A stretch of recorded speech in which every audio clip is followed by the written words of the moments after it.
Good evening, ladies and gentlemen, and welcome to this week's episode of the Shadowchat podcast. I hate that name, but it's what we're using for now, and we're probably never going to change it.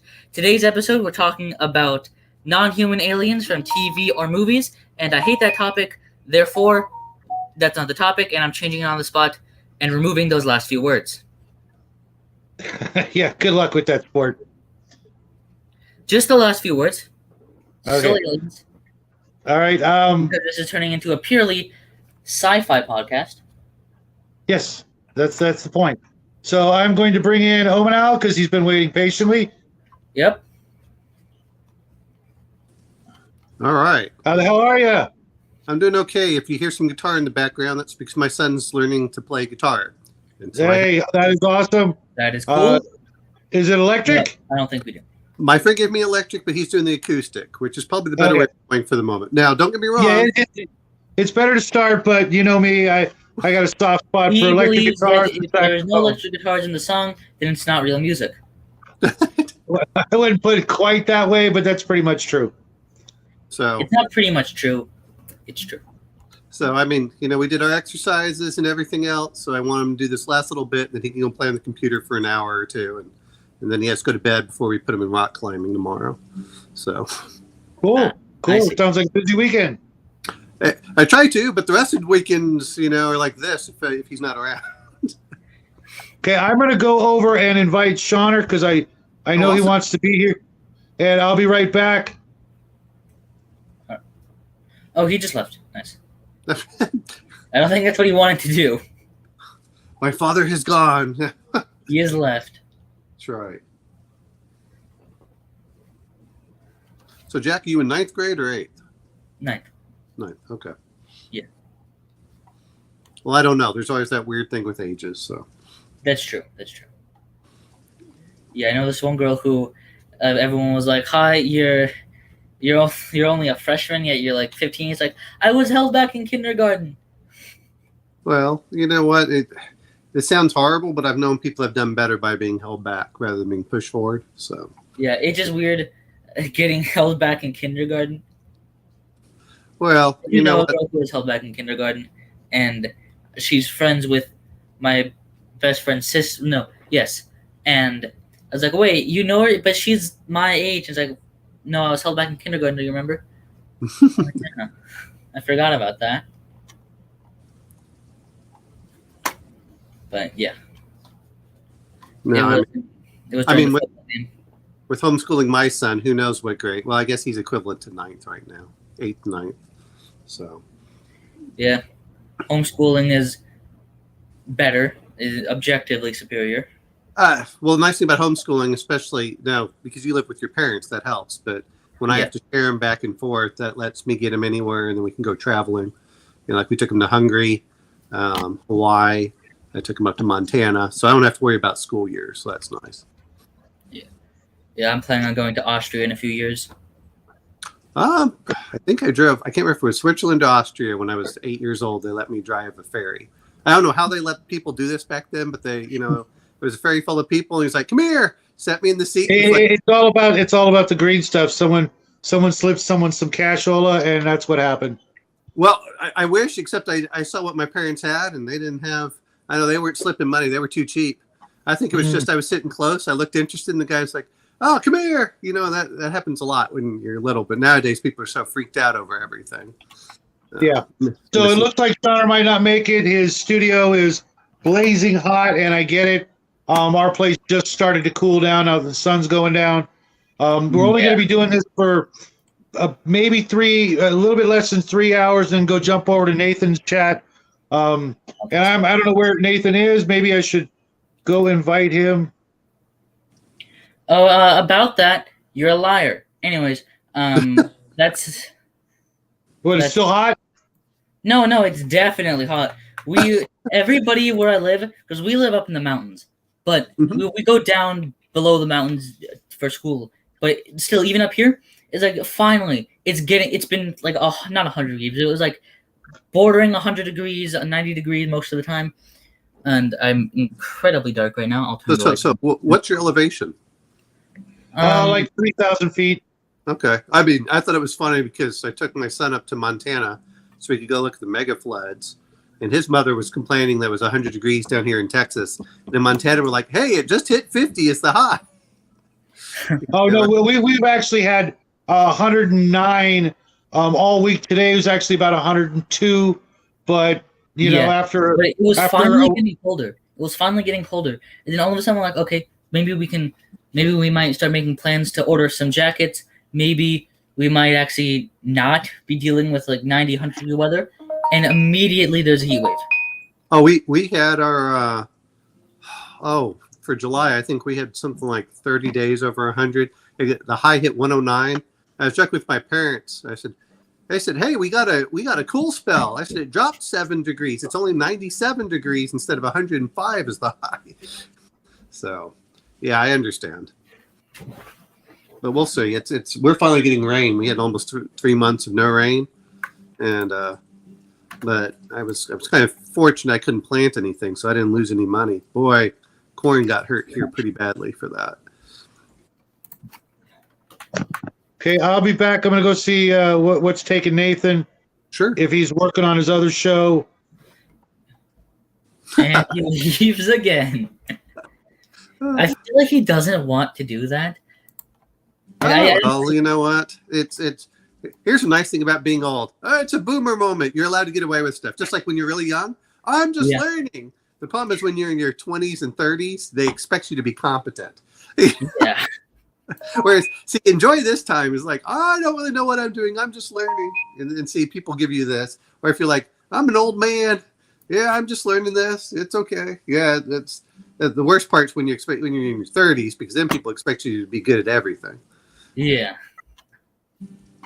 And I'm going to be leaving the 6th slot open for Shawnard in case he wants to come in, because I after we talk about what the topic, I want to talk about some news. Little guy's been working on his project. Shawnard's been working on his project. I had a really incredible time last night on Max's show, getting to talk to RPG Elite. He's one of my favorites. I've been watching him for I'm not quite a year, but he's only been around for what, months. He's done really well for what he's been around exactly a year. Okay. He started a couple of days. We started 2 years ago, August 8th, I think it was, and he started a year ago, August 12th. Okay. And he has just done phenomenally well. Our first year, though, was, we were at the dinner table, and that wasn't really professional. We were doing that for a long time. Yeah, I mean, I'm pretty sure it was just a year, though. It was 2 years. No, you're right. It was a little over a year, because it was August, then September, October, November, December, January. It was around January of the second year that we got the studio upstairs, and then things started to get a little better. And then I met all you guys through Cal Vanoni and Grim to Say introduced me to people like Max and Bruce, Biggest Geekus, and all those guys. And after I went on Biggest Geekus show, and Max and Bruce and all the other shows that I got on, and then becoming a member of Gatekeepers and Table Breakers, we just we gained 200 subs in 5 months. And don't forget, it started when you found Tenkar. You don't remember that? Yeah, that's true too. I think that's how I met. And you have to realize it does this kind of thing, and then it jumps up fairly quickly, and then it levels out at a certain point. So I know it's well, and who knows? It really depends on what's going on and what you're doing and what little niche. Mm-hmm. Just my view has always been consistent. Well, not that I do anything. Consistency and slowly people will add on. Perseverance. Yeah, and we have no intention of quitting, or we might do things a little bit differently here and there, or do new things, but we've always had our basic foundation of crafts and reviews and things like that, and do what you love, and you never work a day in your life. Oh yeah. Well, I think too many people expect, as like my son talks about for YouTube, I said, you understand that those people who are really successful are working 12 hours a day. And that's what people don't realize. It's like hey, if you're doing it as a side project, especially if you're learning skills, I know that, as you're, in some ways, you're also recording it, especially with you and your son, is in retrospect, you don't have to pull out old movies. Hey, let's just go look at the old videos. But make sure you download those. Who knows with YouTube and what they're doing? Yeah. We do, but we're saved everything except we've saved every one of our almost 400 videos except 4. And we've actually done more than that, and our numbers got screwed up somewhere along the road. So if you check our channel, it says, X number of videos, but we're only on episode such and such. There's one secret hidden video. One. Right. And we don't do we don't number or include the live streams as part of our show because it's just, usually just shooting the breeze type of thing. And, it's more of a fun thing, since we have so many people on the show with us, we don't want to really, say it's an episode. Sure. Because it isn't. It's something. Well, I mean, my son has commandeered my my computer, so I'm just laying on the bed talking. Hey, no worries, dude. You're always welcome here. As long as you got pants on, everything's cool. Yeah, I make sure I put pants on whether people see me or not. If not, I'll just, it's like, no, I just don't feel right. Yeah. You are being a bit of a hypocrite, though, Shadow. Shorts count. Yeah. Oh yeah. Well, I always put backs whenever he shows off his legs. Or DM James, because he's always, saying things like that. But I haven't seen much of DM James lately. Oh no, he's been on a lot. I mean, he may not be doing live stuff, but he has. Because he's been like 2 or 3 this morning. Since this morning. God, Baron. Baron, why'd you put that image into my head? Baron, hey, good to see you again. I hope you and politics. Hope you and the missus are doing well. Yeah. But yeah, that's a horrible image, my friend. That's a disgusting image. I don't like it. Well, I have to laugh because my son grows up in the country for the longest time. I know he's going to be embarrassed, but I don't care. Anyway, he'd run around with that in clothes on. Really, he'd have a hat and shoes, and that would be about it. Like, this can't last that much longer, Jennifer. Which is mother. Yep. Little guy was never like that. He was always just the opposite. Doesn't like shorts. Doesn't like short sleeve shirts.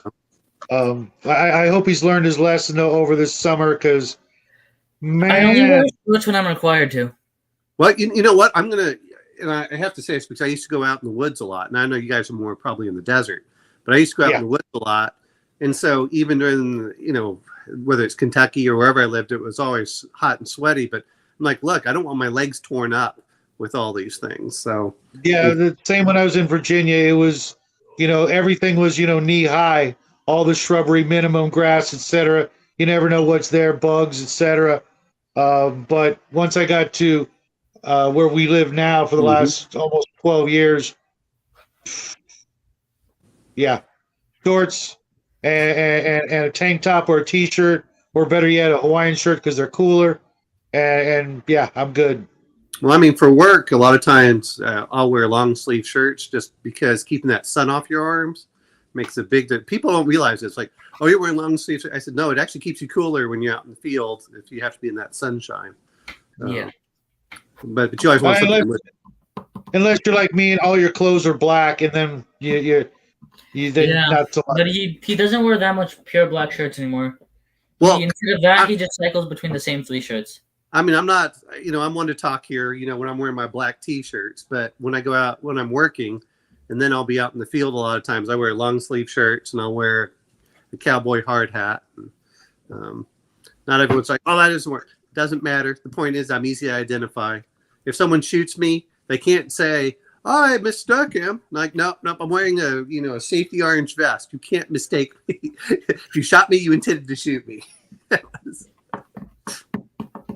Baron, what are we going to do with you, man?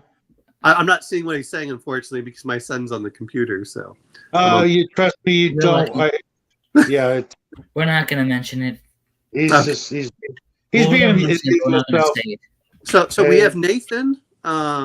possibly Shauner. Who else? Because you said there were going to be 6. No, there's 6 maximum. Okay. Right. I invited Sean Cherry if he wants to come in. If he passes, the slots are open. Baron, you want to hang out? Not literally, please, but yeah, you're welcome. the link Commando, there, you said you can go Commando, wear kilts. We just can't see up anywhere. That's all we're asking. Yeah. I thought we were going to talk about aliens, but I was waiting. Waiting to yeah, it's pretty customary for most of these shows. First hour is nonsense. The second hour is the topic, and everything else is more nonsense. Yeah, we're all friends here, and just shoot the breeze for a little bit. The show is divided into 3 segments. The first hour is just nonsense. The second hour is the topic. The third hour is just nonsense, but Nathan's there. So now we're talking about humanoid aliens instead of non-humanoid aliens. Right. Everything from Vulcans and Klingons to all kinds of stuff I've probably missed. We could talk about the we're going to talk about humanoid culture, aliens, things like that. But I want to start with the physical, the cosmetic, sure. Because that's what brought it up. The don't suck part. Because no matter how cool the culture is, if it's just another rubber appliance slapped on a face, I'm not really impressed. It just it's kind of. Well, I mean, if we're going to go this way, we got to be honest about this. And I don't know if we want to start too early yet, but I got to go for Flash Gordon and the Hawkmen. Yeah, they weren't that bad, considering the era, what had come before. It was pretty early in good sci-fi's history that is true. It really wasn't that bad, and it was kind of ingenious. Whoever did the feather thing for the hair hat, whatever you want to call it, the wig, not too bad at all. To be honest, it would have been better, in my opinion, had they done a little bit more. Not saying wings or anything like that, but definitely some sort of talons or something would have been kind of cool.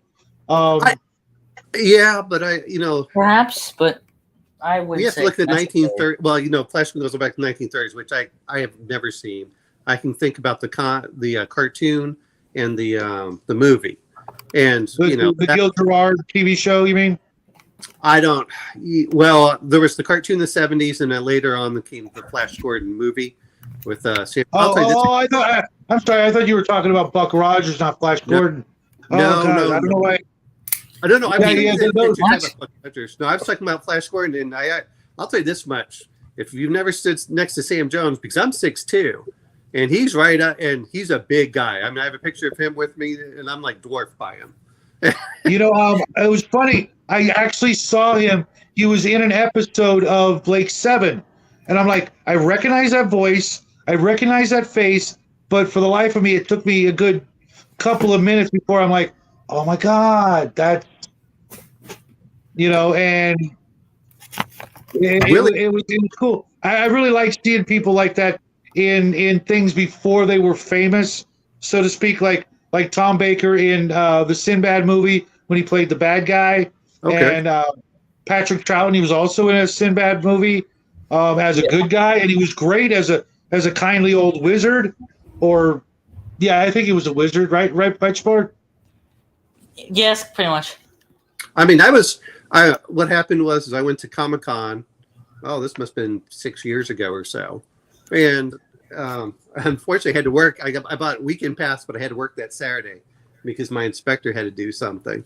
And it was during the eclipse. But I got to go in there and talk to the. I'm not sure if you want to consider this. We're going to consider it aliens, but what was it? Was it Kevin Eastman that did the Teenage Mutant Ninja Turtles and had him sign something and from Kevin Laird?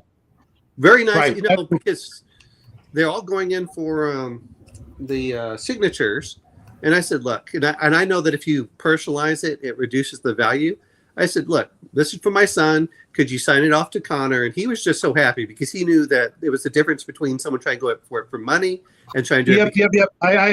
I've got a budding autograph collection, and I've been a big, fan of that. Ever since I got my first autograph, which was Roger Zelazny, and he signed one of them to my mom and one to me, and actually the one to me, I think he just wrote all best, Roger Zelazny. Sure. But I presume you still have this? Yeah, I still have them. I also have my Chris Claremont copy of the Death of the Phoenix issue and things like that. And I learned back then that they appreciate it more when they know you want it for your collection for posterity. And when I told him, when I told Roger Zelazny it was for my mom, he was just like, "Really? Did she get you into it?" Yeah, she loves your books, but I turned her on to him, and I got to talk to him for like an hour after the autograph signing because I knew to be last in line.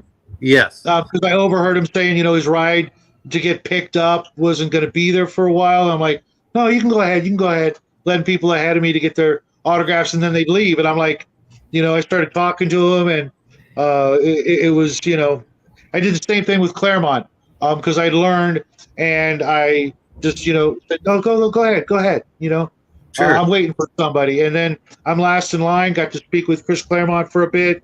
Those guys, they do that sort of thing a lot. And after a while, it just, it's not the same for them after, a few thousand autographs. They're like, yeah, I'm tired of doing this, Well, I guess it was 20. I don't know. I think 2020 they canceled it, but then in 2021 they had the county expo here where they did the Comic-Con, which for here we get 30,000, maybe 35,000, which was pretty good for some of the things going around.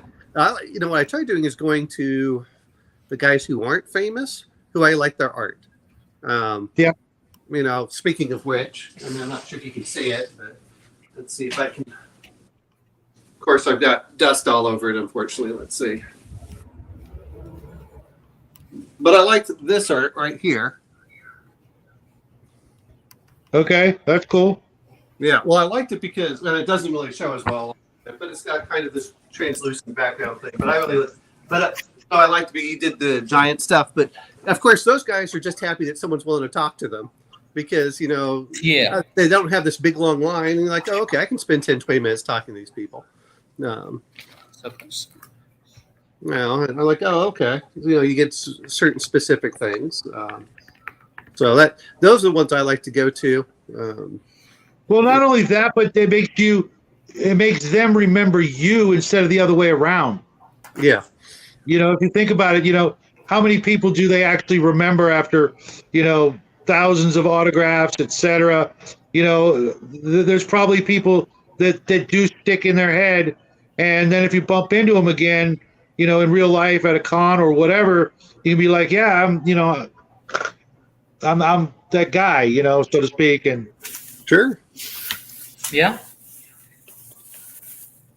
And I mean, it's hard, to be fair on this, and especially now that they have the AI art, boy, that's hard to get some of the stuff, but.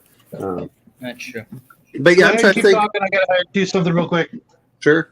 I'm trying to think of the various aliens I saw, how far back they go.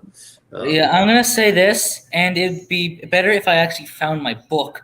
But I am I wouldn't say an expert, but close enough on the topic of humanoid aliens, considering I wrote a 70-page book full of them. Which was honestly a mistake, but it's nice to be able to grab the book and then just flip through it to a random page and then choose a random alien on the list and say, this character is going to be that race, because typically it doesn't matter. If we're talking about, for role-playing games, I like to go through it. But you're right. I mean, you have an advantage over what I did when I was growing up as a kid, because we basically had just a few cartoons. and maybe a couple of sci-fi, and they were all pretty bad. I mean, whether people like it or not, we have to admit that if you're looking for quality background sets and aliens, the place to go to is not Doctor Who, but Doctor Who shows you what you can do on a super low budget, and I still enjoyed watching it. But you have to get past. The low budget doesn't bother me. Well, I didn't expect it to be realistic. Hypocrite. You have to take things for what they are. I think, if we're going to talk about aliens and humanoid aliens, I'm waiting for how far back do you want to go? I'm thinking the 60s is when we first had a lot of them. And that's your Star Trek. With the Gorn, does that count as not alien? No, that's one of my favorite all-time aliens. I'm going to bring up the creature from the Black Lagoon because I'm kind of talking about costumes. That costume was amazing. Okay, but I don't think I've actually seen it. You have, but it's black and white. It's been a long time. It's my favorite of the Universal monster movies, and what he is or was. Did they make a remake of it where the woman is in love with the fish or something? I don't remember that. It wouldn't surprise me. Are you talking about the one that won an Academy Award or something? That was I don't know. I never saw it. I just heard about it and heard that that's what it was about. Never seen it. Never heard anything. I only saw some of the ads, and then it was mentioned in passing a few times. So by some people that I know and know of. So that's all I know about it. I watched some ads, and it's like, oh, is this some sort of weird remake of Creature from the Black Lagoon? Some people said it's a remake of the Black Lagoon, but the woman is in love with the fish. Well, the Creature from the Black Lagoon, I've only seen like the 30-second clips that they'll show. I've never actually seen the movie. But I'm telling you, the costume. There's a scene in that movie, because you gotta remember it's black and white, but there's a scene where the woman's swimming above, and they're filming it underwater in black and white, and it's just beautiful. It's just a really beautiful scene, and the creature's like watching her, and it's worth it just for that one scene. But it's just one of the most perfect monster movies because he's not a human. Personally, I always considered him, even when I was like 12 years old. He's a deep one from H.P. Lovecraft, or maybe he's an alien or something like from Robert E. Howard's the snake people kind of thing. Really far back. And this poor creature is literally the last of his kind, and God knows how long he's been living in that tiny, area of water. Maybe he could get to the ocean or whatever, but it was just he wasn't a human with some sort of curse or thing going on. He was non-human. Like, yeah, exactly. But see, that's the question I have is when we say humanoid. You have the clean, which I hate, to be honest. And I agree with Max in some things, but I've also heard, again, I don't know 100%. So my friend was talking about with Roddenberry. Roddenberry wanted to seed his world with compatible humans and just in how they evolved a bit differently. So your Romulans, your Klingons, your all those were intended to be of generally the same, at least genus rather than just species. But I think that's right. But for me, and I hate saying, I hate saying this, but part of the reason I love sci-fi is I want to have a true escapism into the world that is bright. It's limitless, it's possible. Fantasy is, of course, just fantasy, but the idea of sci-fi is this is something that could be real, and if in the future we can get away, we can go explore.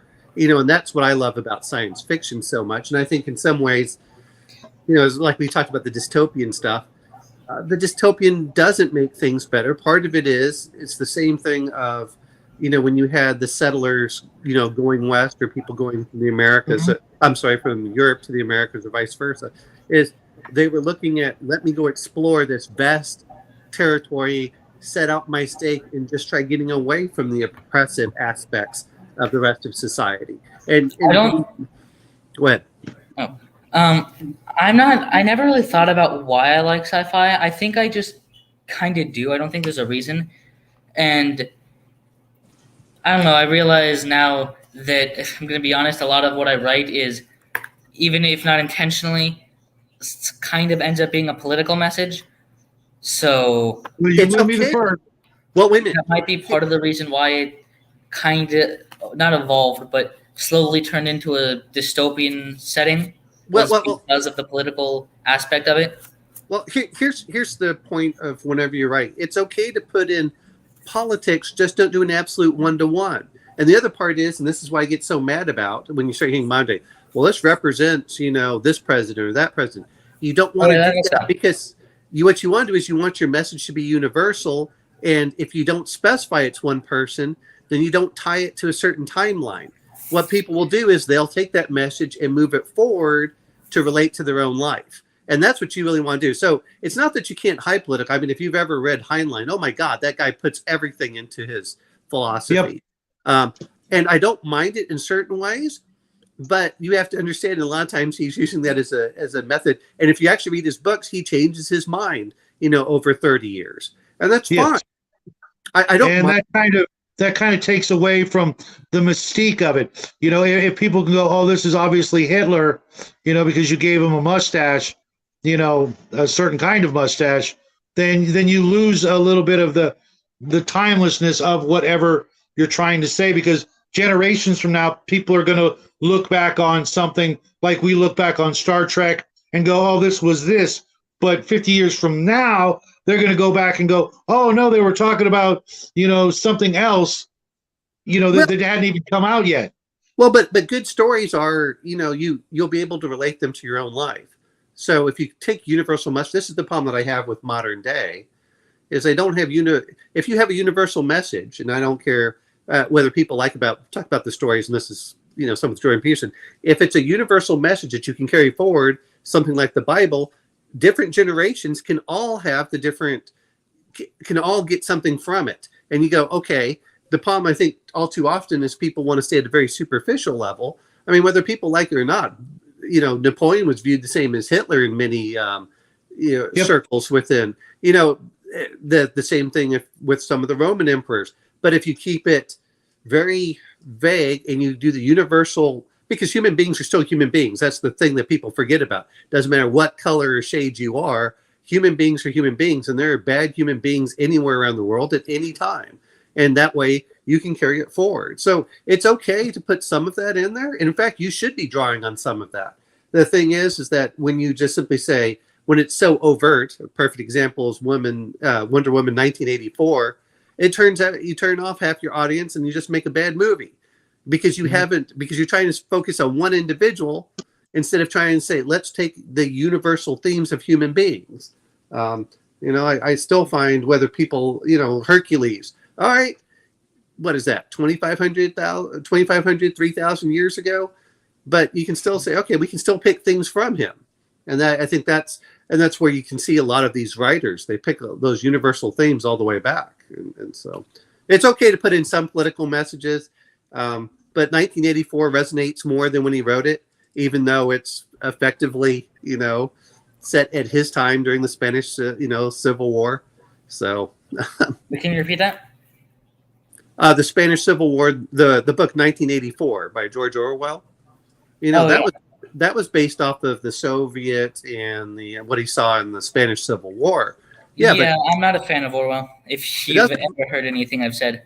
It doesn't matter. Well, see, I think, and you have to be careful for this. I'm sure your father has told you about this too. Yes. Is you're trying to relate politics too much to the story. Look at the story itself and see what you can learn. You don't, because you're going to find everyone's flawed or things like that. But Orwell, who was a communist in many ways, still looked at the bad things going on with it, and that's the problem when you get these disillusioned.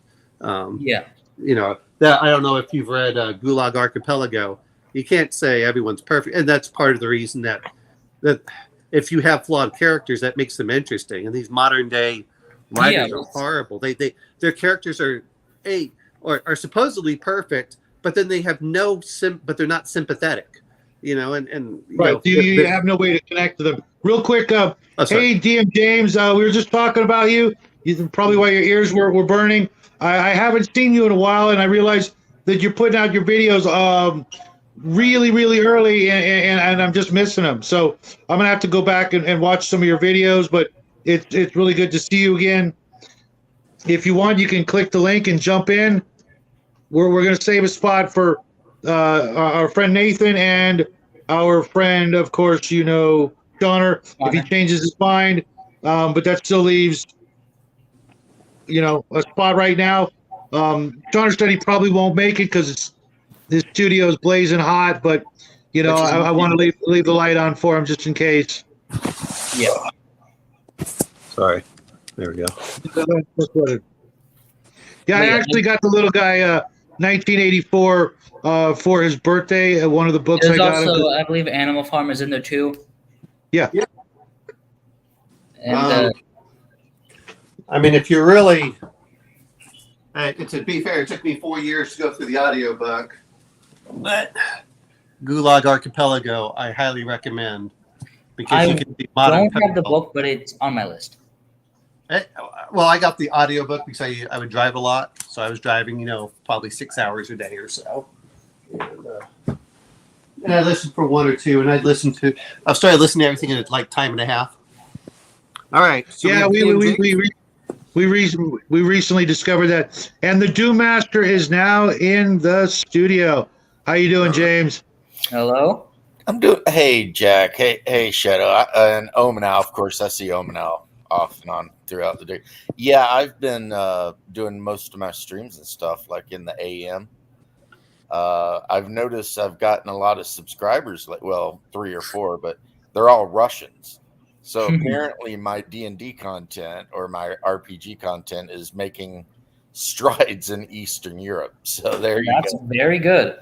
That's cool. Hey, real quick, James, how's your brother? We actually did a 2-hour-long live play of Conan 2D20 today. He's feeling better. I mean, it's just one of these things, He's got issues. No, I saw a while back one of the videos, and it showed him in the hospital, and I'm just like, oh crap. I growing up as a kid, my parents both had polio, so I spent many holidays and days and years and weeks and months in the waiting room and in the hospital because of my parents' health, and it just brought back a flood of memories that I hadn't thought about in years. Because they passed away a long time ago, and I saw him, and I'm just like, oh man, no.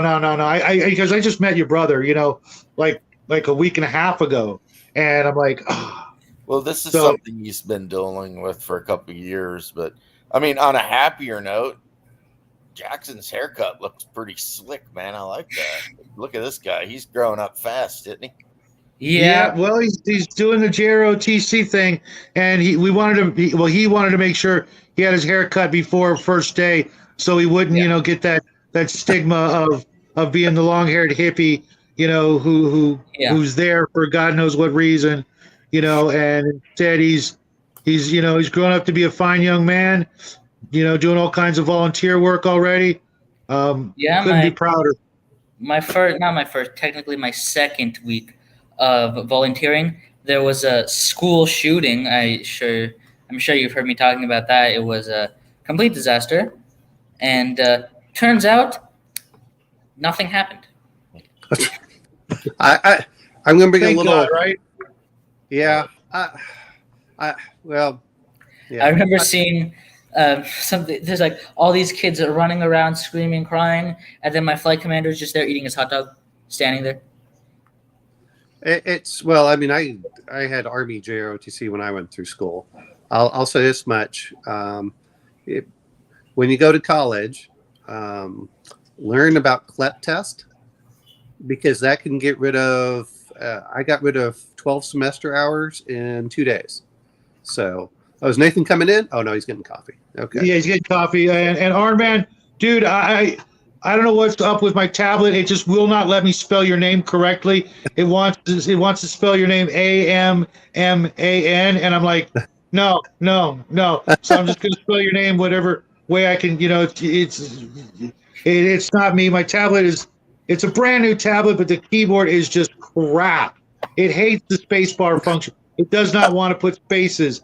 So, Yeah. that's how you're going to always be able to tell if it's me. If I'm in the chat somewhere, you'll see You horrible just spelling. hands. Yeah. And it's one long string of letters. I've just, which is weird because I think most of us could probably read stuff like that without spaces. And someday, to conserve energy or something, they'll eliminate the space bar. You mean the old Greek where they would not put spaces between the words and they go across and they'd etch them all into the stuff? I actually understand why you do that, because otherwise you have to go like, okay, put my thumb there. Yeah. All right, so we about ready for? Are we waiting for Nathan to come in first? For Jack. Yeah. What? I was spiteful when I joined the army. I shaved my head before I left home. So all these guys showed up at intro, where you go in there and they give you your boots and whatnot. And you had all these dudes with their hair as long as your dad's getting buzz cut. And I showed up and my stuff was like down to the skin anyway. And I could tell when I was in the line how disappointed the guys that were waiting for us were, because you got this barber standing there and, this guy's getting off on whacking hippies. And I'm next in line and he's just like, keep going. Well, here's what got me is didn't matter how close it was. They still made you pay for the haircut. I'm like, hey, you still pay for it. I mean, if you're gonna pay for it, cut something off. The other part is my friend had long hair and he said he almost cried. I'm like, it's just hair, dude. Yeah. Oh, you see these guys coming in with hair down the middle of their back, sitting down in that chair, and that crusty old dude just, and they always go right down the middle first, front to back. So that you're sitting there looking in the mirror and you got that reverse mohawk, so you can really just take it all in. So that's what I did. I just went to my grandpa and I was like, bust out the clippers, Papa. Let's get this thing done. Yeah. Well, you know what makes me think is what you really should do if you're going to go in there and they're going to cut it anyway. Go in with the craziest haircut anyway that you only have to live for a couple of days, like a mohawk or something. You might as well. I mean, you have to pay for it anyway. Just style it. That is true, I suppose. Yes. Well, you're probably going to go for to be an officer, so that's going to be a bit different. But. Yeah, it's a little different. Yeah, you're right. They're not going to abuse you quite so much. Well, if they even do that anymore at all, anyway. Especially if you watch the videos on Max's channel, the Air Force, the new Air Force training videos. I'm like, damn, I could pass that. I'm a 55-year-old, little bit overweight smoker. Looks like a piece of cake to me. Here's the other thing that gets me is they said that now they're going to start waiving for, or they're not even going to do drug tests before you come in. I mean, they don't understand that by watering down the quality of the military, you're just going to get more people killed. That's what gets me. Is I'll be honest, and I have to look at like the officers I saw versus my father. Now I can be a little bit biased, but my father came in during the Vietnam War, never did, but did 82nd Airborne, did Ranger School. And I was used to all the people around him. And I'm looking at the current officer corps, and I said, no, they were aviators, which to be fair, tend to be a cut above because you can be very selective. But even the ones that weren't were a cut above what I'm seeing now. We're going to get killed. If we go into modern warfare, we're going to get killed. And that's what amazes me. But I mean, it's obvious why they're doing it. Well, it's the social experiment that they want to do, and they don't understand. Well, I'm going to give you two. Here's why I'm going to get a little political. Some of them probably do. Is they want to draft women in there, and then they're going to put them in there, and then again, they don't care about the human beings. My view is it's better to be tough. And the other part that comes down to it is if you can't get enough people to recruit to go in the military, you don't get conscripts, because I saw in Germany they starve their conscripts. People don't talk about that. I was in Germany and I was hanging out with some of the Germans because they were all conscripted, and they talked about how they didn't get fed for 2 or 3 days when they were out in the field. I said, that's ridiculous. That will never happen in the Army. As much as people badmouth KBR had awesome facilities overseas for food. boy, compare it to any of the other European ones. They're nothing. They're KBR was head and shoulders. We used to have other units from other nations come in because they like the food so much. Now, that said be careful because that was the heaviest I was ever in my life in Afghanistan because the food was the food was plentiful. You could have as much as you wanted. And so you're like, well, I got to eat the ice cream and pie because that might not be there tomorrow. Don't get in that scarcity mindset because you'll balloon up pretty fast. I gained 30 pounds in 6 months.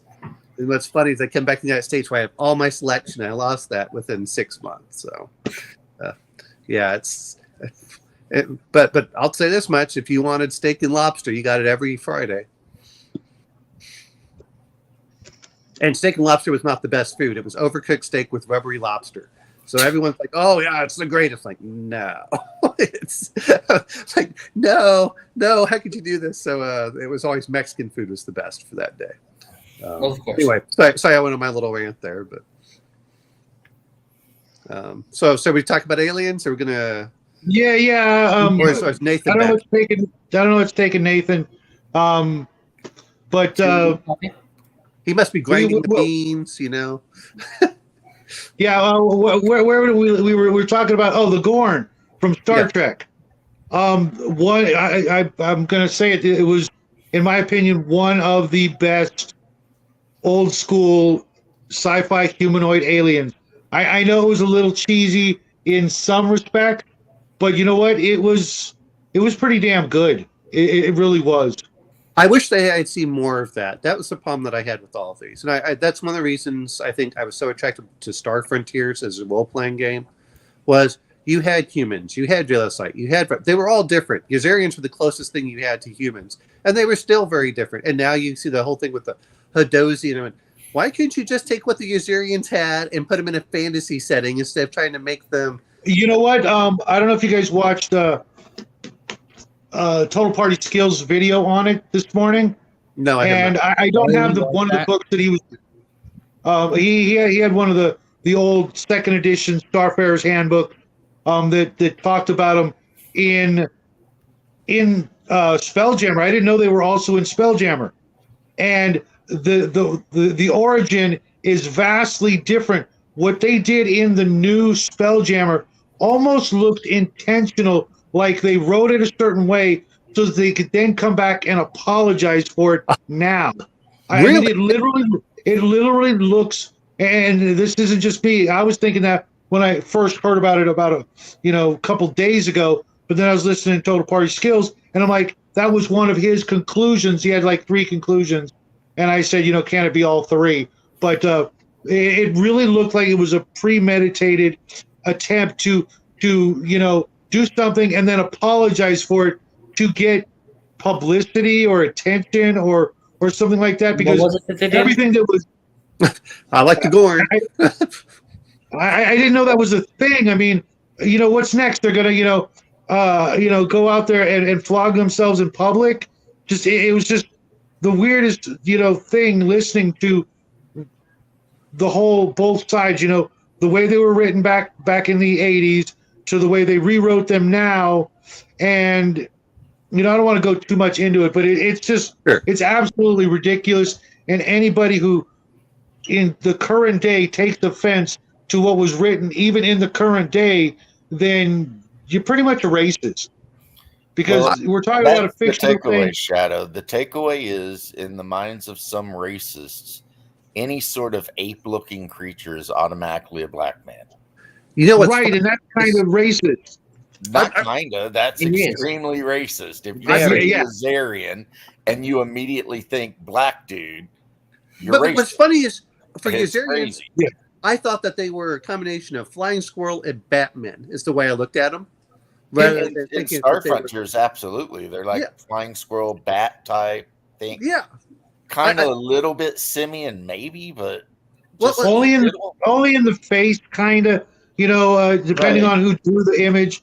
And I'm like, why? Well, I mean, did a 40-minute video, or 40-second video about it. I saw. And which is like, sing me a Deck song or something. And then I had the Yazarian up there, like, I get no thrill from Champagne.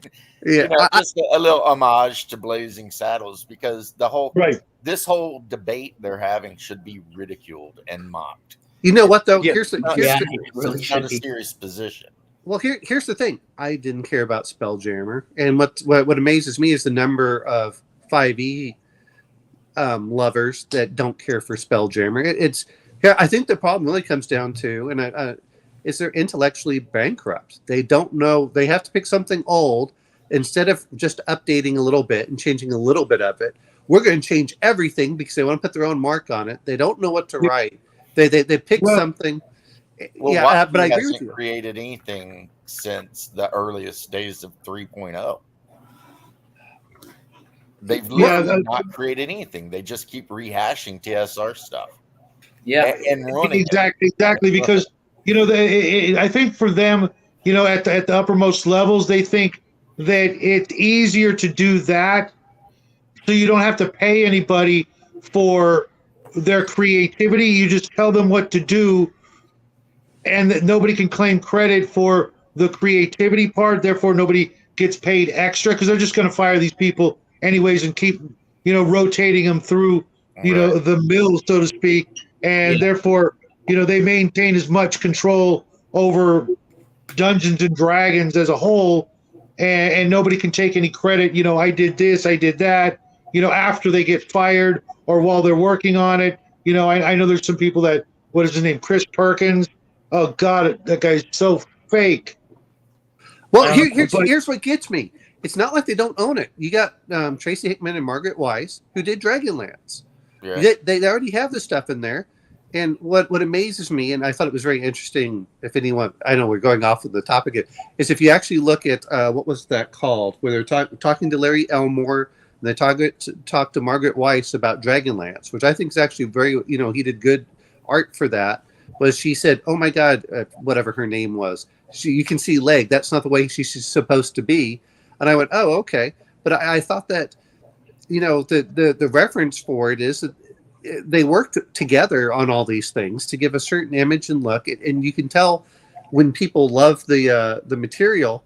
But this one, I mean, it's so banal. I mean, I've never seen so much banality in a game. And it's even the stuff that they're taking from the background. You think that the first thing to do is go, hey, Margaret Weiss, Tracy Hickman, we're going to do this. It's not like you don't have creative control. You can go back and read it. But like if you were really worried about the Hadozi, you could have read through it. But it's I honestly believe, this is my real feeling on this, is D&D does not make as much money as people want to say it does. I was looking at the top 100 books.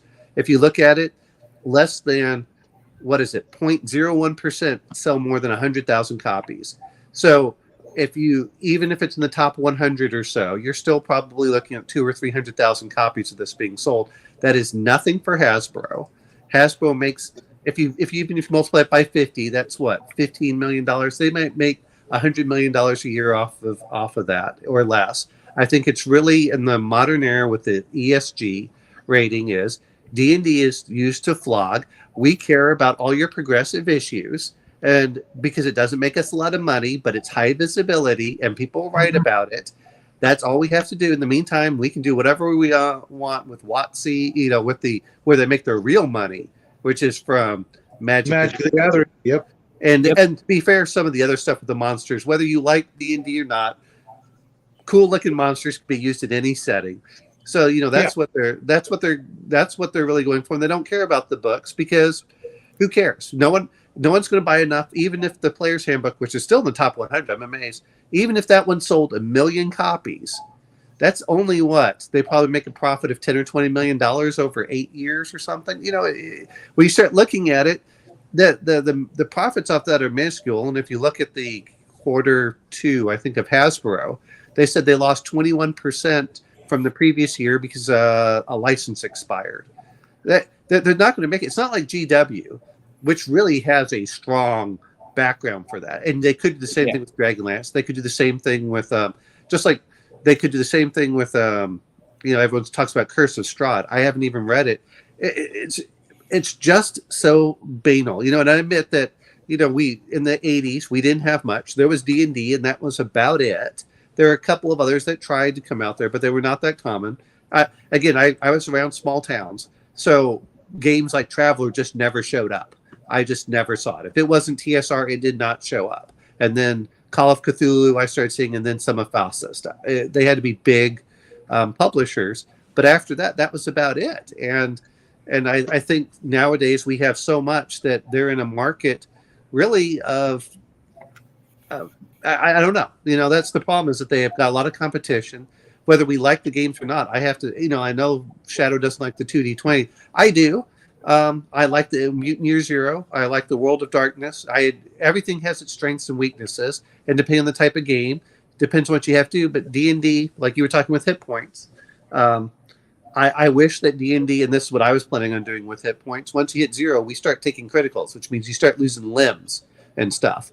And that way, it's like. But if you read the old Dungeon Master's Guide, you lost levels if you got exhausted. I don't know if you read that. It's like page 54 of the Dungeon Master's Guide. People don't talk about that. If you lost levels if you were wandering around and you hadn't slept. And that's something that no one talks about in the game. We all talk about permanent level loss, but they had temporary level loss too. It just wasn't used for the most part. But I thought that made it, if you hadn't slept for 4 days, all of a sudden you went from 12th level to 8th level. Well, that's a huge difference. But that was a temporary thing, right?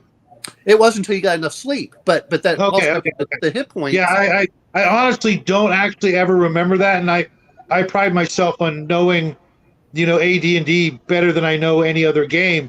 I'm gonna have to go check that out.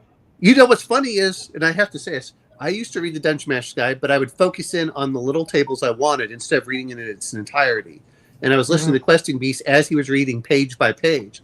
And I went, wow, this is one of the best books out there. And actually, I'll give 5e Dungeon Master's Guide a pretty good thing. The problem is that WotC has done a poor job of, I think if they did more settings, and this is the other part that comes down to it. If you did your vanilla races in your player's handbook, don't put Dragonborn and other stuff. These are your vanilla races. And then when you go, like, instead of saying all orcs represent evil, say all orcs are evil. However, and you can put the little blurb, in your setting, you can change this. And then bring up Eberron and show a completely different setting. Anyway, sorry, let's go back to sci-fi and the Gorn and the, what were some of the other space aliens that I enjoyed? I want to bring up one just because it's kind of Gorn-like. But do you guys remember the Slee Stack? I love the Slee Stack, which was he's exactly like the Gorn. Yeah, and of course Eon. I don't think the little guy's familiar with those, but look up Slee Stack, just like it's spelled sport on your computer. No, I've heard you talk about them before. It's Land of the Lost. I watched it a lot when I was a kid. Not Land of the Lost was my favorite, but Land of the Lost, and I thought that was kind of interesting. But I mean, there isn't really much you can do with the lizard people. Well, lizard people are all over V. If you even watch that in the 80s, I guess they tried redoing it again.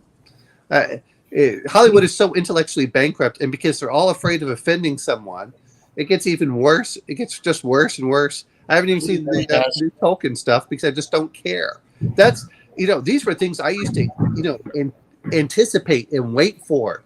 And now I'm kind of like, I'm not going to watch that until enough people tell me it's good. Then I'm like, okay, I'll spend time and watch it now. I'm trying to think of what other ones they had that were humanoid. I mean, of course, we got, Vulcans, Klingons. And if you notice, the Klingons have evolved, where now the Romulans look, where the original Klingons look more like the Romulans nowadays, and the Klingons became something completely different. So they started becoming more rigid.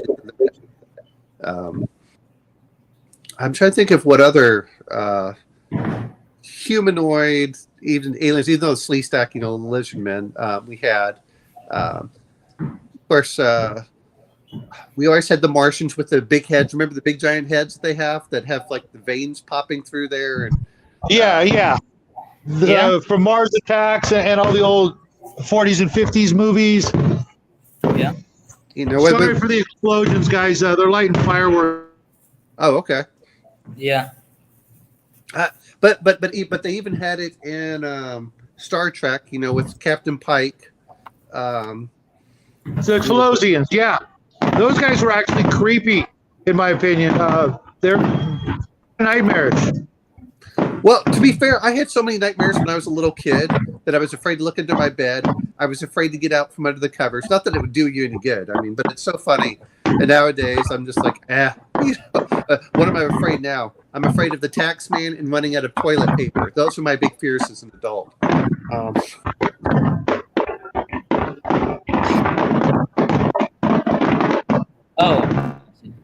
I mean there's two main types of stereotypical alien, and they both look pretty much the exact same. Just guy with large head, and that's always what it is.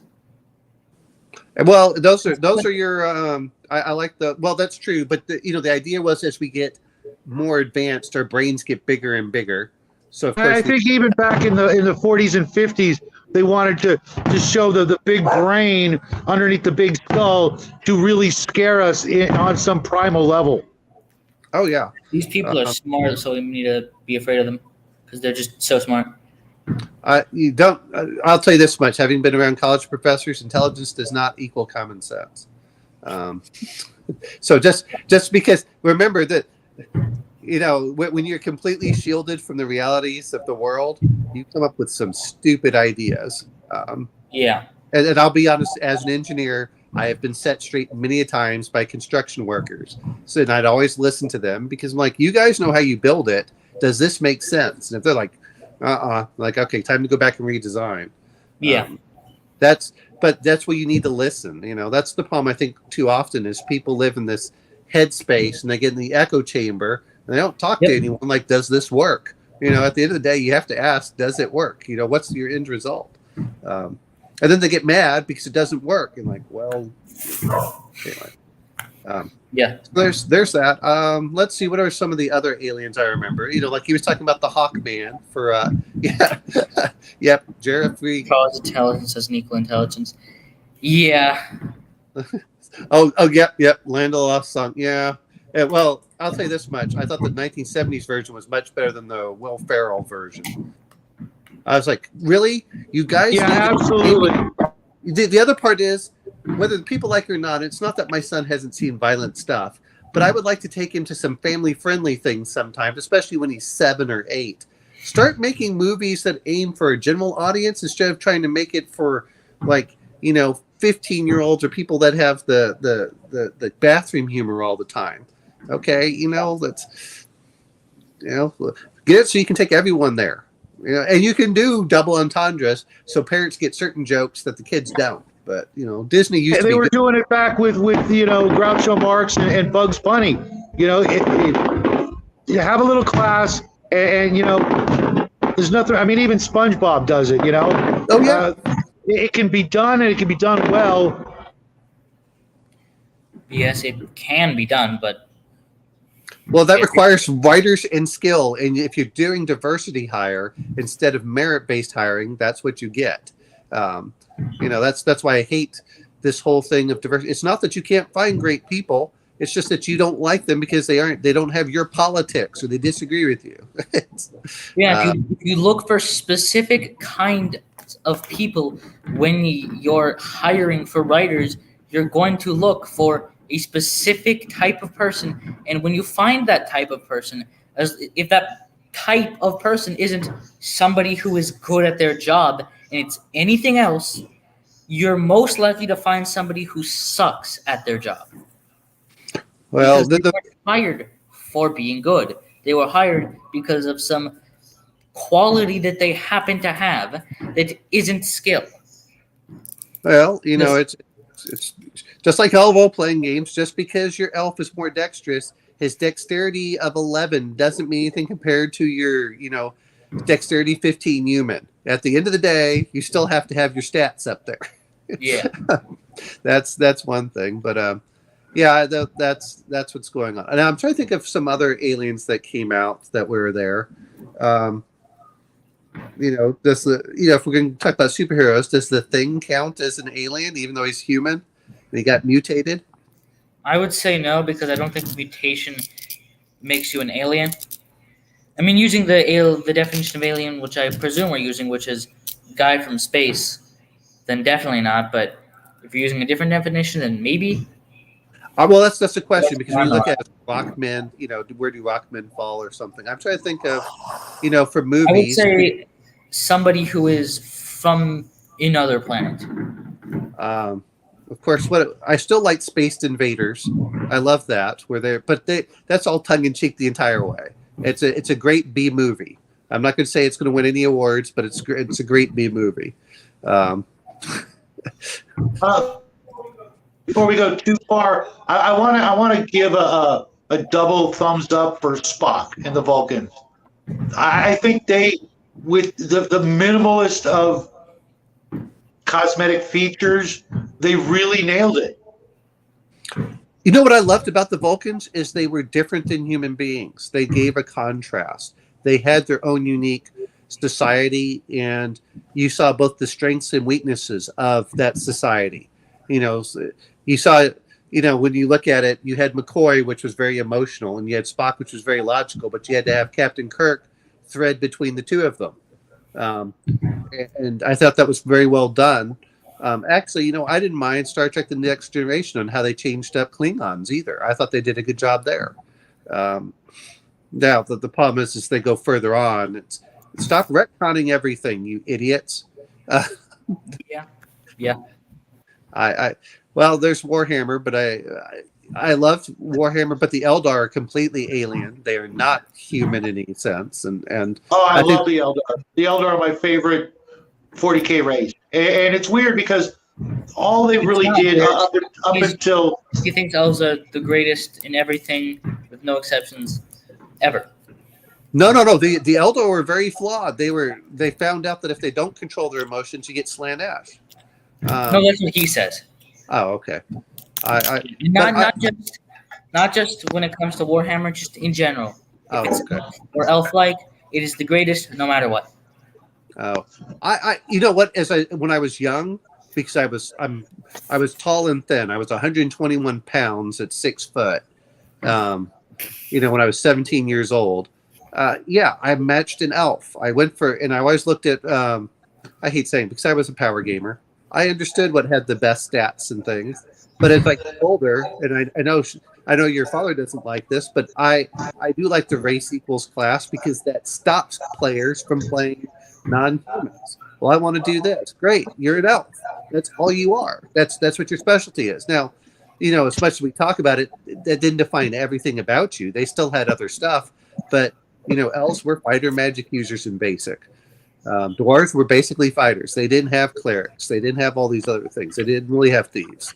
No, but they were kind of like, they were a bridge between that, though. Uh-oh. And he's back. Okay. Dwarves had some thief-like abilities because they understood, machinery. But it's weird because for me, what I really like about the elves the most is the sort of classiness, and the immortality.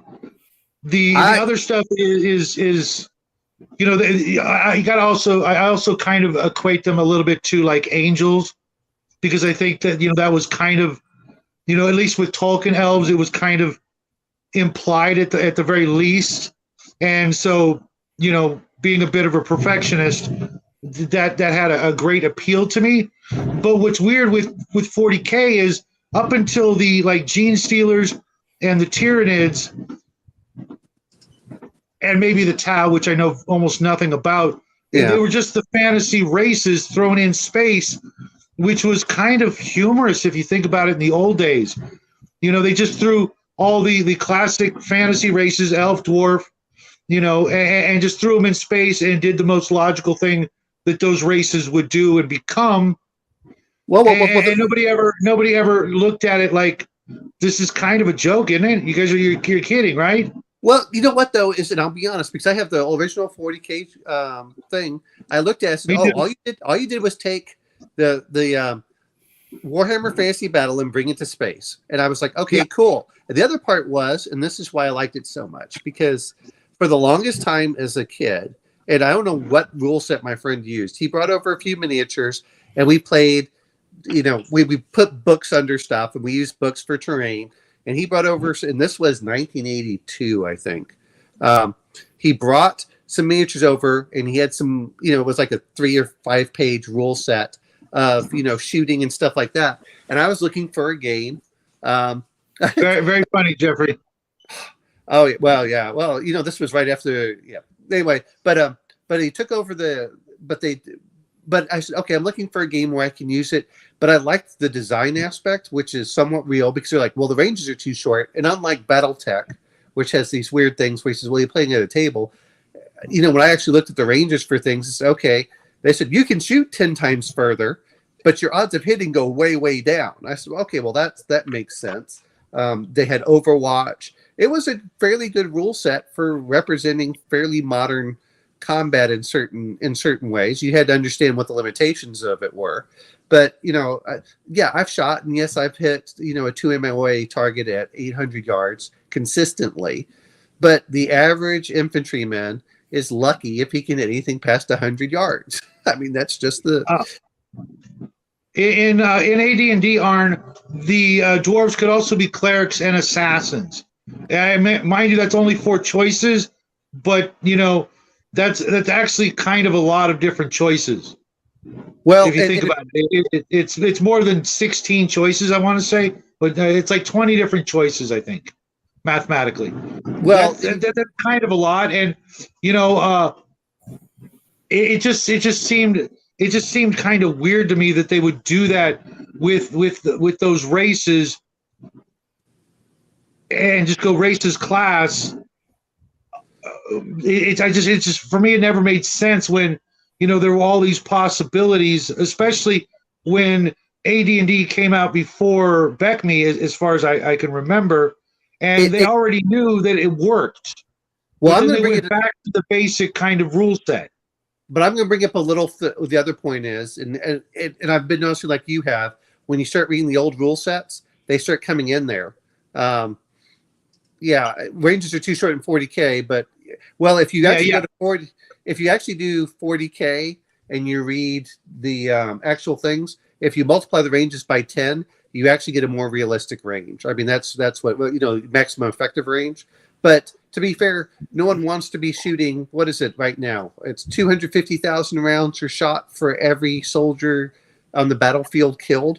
I mean, it's ridiculous. Do you really want to say, okay, I want you to roll, 100,000 dice, and you might kill 3 people? Most people would say, I'm throwing the game down. We're done. I mean, you have to have a level of protection. Well, I think what they were trying to simulate is a effective range against fast-moving targets. Because a sniper, all sniper things in 40K and Epic, etc., should have literally had an unlimited range unless you're playing on a 10-foot, table. I played on an 8-foot ping pong table. In which case you don't even need to put ranges. Everybody can hit everybody if you do otherwise. And I get it for the tactical, what if sort of, rule set and mentality they were going for. But they even in other games, it wasn't, it was always like that. Everything had really, really bad ranges just to make it, well, it's a more challenging game. Well, see, I would have preferred if they'd say every model equals 1 squad and done ranges further out. I would have preferred that, but I understand why people want to do tactical, and I'm not against. I love tactical, but I remember trying to play, what was it, 1 and 256 millimeter, and you had an MLRS, and when you do that, 1 inch equals 256 feet, I think. Anyway, it was something like that. Anyway, when you go out to that range, you're basically having to use a parking lot if you want to use the MLRS or artillery. Right. And Jeffrey says, 6 mil scale was my favorite for all war gaming. Although I'm looking at 15 mil scale, thanks to James L. He sent us a bunch of 15 mil miniatures, and I really like it because you don't have to be as great a painter, to be honest, and you can get more on the table. Trying to build a single cottage, in 28 millimeter scale, you have to be great. Otherwise, it looks like crap. But in smaller scales, you can get away with a lot less perfection. Have you, not that I've played it or even I've only seen it online. I do want to interject something here. Go ahead, Gabe. There was a World War II war game that I played extensively years back called Disposable Heroes and a Coffin for Seven Brothers. And the only weapons in that game that had ranges were pistols and to some degree submachine guns. But pretty much your battle rifles, K98, squad operated stuff were limitless range on any size table. And it did not in any way make the game any less tactical. It just meant when you were maneuvering your fire teams around, you had to actually use terrain. Which is the way it should be and the way it really is. Right. Yeah. That's a great point there, James. They do add range. Like, I get it, but at the same time, they don't have to, and they really shouldn't. It just right, because if you think about it, on a battlefield, nobody's worried or nobody's thinking, we're out of range of those machine guns.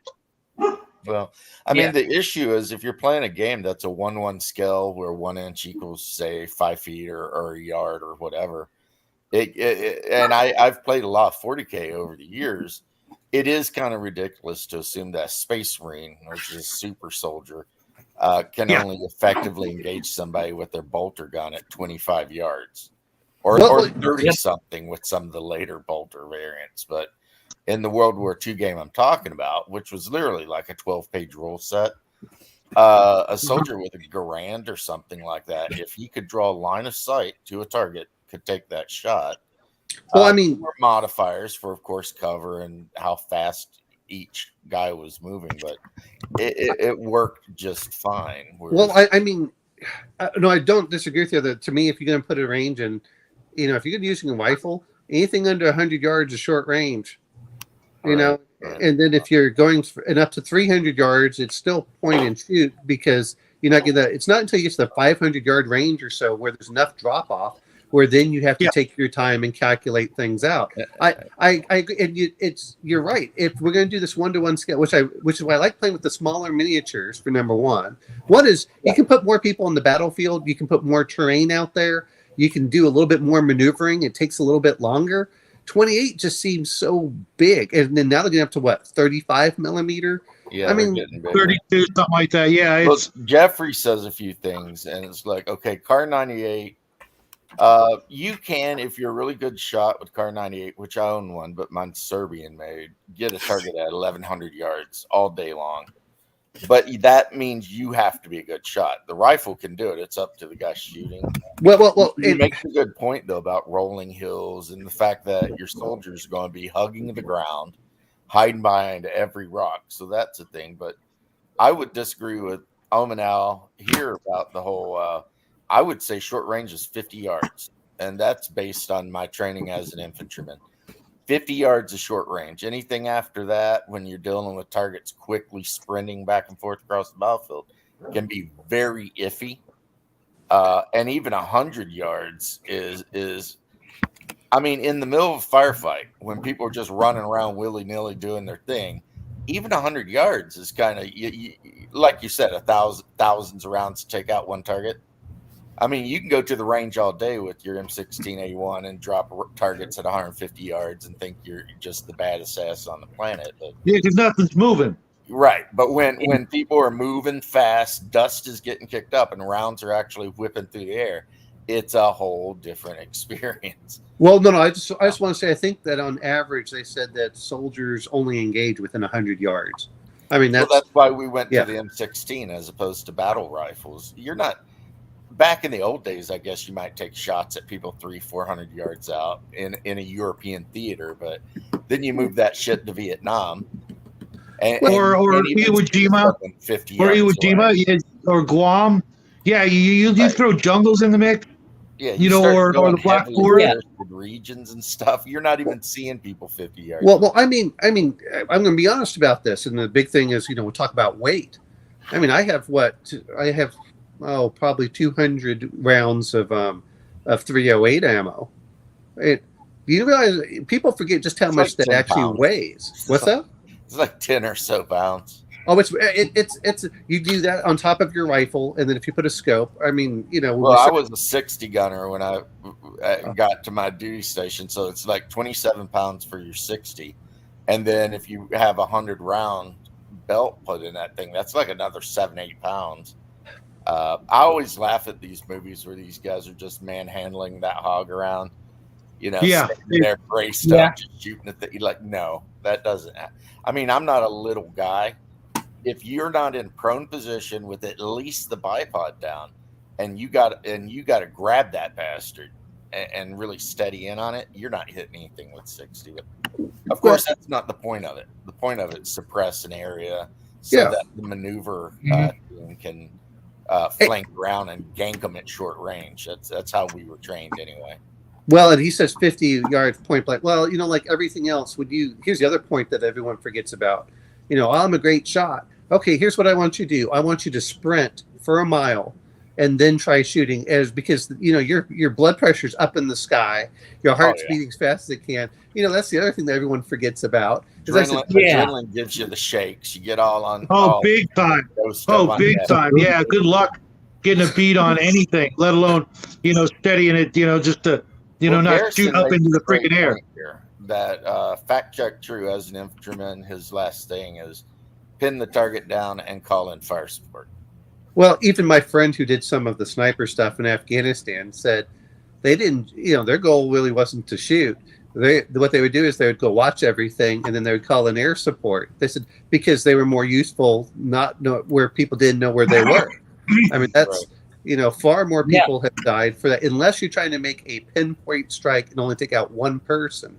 That's but the other part is, and everyone forgets about this, is we would do our chronograph and everything else, your temperature, all this stuff that you have to type in there, but your ammo matters more in your accuracy in most cases than your rifle once you get out to long range, because if you're off by 20 feet per second, it drops off tremendously. Well, I know a lot of those guys actually do their own loads, and they take that shit real serious. I mean, I just bust open an ammo can, pull out a cardboard box, rip the top off. There's your belt of 7.62, and let's rock and roll this crap. I absolutely hated. I forget who I was talking about, and they're talking about the 249. I absolutely hated that piece of junk. Was the 249? I thought that was the 40 millimeter. It was, or the two. No, the 249 was the saw that they tried to get rid of. But they dumped the 60 for the saw, but 5.56 is not big enough for a good support weapon.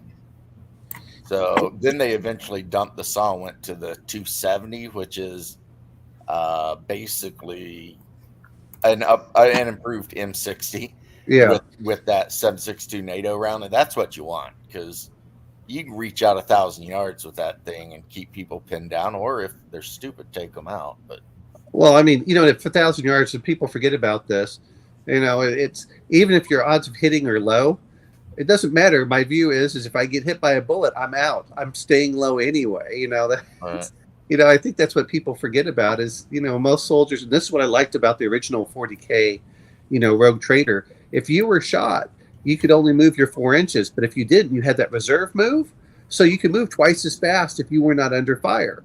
And I said, okay. I wish that they would do more of that stuff, but when 40K, by the time 3rd edition came out, they removed anything of semblance of Rogue Trader was a skirmish game. It was. 3rd edition, it was becoming a not skirmish game. But another thing about disposable heroes is your chance to hit a target in that game was not based on your troops' training level. It was based on the target's training level. Oh, interesting. And the way the creator of the game justified that is veteran and elite troops, they will know how to use every nook and cranny within the terrain to keep themselves out of the field of fire. Whereas conscript troops, and the example they gave was like early Red Army guys, they're just milling about the battlefield like cattle. They have no idea what's going on, and they're just going to get mowed down. Well, my father... So that was an interesting kind of concept there. We'd go shoot with one guy. He was retired, but he had been in a few firefights in Vietnam. And he talked. Well, I think you should do both, to be honest, because he was saying that the Viet Cong had him at 25 yards, and they were spraying them with rounds, and they were pretty much in a they were kind of trapped in this thing. Not a single soldier got hit. And some of it is, just like they talk about the Zulus, people don't know how to, they didn't put it into their shoulder. You got to put the round in you got to put the rifle into your shoulder. You can't just hold it. You, of course, like we said, you're panicked because that goes off too. And so the odds of you hitting are a lot slower. And this is why I always joke about it. So if I ever want to get into a firefight, I'll stay at 500 yards because I have all the time in the world to shoot. They don't see me, and I can keep my blood pressure low. And I'm kind of old. I'm not going to win. If you're going to chase me down, I'm going to lose, against a guy in his 20s. Simple fact. But if I'm at like 600 yards and I got my rifle and I have everything doped in, it's much worse. And actually, I heard one of the special force guys when I was in Afghanistan talk about how some old Afghan soldiers with the Lee Enfield were keeping down a platoon of Army soldiers, or it was either Army or Marines. They kept them down because the M16 couldn't go far enough, but the Lee Enfield could, and they were on 2 different mountains. So there was a valley in between. So these guys could shoot, and these guys couldn't hit them. They had to fight. When they finally captured them, they were just laughing. So when all these people they're using 100-year-old guns, like the round matters as much as anything else. So anyway. Well, let's also not forget that most games are not written by former military. Well, I don't know if the Disposable Heroes was written. I don't know. It's an English company called Iron Ivan, and the first part is infantry, and then the coffin for 7 brothers adds armor. Okay, and it makes reference to the fact that we had given the Russians a bunch of Lee and Grant tanks, which the Russians affectionately called a coffin for 7 brothers. They said we're not fans of the things, and they had interesting rules with that too. Like if you had a tank on the battlefield, you generally would only have maybe 1 or 2. In order to attack a target, you first had to make a roll to see if you could even see the target. And that's true. That because it depended, is your commander buttoned up or not? If he's not buttoned up, your chance of spotting a target is much greater. However, if you get a hit and he's not buttoned up, there's a really good chance he'll die. If you ever played, which I really enjoyed, sorry, we've completely derailed this whole thing. If you've ever played, quite all right, gentlemen, it's quite all right. Born infantry function basically the same way as we're describing. If you've ever done Battlefront Beyond Barbarossa, which was a video game that came out 20 years ago, and now they have a more modern version. I think it's Battlefront Ukraine, oddly enough, which was in 2017 of the U.S. versus Russia. Right. Yeah, they have the British. I actually liked it because that was part of the thing that came down to it. It was a little bit different. It wasn't quite real time. Every minute you'd put in your turn, and then you would wait. Then you would click run, and then it'd calculate everything out, and then it would have like a little AI. But that was one of the things that came into it. Is sometimes you were like screaming at your guy, "You're being shot at by a tank! You're being shot at by a tank!" And he was buttoned up so he couldn't see it, and like the rest of your army could, but that one unit could not, and he couldn't return fire. He'd like, get away, run! I also appreciate smoke a lot in that game too. You really realize just how bad the U.S. Armor was against the Germans, but yeah, it was interesting for that aspect, and that was part of the reason that you would keep your commander unbuttoned, is so you could actually see something. And then once you got into a fight, you identified, then you want him buttoned down so you didn't lose the the morale and things like that. But yeah, Space Marines have babies, Travis. No. What? Oh, they're mules, except for maybe the Slanesh worshipping ones. Well, they use the where is it? They got from the throat and then from the body, where they got the organ, so they could implant that in the next Marine. Yeah, the gene seed. I loved, I liked the whole idea of it, but anyway, sorry, trying to get back to our humanoid aliens, I guess. I suppose. Yeah, I'm trying to think of what other movies were out there. When we're trying to go through it, I think that whether we like it or not, I did like Farscape for some of theirs humanoid. Oh, Farscape, the what was he called? The Navigator was cool. Yep. The rest of the aliens in that show were kind of lame as shit. Okay, don't be bagging on my girl Chani. She's not even an alien. You're talking about the little pale blue looking thing. No. She Yeah. wasn't the blue one. She was the gray one. Yeah, Right, white with the hair. because you had the one with no hair and the one with hair, right? Yeah. That's just a She had human the with short some white. face paint on. Yeah, I know, but she was cute as hell. Remember, we're So doing you're humanoid attracted to aliens. We're humans. doing That has humanoid nothing to do with aliens. aliens. No, wait a minute. We're doing humanoid aliens, so it's okay for that. We're not doing the non-humanoid aliens. That was last. Whereas the bald one was like an actual humanoid plant, right? Oh, I think she was actually a plant, just a okay. humanoid version of a plant or something. Oh, okay. And then you had the goofy guy that had the venomous giant tongue and the stupid things hanging off of his chin. I don't mind Yeah. Yeah, I didn't I like didn't that mind one. him. Here's the problem. Even though I'm like of a religious bent, when I look at an alien, I ask myself, why would this ever exist? I mean, what evolutionary benefit would any of this have? And if I start drawing blanks, then I just can't take the alien seriously. Okay, I'm going to bring up a little bit different though, and you have to look at this is because if you've ever dealt with peacocks and stuff, why the hell do they have this long train of feathers? So sometimes you have So to they can attract mates. Well, yeah, but I mean that's all that you really need for certain things. That's the only explanation you need because there's plenty of animals that have detrimental things to show off to their That mates. is true, yes. Yeah, but none of those animals the are platypus is like not- higher life forms. Yeah, but it's a higher life form. It matters even less as far as survival. I mean, that's my point with that. That's why I give those a pass. Is because we have enough evidence that some weird things are out there. Because not everything's optimized. It's just here's the funny thing. Everyone talks about evolution and wants to talk about something, but if you actually look at evolution, all it means is that you're successful enough to reproduce. That's all evolution is. This whole idea of that you can create a super being doesn't mean anything. All it means is that you have to be able to reproduce and fit into a niche within the ecological system. Yeah. And the problem is if you have like, okay, let's talk about Farscape, the one chick that Shadow likes, right? She could reproduce. She's basically a human with pale skin. That's really all she is. I don't disagree. And the Navigator, I mean, he's some kind of weird insectoid creature. So maybe he could exist. Maybe. I'm not sure why. But like the guy with the weird chin and stuff, why would he exist? It's like nothing about that thing is superior to any other primate. So it's but you don't have to be superior. You just have to be in. That's the thing is if you're in a niche, all you have to do. Funny. I'm the hardcore orthodox guy on the channel arguing evolution over here. Well, that's why. That's what I'm here for. Which I don't generally even believe in, but also, guys, I'll be honest, I don't believe in the possibility of aliens either. So there you go. I believe in the possibility of aliens. I don't believe in the possibility of aliens even existing. I do.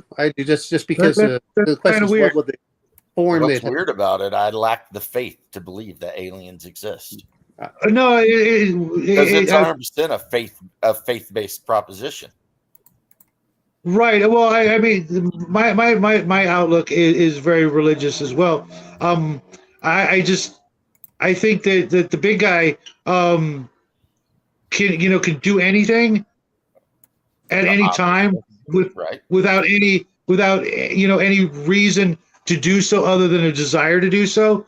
And who knows, what's out there? It just seems like kind of like a weird concept to make all those beautiful stars and things out there and nothing else.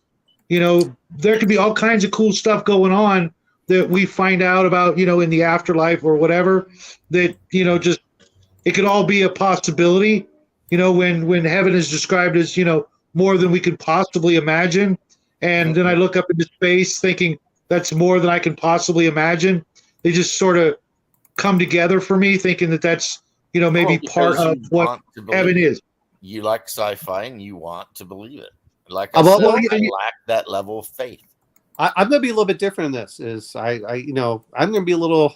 It's not that I don't believe in Traveler God. Universe. Everything in the universe that the travelers will ever encounter is derived directly from genetic material from Earth that a million years in the past was scattered throughout the galaxy by a previous human civilization that had managed to achieve space travel. So now, okay, well, first off, though, I hate saying this. When you say a theory, that doesn't mean much, because the way that people use theories versus scientists use theories are two very different. Evolution is a theory. Yeah, I see what you're responding to. Let's say this: you want an alien, Shadow. Since we're talking about aliens here, right? If you were to take a human from a million years ago, like me, you, whatever, let's say they existed, and you dumped it on a world that was somewhat drastically different, fast forward a million years, how would that human look? God only knows. Exactly. That's my whole point. That's how I view it. Well, let me ask you a question, because it kind of ties to what we were talking about. And this is a biggie. What do you think heaven is like? I don't think about it. I'm going to be a little bit different here, because you have to realize always a little different, Omenau. I'm gonna be the person out of here whenever people talks about heaven, because I'm more of an Eastern philosophy, and if you look at more of Nirvana is the end of existence.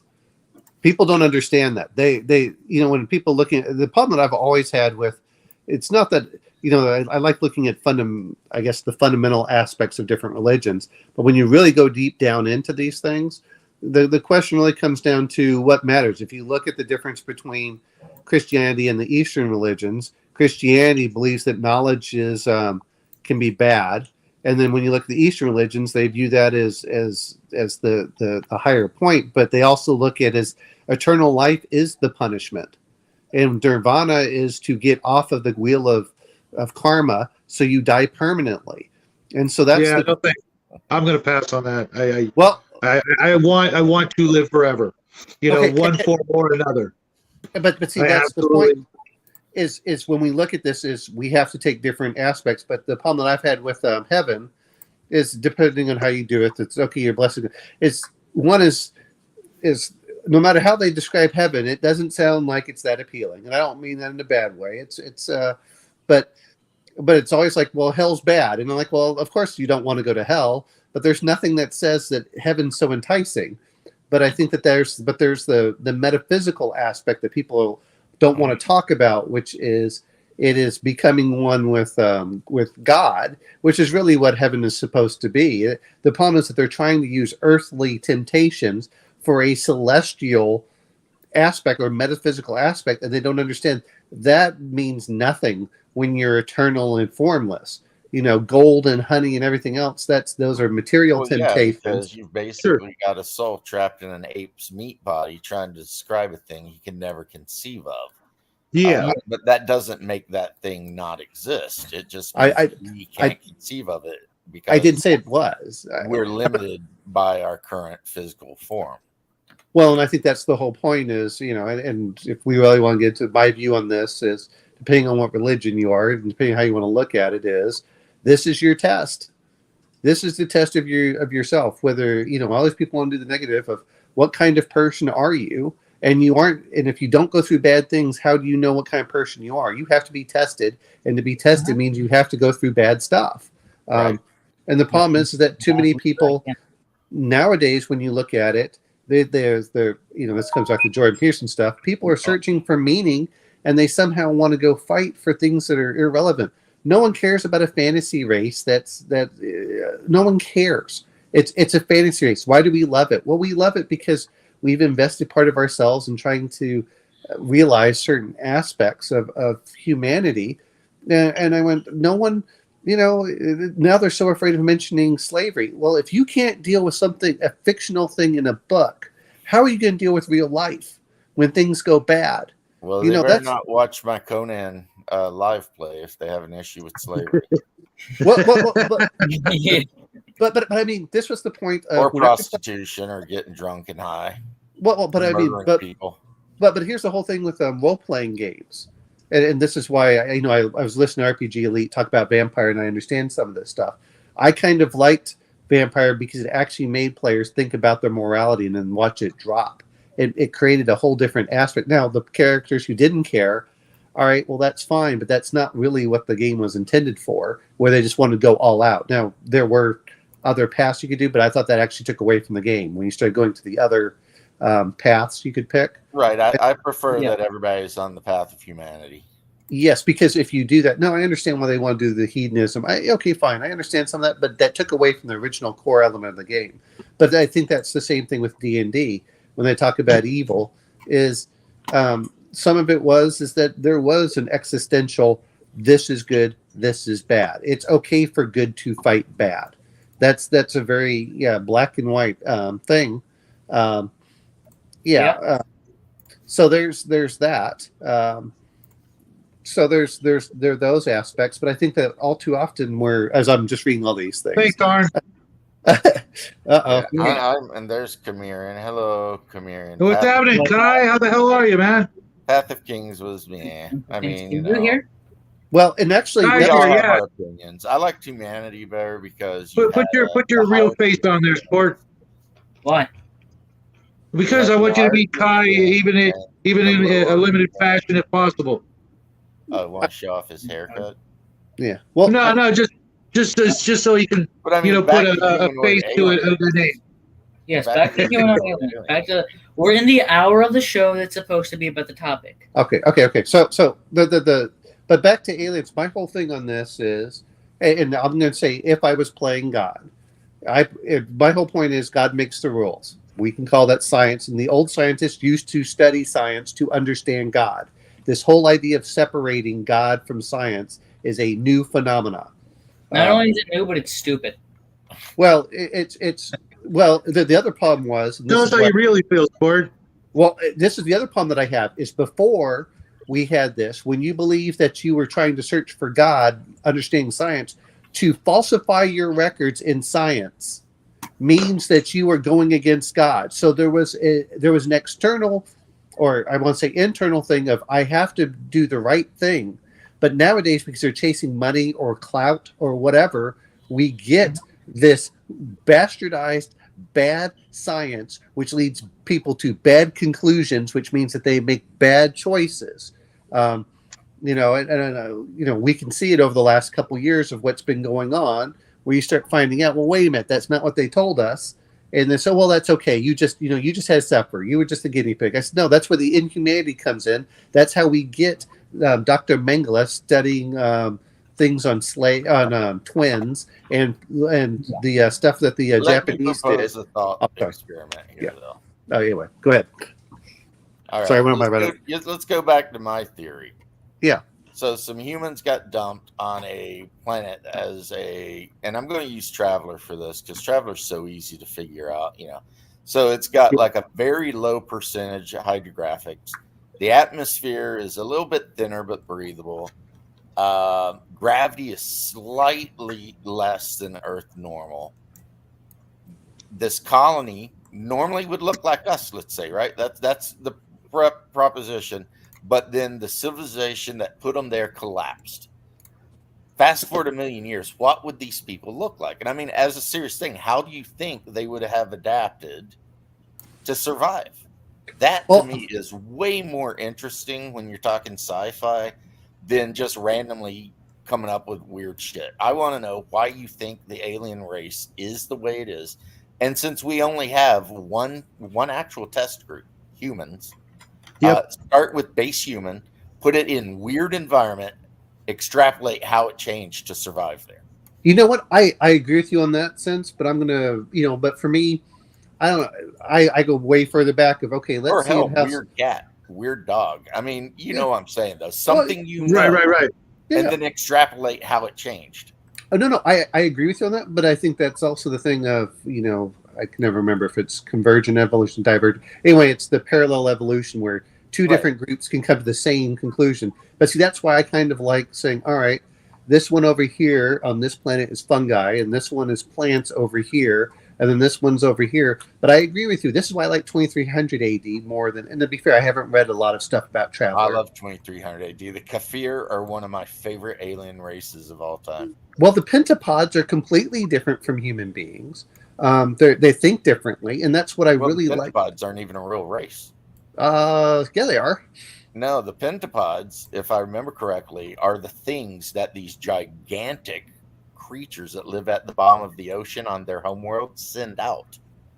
Oh, I'm only going with what I've seen on the 2300 AD, which manga said maybe they've changed some of the stuff, but it said I have all the 2300 books, and on their ocean world, there are these creatures that are like Leviathan.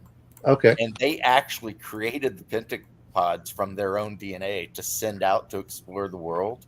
I think so, Kyle. So massive, they can't. Okay, well, I'm just saying what I've read off of 2300 AD, which is just the box set. Oh, okay. From Mongoose. Yeah, it's super interesting.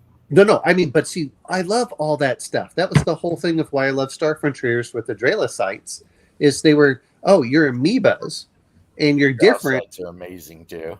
But see, that's what I want to look at. It's like, okay, if I take this and we scale it up, and now these are intelligent. I don't disagree with you on this, but that's their thing.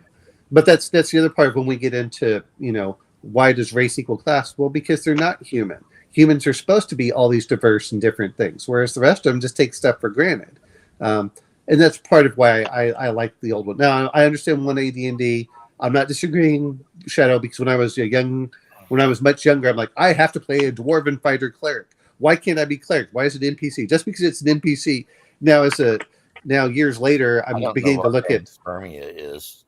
Oh, panspermia. He just means that they're spraying off their seed into the universe. That's all that they're saying. But, okay, let me interject here again with you, though. Yeah. Do you think there's any possibility that humans left on a world with certain environmental factors over millions of years would actually become Draylocytes? No. I do not. Well, it depends. I can see where you're going with that. With the right conditions, with the right conditions and environment and nutritional intake, I could see that happening. You know what though? To be fair, is they could become anything with the specific circumstances to allow it. Yes. Well, you know what? This is what I'm coming down to. Go even further though. What if a bacteria from Earth was delivered to a planet millions of years ago, and that bacteria become a Draylocyte? Oh, easy peasy. That's like again, my whole point when I talk about it, and this is just me, is that all life derived from Earth. I'm going to be different on that, which is just a thing from Earth that adapted to a different environment. You know what? It's and I'm going to correct myself. Is it probable versus possible? Possible. The answer is absolutely yes. But the other point that also comes down to it. This is the other thing I don't like a lot of times is, well, all life can't have derived from Earth, or all life has to derive from Earth. And I actually like to think that life would evolve in different places in different worlds, and because it evolves in different worlds, they're just different. And that's why I like having in space for different aliens. Now, I'm not saying that everything's in there, but I would like to think that, hey, you know what? This one over here is a silica-based instead of carbon-based, and which makes sense. But I'm not saying that it's from supercomputers. I'm just saying that they're doing that.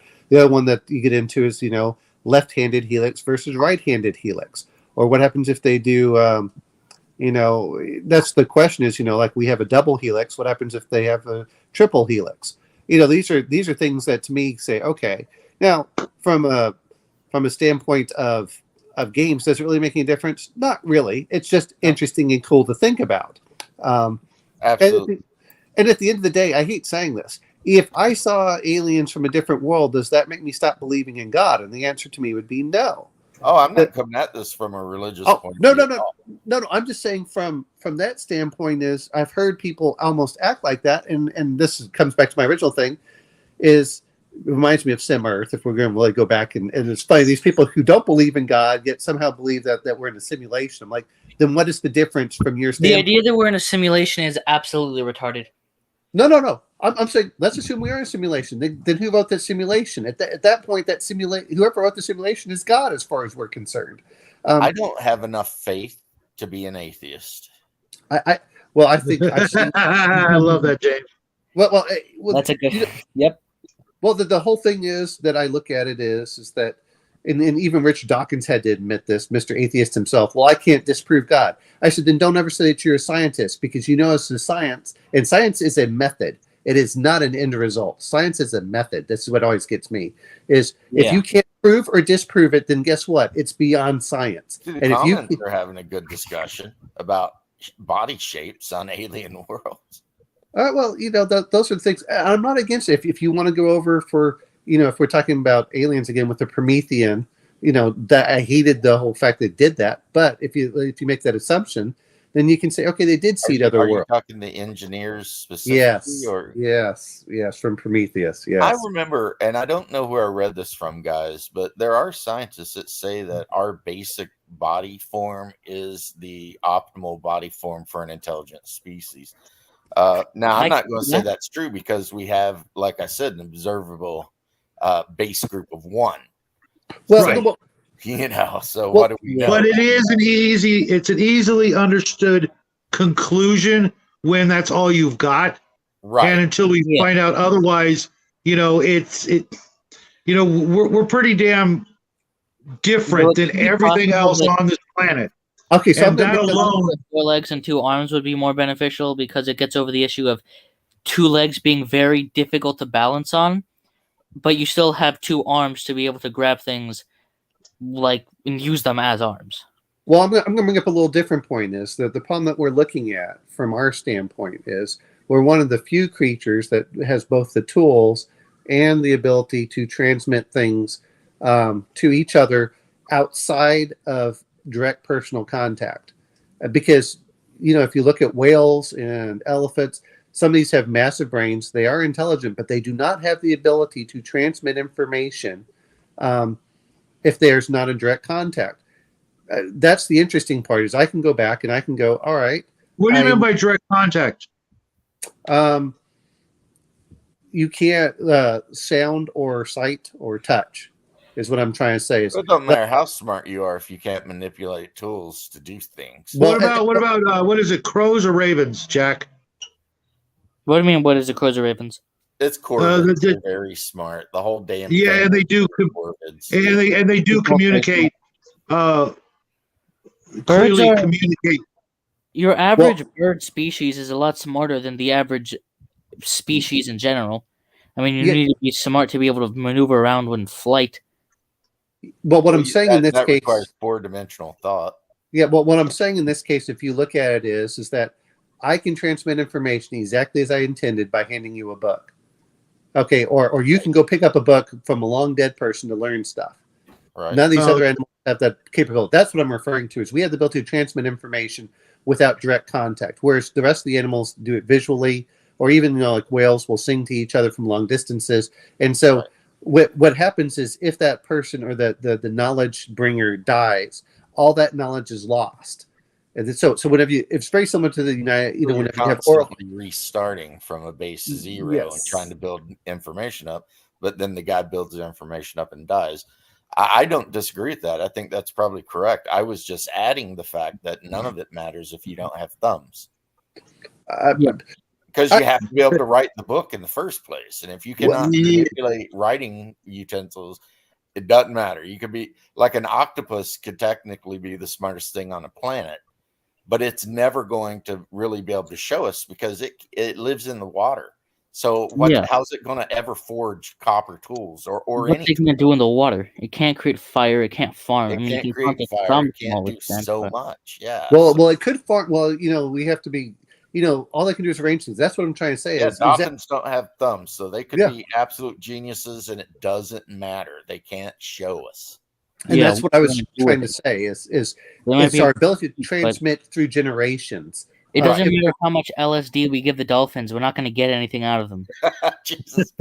The dolphins are having a good time, though.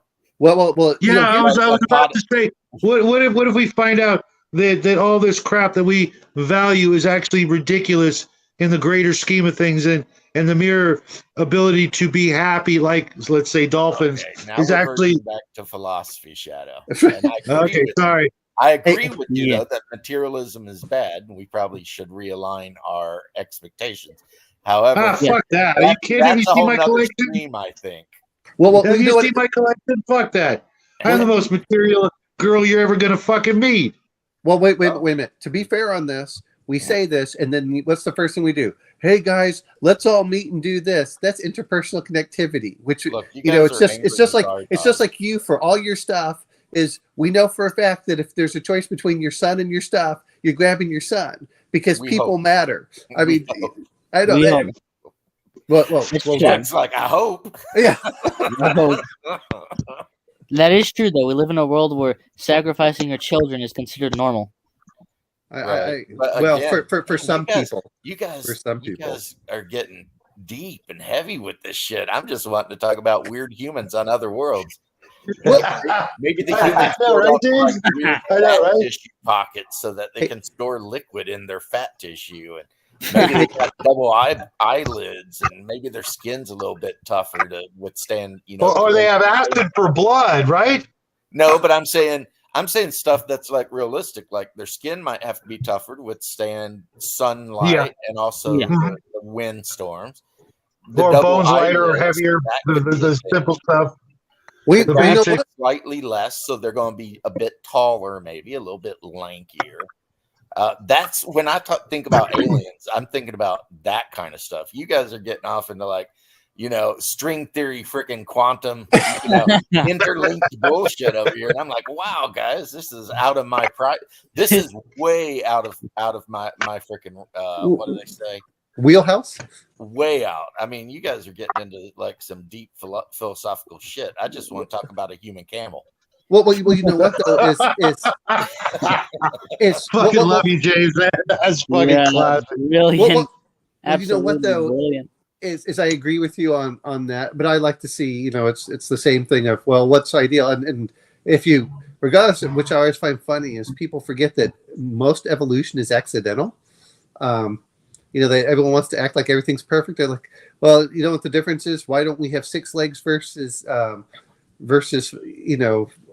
I'm saying 6 limbs versus 4 is all it takes is that some animal was just stepping through and stepped on the 6 legged one versus the 4, and that's why we all have 4 limbs. I mean, that's all it takes, and people don't understand that. But I agree with you. Think the evolution results in the absolute most perfect creature that could ever exist. It doesn't. No, it doesn't. It's accidental. And the other thing is when people forget, people think that evolution is forward thinking. No, it's not. Evolution is based on the primary conditions, which is why when the environment changes, if you are a super specialist, which allows you to outcompete all other animals in that specialty, it also means that you're more likely to die off, whereas generalists are the exact opposite. This is why when you look at some animals like the mountain lion being probably the most successful of all of the cats, except the house cat. But you get down to a lion. Lions are limited in their range, and that's because their environment is not conducive to certain terrains. It's the same thing with the saber-toothed tigers and a lot of these other animals in a heavily forested area. They're not going to do well. Yeah, well, it doesn't. They don't do well where there isn't a lot of large game. I mean, lions have to. Yeah, they're great, but but when you look at the mountain lions, they go all the way to South America, all the way over into the swamps. Well, they go to the swamps of Florida, all the way up into Canada. I mean, I've seen panthers out here.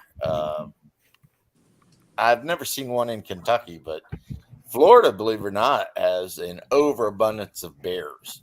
Well, you know what? My parents just said that a bear, black bears down here. They're all over. They're practically the second most common thing after raccoons. Well, what made me was coyotes. With more than 2, everyone knows that. The emperor whacks them. Yeah. Well, coyotes are everywhere. Up in Kentucky, they've actually put a bounty on them. You can kill them on site. There's no season to it. Just gank their little asses because they eat people's pets. So come out up on your porch and take the cat. Well, here's the funny thing is I can say this about coyotes because when I lived in Northwest Florida over by Aialens, I used to drive at night and people didn't believe me. But one is they're smart. And number 2 is they know to stay out of everyone's way until night when no one else sees them. And I would drive on the road because I worked at like 1 a.m. I'd drive down to that and I would see them on the side of the road. And they'd watch the cars, wait till they passed, then they'd cross. Oh, but and bears. My parents just had a bear go into their neighbor's yard, like right across the street. I'm like, wait a minute, you don't even live that close to a lot of forest. But they're yeah. About a couple times a year they have to pull a bear out of some tree, and it's almost always in the middle of like a suburb out on the outskirts of downtown Orlando. We're talking like freaking Winter Park, Winter Haven, Sanford, and you've got this, but they're not really big, thankfully. However, bears are one of the top 5 animals I think that could achieve intelligence if we whack ourselves. Sure. All they really need is a more opposable thumb. They're already a generalist omnivorous creature. They can survive pretty much everywhere. So really all they need is an opposable thumb to start, manipulating tools. And honestly, my number 1 on that list, the raccoon, he's already there. A freaking raccoon will get into anything. I mean, they have little hands. They got thumbs. So all a raccoon needs is a little opportunity. And the next thing you know, they're starting little fires and forming gatherer tribes.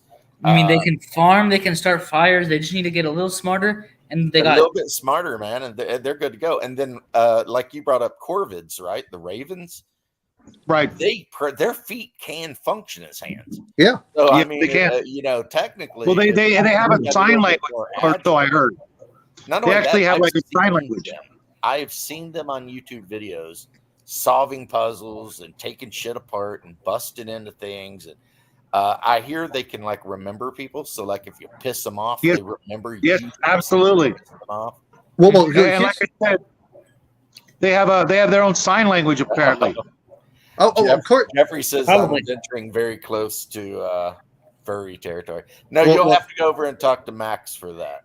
Well. See, here's the thing: is you should have gone to the chill stream last night if you wanted that.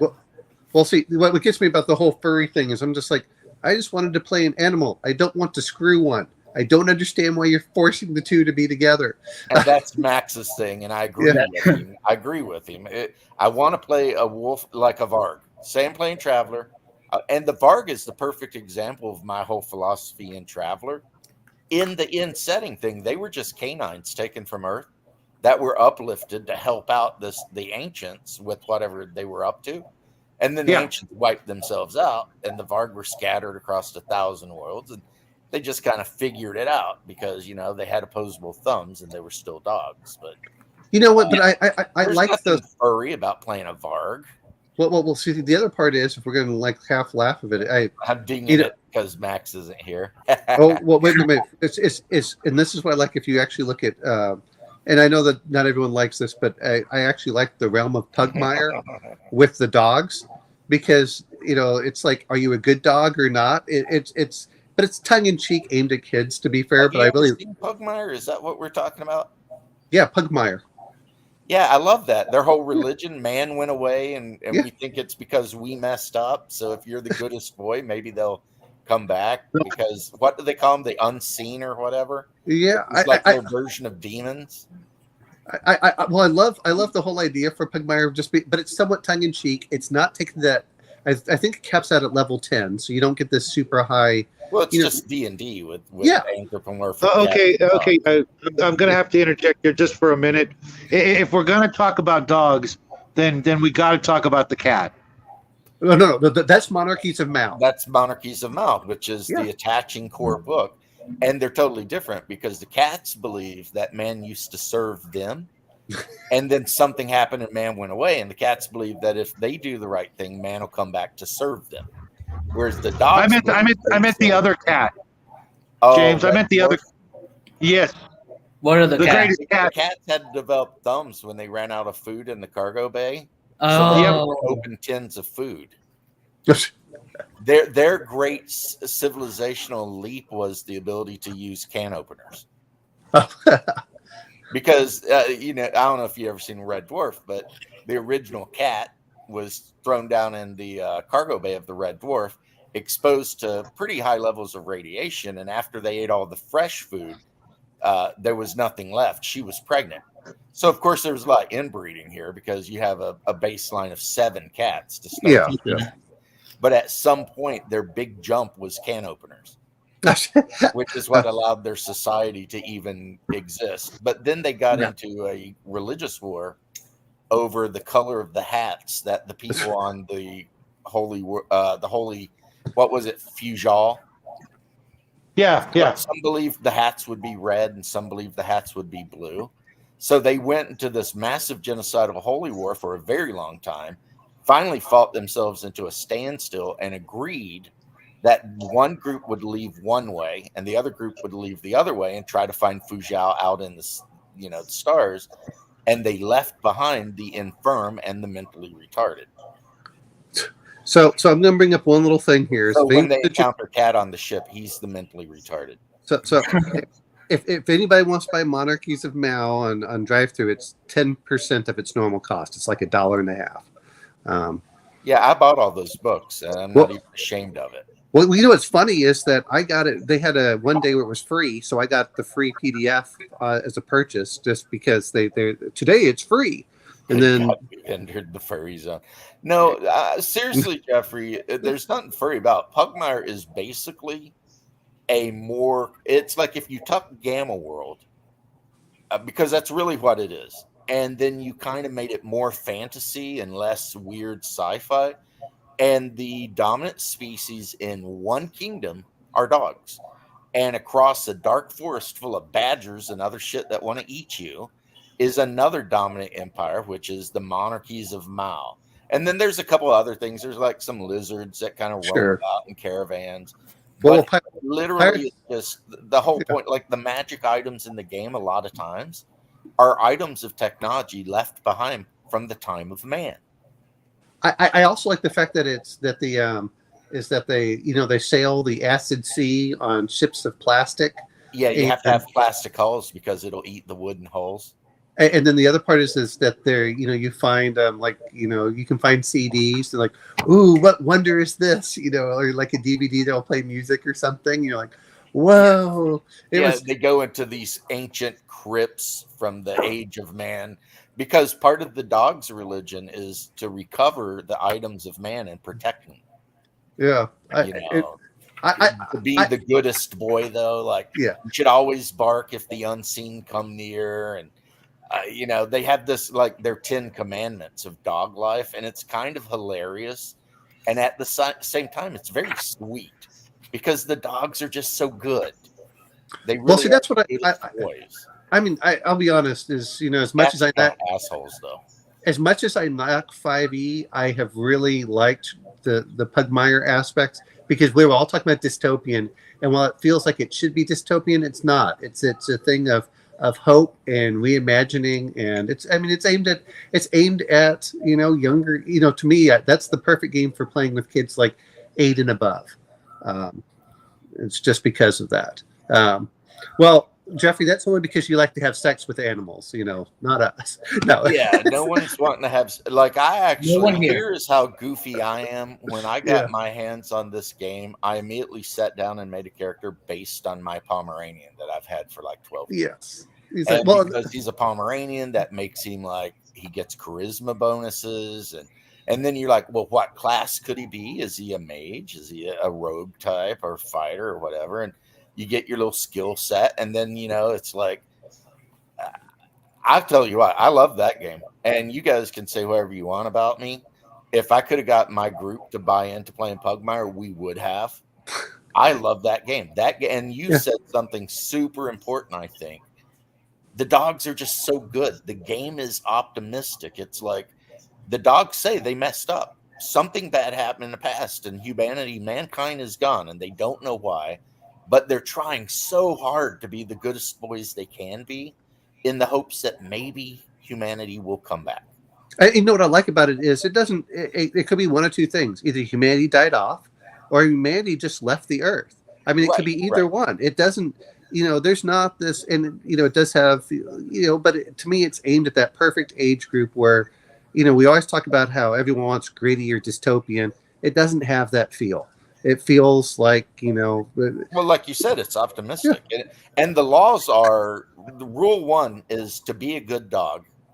Rule 2 is to obey your masters. So dogs who are placed higher up the hierarchical order than you. 3 is bite only those who endanger you. 4 is guard your home. 5 is be loyal to those that are true, because dogs value man above all. And then 5 is protect all from the unseen, because the dogs believe the unseen are like ghosts, demons, and evil spirits and whatever.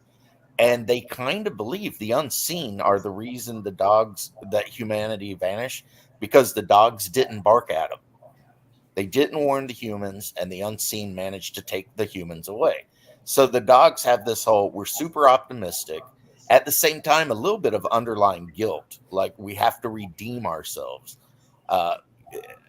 It's just such a sweet game, guys. Yeah. Try it out. Stop calling it furry shit. It's a good game. I've never heard of it, but rogue or edgelord, just play a cat. Well, and here's the thing. Right now, right now, Okay, James, you told me. I absolutely love this. Yeah, this sounds amazing. Okay, so what you do is you go over the edgelord ninja. You just play a damn cat, and there you go. No. I mean, but Onyx Path is having it this month. They're having it for 10% off. You can get Monarchies of Mao and Pirates of Pugmire, and then I guess they're going to have Pugmire a little bit later. You can get the one on the phone that's still free. If you want to read all the rules, though it's kind of hard to read on the phone. I don't care how well they did it, but that one's still free. So if you want all the rules, but like it's $1.50. I think I spent $3 this month on buying everything that I didn't have. So it's really cheap. But yeah, I thought it was really. If you ever played nice. D&D, you already know how to play this game. Yeah, it's 5e D&D, but to me it's 5e with a heart and a soul. You know, they actually changed some stuff from 5e too, like the short and long rests are different in Pugmire. Yeah. I mean, advantage, disadvantage is still there, but the game is more like the 5e people actually wanted 5e to be than what we ended up with. And again, I mean, you go on dungeon crawls against, let's say you go into ancient crypts and there could be giant ants and spiders and, the rats that worship science, that live underground, and they're constantly the rats that worship science. Their high priests wear white lab coats, and they believe they have to experiment on other creatures to find the truth. So they're kind of, in their own way, creepy as shit. Like all the mice and the rats are mad scientists, and they will kidnap you to do like weird surgeries and stuff on you because they're trying to. They believe they come from an ancient place called Lab Ortori. Oh, right. I know it's a lot Squeaks Below kind of gets into. Like I said, I actually really love this game, the setting and everything about it. Yeah. It's Gamma World done right. Because if you wanted your little dog or ninja cat or whatever you're playing to find a blaster rifle, it's in the game. You go into a crypt, you absolutely could find some old tech beam weapon or whatever, but mostly it's sword. It's a medieval period, and they explain magic. It's kind of like from Fred Saberhagen's book. Pretty much, there's this field around the earth. How it got there, who knows? But certain creatures can use their mental power to manipulate the field to cause actual effects. So, so even magic is not really magic; it's just a kind of a different science. I'm looking at what Jeffrey Garrison said. I don't want the new generation's kids. What I want is a game that I can play with my son without overly deep, without making it over. Now, to be fair, he isn't that interested, but I would rather him. But you know, he doesn't want the negative stuff. I mean, this is why he hates watching the news. Is that he gets bombarded by this, and instead, this is a more uplifting and happier way of doing it. Yeah, when it has a heart and soul. You know what? That's true, Chimerian. But the fact of it is that the more that I have to invest in a game to put it in there, the less likely I am going to pick up that system. When it's just like it's the same thing. Like, if I want to cobble most of 5e into what I want, I'd rather just play another system. It's not that you can't do it. Now, Pugmire works fine for what it is, and I'm not against all of these games. But at the end of the day, what am I looking for the games? And if I want something that's aimed at a younger audience, then Pugmire is a perfect one for that. If I want super gritty, Alien is a great one for that. but I don't. This is why I like playing with different systems. Are you talking about Free League Alien or? Yeah. I'm saying just. But my point is what am I looking for in the game? And just like whenever I go to a restaurant, I don't want to eat the same thing every day. Some days I want lasagna, other days I want steak, and some days I want crawfish etouffee. They're all completely different dishes, made completely different. But damn it, no one is perfect. It's not what I'm going to eat every day. But when he says all new creative ideas, I disagree. Go look at all these. There's so many RPGs out there, and yes, I do not like that a lot of them are in the 5e system. I do not, but some of them. To be fair, though, Pugmire strips the 5e system down so much. Yeah, that the first time I read the rule book, I didn't recognize it, other than advantage, disadvantage. And inspiration. I think that's and maybe inspiration, yeah. But like a lot of the rules that some of us don't like do not exist in Pugmire. I the first time I read it, I was like, is this a BX clone? And they just updated a couple things here or there, because it literally could be. But then again, that goes back to what I say about all versions of D&D ultimately are the same game anyway. I mean, die 20 versus target number. Really, that's all you're doing. And I've liked it. They've been fleshing it out. The Pirates of Pugmire, the Monarchies of Mal. Pirates adds black powder weapons and stuff like that, and you can play birds. Yeah, you know what? And I'll be honest, I got a gritty one. I'm still waiting for of Historia, and that one's a really dark. If you want to go completely the opposite of Pugmire, there you go. But I like the art for Historia. But that's another 5e clone. But at the end of the day, try and get back to Aliens here. That was the topic. I know. But here's the thing, though. He's not off the topic by talking about Pugmire. He's not off the topic because then it goes back to my whole deal with uplifted animals. And I mean, how do you know how a turtle is going to, over a long enough timeline with different influences, that turtle could become a damn pirate. You don't know. Your Type S scout ship lands on some planet, and you're like seeing some sailing ship, and there's turtles on the damn thing. But I'm gonna. This was one of the things that I liked, about science fiction when it comes into games versus on television.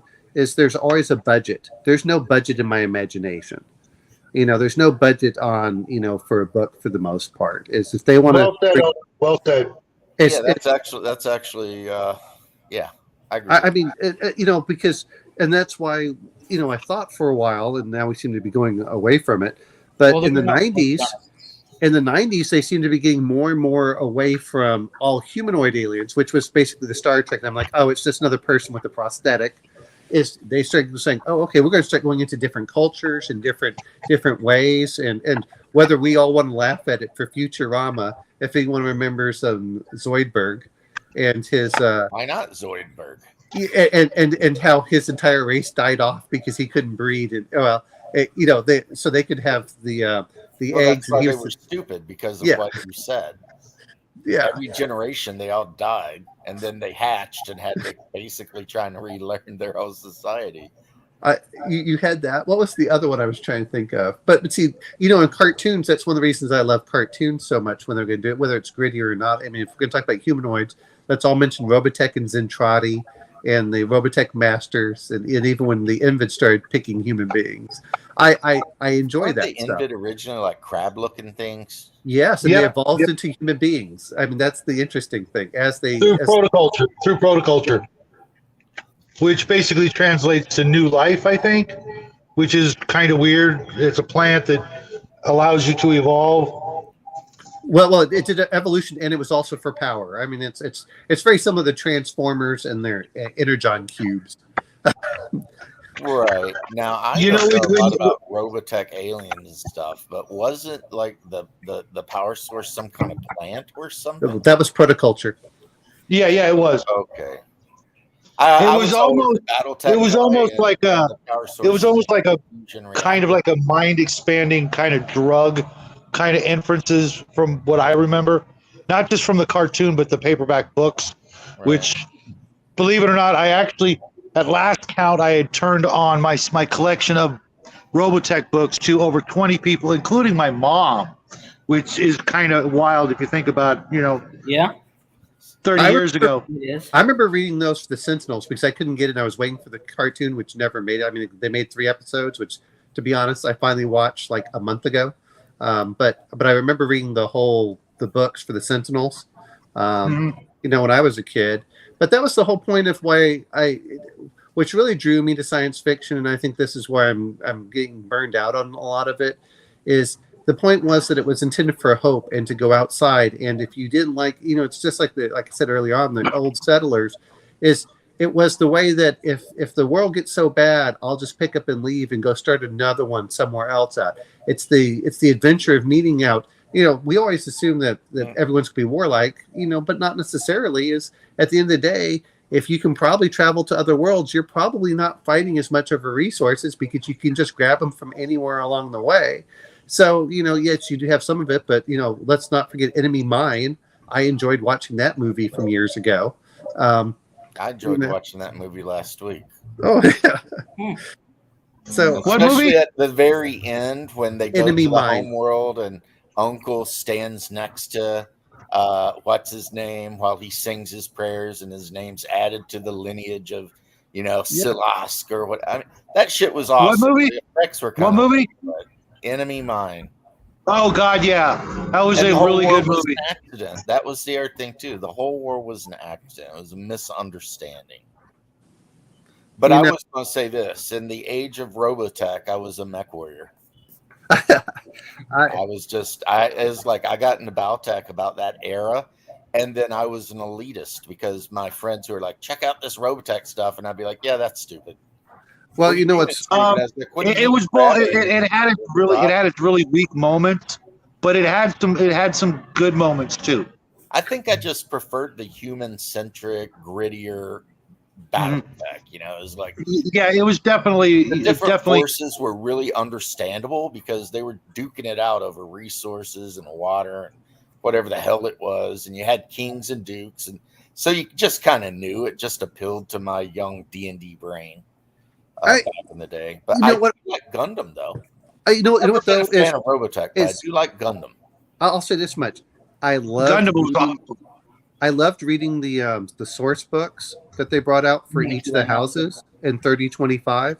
You know, when they talked about Steiner, and then they talked about Davian and Kurita and Merrick and Lau. I loved those books because they did a really good job as far as going back to the history and everything else. I didn't like the mechanics of Battletech because, to be fair, you know, here I was during the Cold War. My father's, you know, an officer in the Army. I'm trying to find something that matches the reality of you know, modern U.S. weaponry, and I'm laughing when they're showing the ranges. I'm like, you understand that you know, an M1A1 can shoot at, you know, 3,000 yards. Well, the other thing they did wrong, which they did correct in a later game called Renegade Legion. Oh, I love Renegade Legion. They had these weird ranges, but also it's like small, medium, large laser. What does that mean? And why would they have different ranges, right? Whereas in Renegade Legion, your lasers are defined by like their wattage or whatever. They all have the same range, but the bigger lasers just do more damage. But then you use that template too, so a laser will just pop a hole in you, but not necessarily hit a lot of critical areas. Whereas like high explosive APDS rounds, they may not penetrate as hard, but if they do get inside, they're gonna whack. But see, I loved Renegade Legion. You know, I thought as a game it was better. I also liked their aliens. They had the tripod guy. I can't remember what his name was. Well, they had that one weird dude that evolved in a swamp, so its eyes were like on the top of their head. You had the one people who looked human, but they kind of weren't. Well, then they had the one that had, I think it had 3 legs. The lizards. Yeah, but see, that's what I love, and that's part of the reason I think the lizards were hexapedal. Okay, there was they almost looked like rhino lizard combination things. And you know, but see, those are what I love about anything that's the science fiction is okay. And to be fair, we can say it's plausible, or possible. I guess that's what it really comes It's down. possible. It's possible, even if you gave a rhinoceros opposable thumbs, who knows what the hell it would do? Well, you know what? Well, we're back to Teenage Mutant Ninja Turtles and Bebop and Rocksteady. Bebop and Rocksteady. Well, come on. Actually, I thought they were cool. Well, that's the thing that I.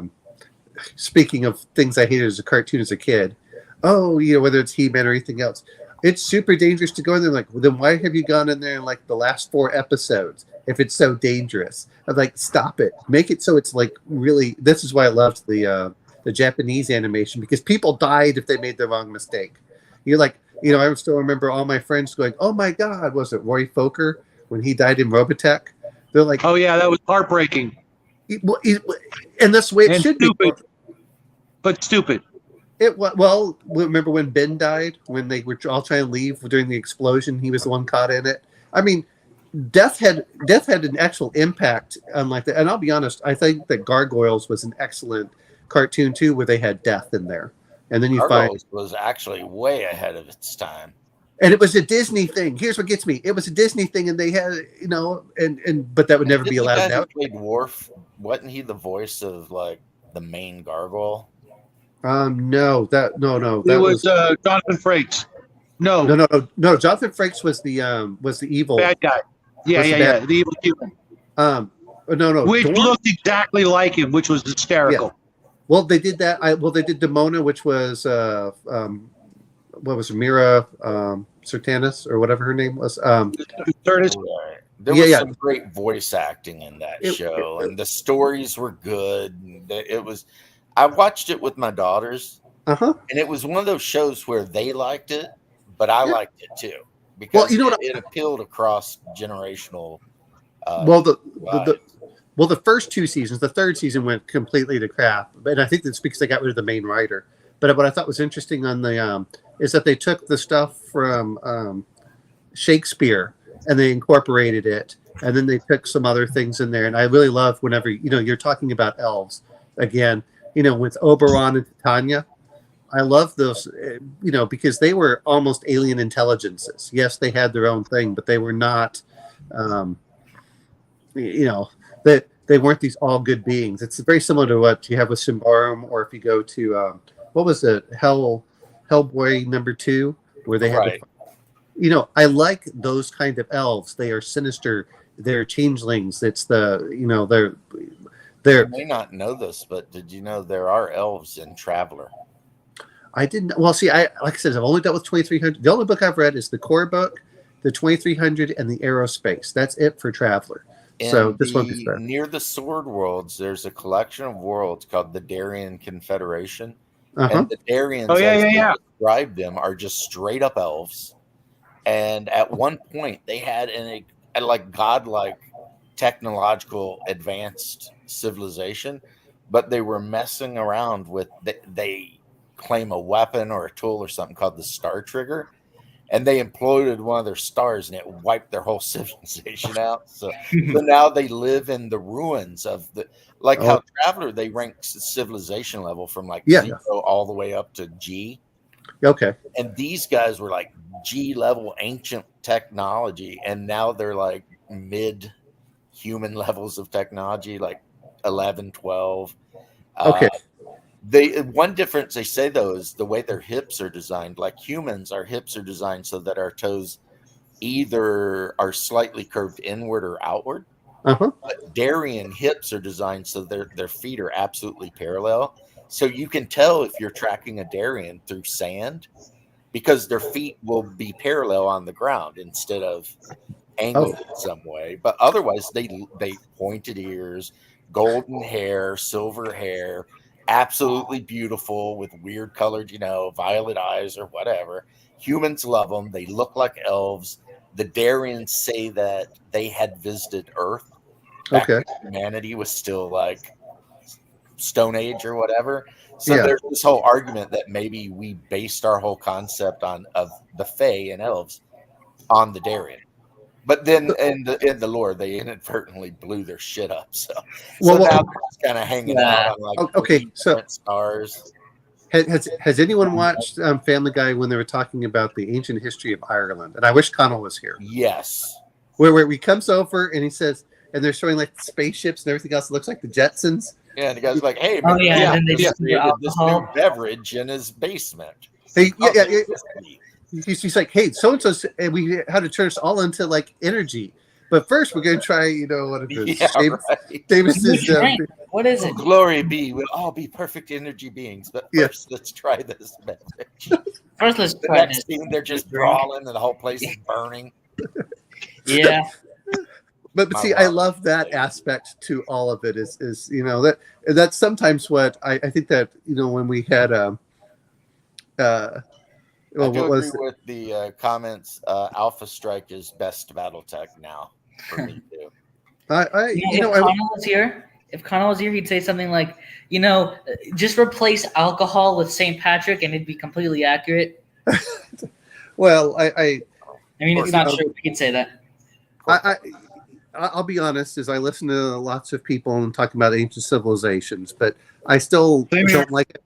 I don't like people talking about, everything's based on aliens, because I think that discredits our ancestors. I really do. And I think that our ancestors were far smarter. Speaking of which, and if we're going to talk about... How did the pyramids get built? Obviously, humans are too stupid and incapable of doing something like that. Guys, it's the answer to the pyramids. I've said it before. It's so simple. Massive whips. That's what Lister says in Red Dwarf when Rimmer's like, "Have you ever imagined how were the pyramids made?" And Lister's like, "Whips, Rimmer, massive whips." But I get what you're saying, Omenau, about the whole. How could this have been? Because maybe our ancestors were way smarter than these idiots think they were. Yeah, figured shit out. Well, like I said, I like listening to Randall Carlson, and then if you listen to some of the others, and then Graham Hancock, they all run in the same circle. So that's they all talk to each other. But what I really like is one is you start looking back, and there's this idea that civilizations are linear, and they're not. We know that there are sun drops. We have the Bronze Age collapse. We have the Dark Ages. We know this occurs, and yet people act like it's. Well, let's see. We have an ice age, and then it looks like we may have had a comet hit at the end of the ice age, which causes massive flooding, which raised our sea levels 400 feet. But yeah, obviously they were dumb, even though they had maps that discovered things that we didn't know until the 1800s. Obviously, the Perry Rees map. Yeah. I mean, all these things I just love to listen to. But I also heard something which was very interesting. Is the question is, was there another smart civilization, let's say during the dinosaur era or something, and they've said that the real question is, how would you know? Because most of our stuff is not built to last. Oh man, now you've been watching the same shit I have. but I'm okay with that. That's what, to be honest. No, I'm just saying what you're talking about. I think I just watched that video a week ago, and they're like, we would never know if some kind of dinosaur creature had evolved an advanced nuclear age society and then got ganked out of existence. Fast forward 10 billion years or 100 billion or whatever, you'd never know, because there's literally nothing we can create right now that could ever survive that period of time. But you know what's funny though? Yeah. Everything you're talking about is what I presupposed my entire sci-fi setting on. That there were civilizations 100 million years ago on Earth that achieved space flight even. And they went out into a barren universe and started just seeding it with all sorts of DNA. And then fast forward 100 million years, our descendants or whatever go out there and they find all this crap. And it's kind of like the concept of what happens if you had a massive garden and you planted the garden with all the plants you wanted, but then you died.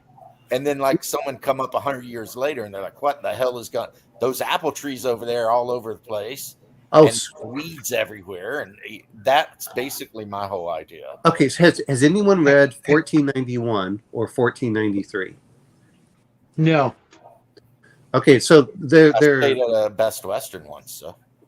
Well, no. The 1491 is a book about what the Americas were like before Columbus came. And 1493 is a book of how the discovery of the Americas changed the rest of the world. Very, very interesting. But that's one thing they talk about is in certain cases the stuff that we view as natural was not. Like they said that rubber trees all in the Amazon, there are too many of them, and many of them were set up. What it appears is that they had plantations of these, and when the Spaniards came in and the diseases wiped all these people out, that it went wild and nuts. And they were talking about a lot of these things when they're talking about invasive species. They said there were some species in the Americas that had been tended, so they didn't go out of control. But when the the natives, the indigenous people died off, they went nuts. They went nuts. Now, speaking of which, since we're talking about dinosaurs in the past, and I know you don't like this author, I think she does good work, but I don't like her politics just like you. Is I still love this book for the Sean, yeah, she's just a weirdo, and my opinions on her, like I said, are based on Twitter interactions. But I'm saying who she is, so. Well, but I'm saying, but from a book standpoint, this is well written. I really enjoy this. Which the idea is that humans went back in time right before the meteor's supposed to strike, and they know it's going to strike. They just don't know when because they're so close to that time period. Right. And you have like cybernetic dinosaurs and all sorts of stuff. And I thought that was just really cool. I know that RPG Elite likes the Cypher system, but the idea from this just seems to be really cool. I think Rick or 28mm Gaming is a big fan of Cypher too. He actually came on my show once and spent like an hour explaining how it worked exactly because I own Numenera, and I was always kind of like, I'm not quite getting this shit. But the problem with Numenera to me was always the setting because it was way too out there. But the rest of the system is easy. I just pull out the Cypher book, I pick a setting. It works well for just about anything you want. I mean, it's a universal system. He was saying it would be really good for sci-fi, like actual hard science fiction, but I don't know if I can ever be torn away from my beloved Traveler. I don't know. I was trying to read it. I'll be honest. I was reading Godforsaken, so this is the other book because they had the sale on, which I spent way too much money on, but they had a sale for like half off for all their books during Black Friday. So I went up and like, okay, I'm going to buy these. I'll be honest. This is probably better than most of the Dungeon Master's Guide for the recommendations on how to set up a world and deal with different fantasy. If you ignored all the rules. I mean, super surprised by that statement. Yeah. That's a pretty low bar, isn't it? That's weird. But no, I've looked at some others. I agree with you about Numenera. I like the idea of Numenera. I don't know when. I think sometimes it goes so far out there. I'm just like, hold on, and it's hard for people to wrap their mind around it. But I think from a more limited, narrow setting, I think that the Cypher system works well if you like a D20 system.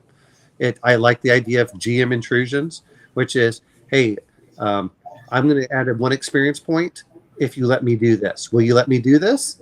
And you ask the player, and the player's like, and if they don't want to do it, then they give you an XP. If they do let you do it, then you give them an XP. And what's funny is when I was playing it earlier this year, everyone's like, yeah, go do the GM intrusion because you're going to do something cool. So I was like, okay, that's cool. You can throw it in there. Like, even if you hit, I can say, I'm going to do a GM intrusion. Like if you hit the dragon, and you hit it, and he says, I want to do a GM intrusion. You're like, yeah, okay. And he says, all right. You hit it with your battle axe. Your battle axe goes into the side of the dragon. The dragon lifts up, and you lose your battle axe up in the air with it. I'm like, right. You know what? That's fine. And I don't, as a player, I'm like, oh, cool. You gave me more XP. Now you just made my life complicated, but that's okay. I think that's a cool idea, and I think I like about that. I just don't like it. The problem is I don't like where it's either a 1 or a 20. That's great things. That's my only issue with it. We were in the Conan play with Hungar today. He and I were, I'll give you some Doom because I need to roll a couple dice, and then it's like, well, you got some momentum here, and you gave me a Doom, so now there's one fight where he got into it with a feathered dragon, like a small feathered dragon, and it missed him, and it starts circling around him, and I had Doom. So it jumped him, and he killed it. And I spent Doom, the first Doom, to add another monster. Yeah. And the second Doom to allow that monster to go in initiative order before he did. Oh, so yeah. then what I said is that the second feathered dragon jumped out of the bush from behind him. Uh-huh. because there were velociraptors, but I was calling them feathered dragons.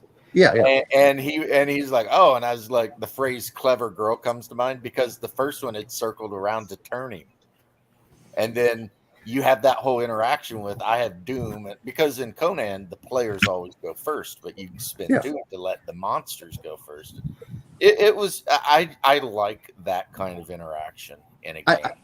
I do too. Well, I like those things where you can throw in, and the players don't necessarily feel that you're being unfair, because there are times that I've felt that way. As I get older, knows how much Doom I have. He knows what I can do with it. So Doom actually constrains you. Well, no, that's my point. Is as players, I remember having so many fights over when something was stupid that we yell and fight because it wasn't built into the mechanic, and if I felt the GM was being unfair. Now, as I get older, to be fair, I don't feel that way. I don't feel that the DM is trying to kill me off or something. And I know that Shadow and I talked about this, I guess with Connell or something where, I hate killing off characters, but I love to give them complications. And, you jumped and you missed the cliff. Well, instead of saying that you missed the cliff, you hit the edge and you fell 30 feet. Now you have a broken leg. You're hanging on. Well, Omen, you're not going to like, Omen, you're not going to like, the next gatekeeper table breaker that I recommended for next week. It's basically how characters need to die. Not enough death is happening in the game world right now, and it's driving me absolutely batty. We'll see. Should always be punished. But I'm getting ready to go to bed, guys. So I just want to say something before. Sure. Jeffrey Garrison in the 80s when I was playing AD&D, I had a raggedy denim vest that I wore all over the place, and it had the Kill 'Em All from Metallica's Kill 'Em All logo across the back of it because I was that kid when I was 16. So he's talking about who did. Now I did get into Duran Duran, but that was actually in my 20s. I started listening to older 80s stuff, and I was like, Duran Duran is pretty cool. But when I was they were 16 and stuff, it was like Kill 'Em All, Ride the Lightning, freaking Master, just all day, every day, Metallica, Megadeth. So DM James, in 92, I slept, unfortunately, and I didn't find out. My friends who were at the Navy base, we were in the Navy, and they needed security, so they got to work that what was the where they had like Metallica and Guns N' Roses. They had all of this in one location of the for the music festival. Right. And they they had some stories from that, but just because you were mentioning that. But no, the point I think, Shadow, is Master. There's no my issue with that though. I'm sorry, I'm cutting you off a lot tonight. I'm leaving. All right, have a good night. Good hanging out with you, James. I want to talk to you again real soon. Yeah. What does Dream Theater count as? Does it count as get the hell out of here, Chimerian? Dream Theater and all that silly Canadian bullshit. What's that other one? Queensryche. Off a bridge. You and Max off a bridge with your freaking lame ass Queensryche bullshit. No one cares about that. If you're not jamming Metallica or Sabbath or something, I want to hear about it. But anyway, I don't even like Black Sabbath, which is funny. I like Ozzy Osbourne, but I didn't like Black Sabbath. It was too slow. Oh, Jesus Christ. I was the exact opposite. I love Sabbath, even with Dio Sabbath.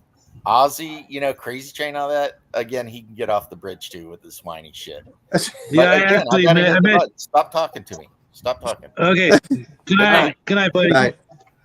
Oh, no, Shadow. What I was referring to is it's not the characters. The problem that I have with it is there's not enough negative impacts on the players at all. It is bounce up. Like I said, it's if I say you have a broken leg and you're falling down 30 feet, I've complicated the entire party unless they want to leave you to die.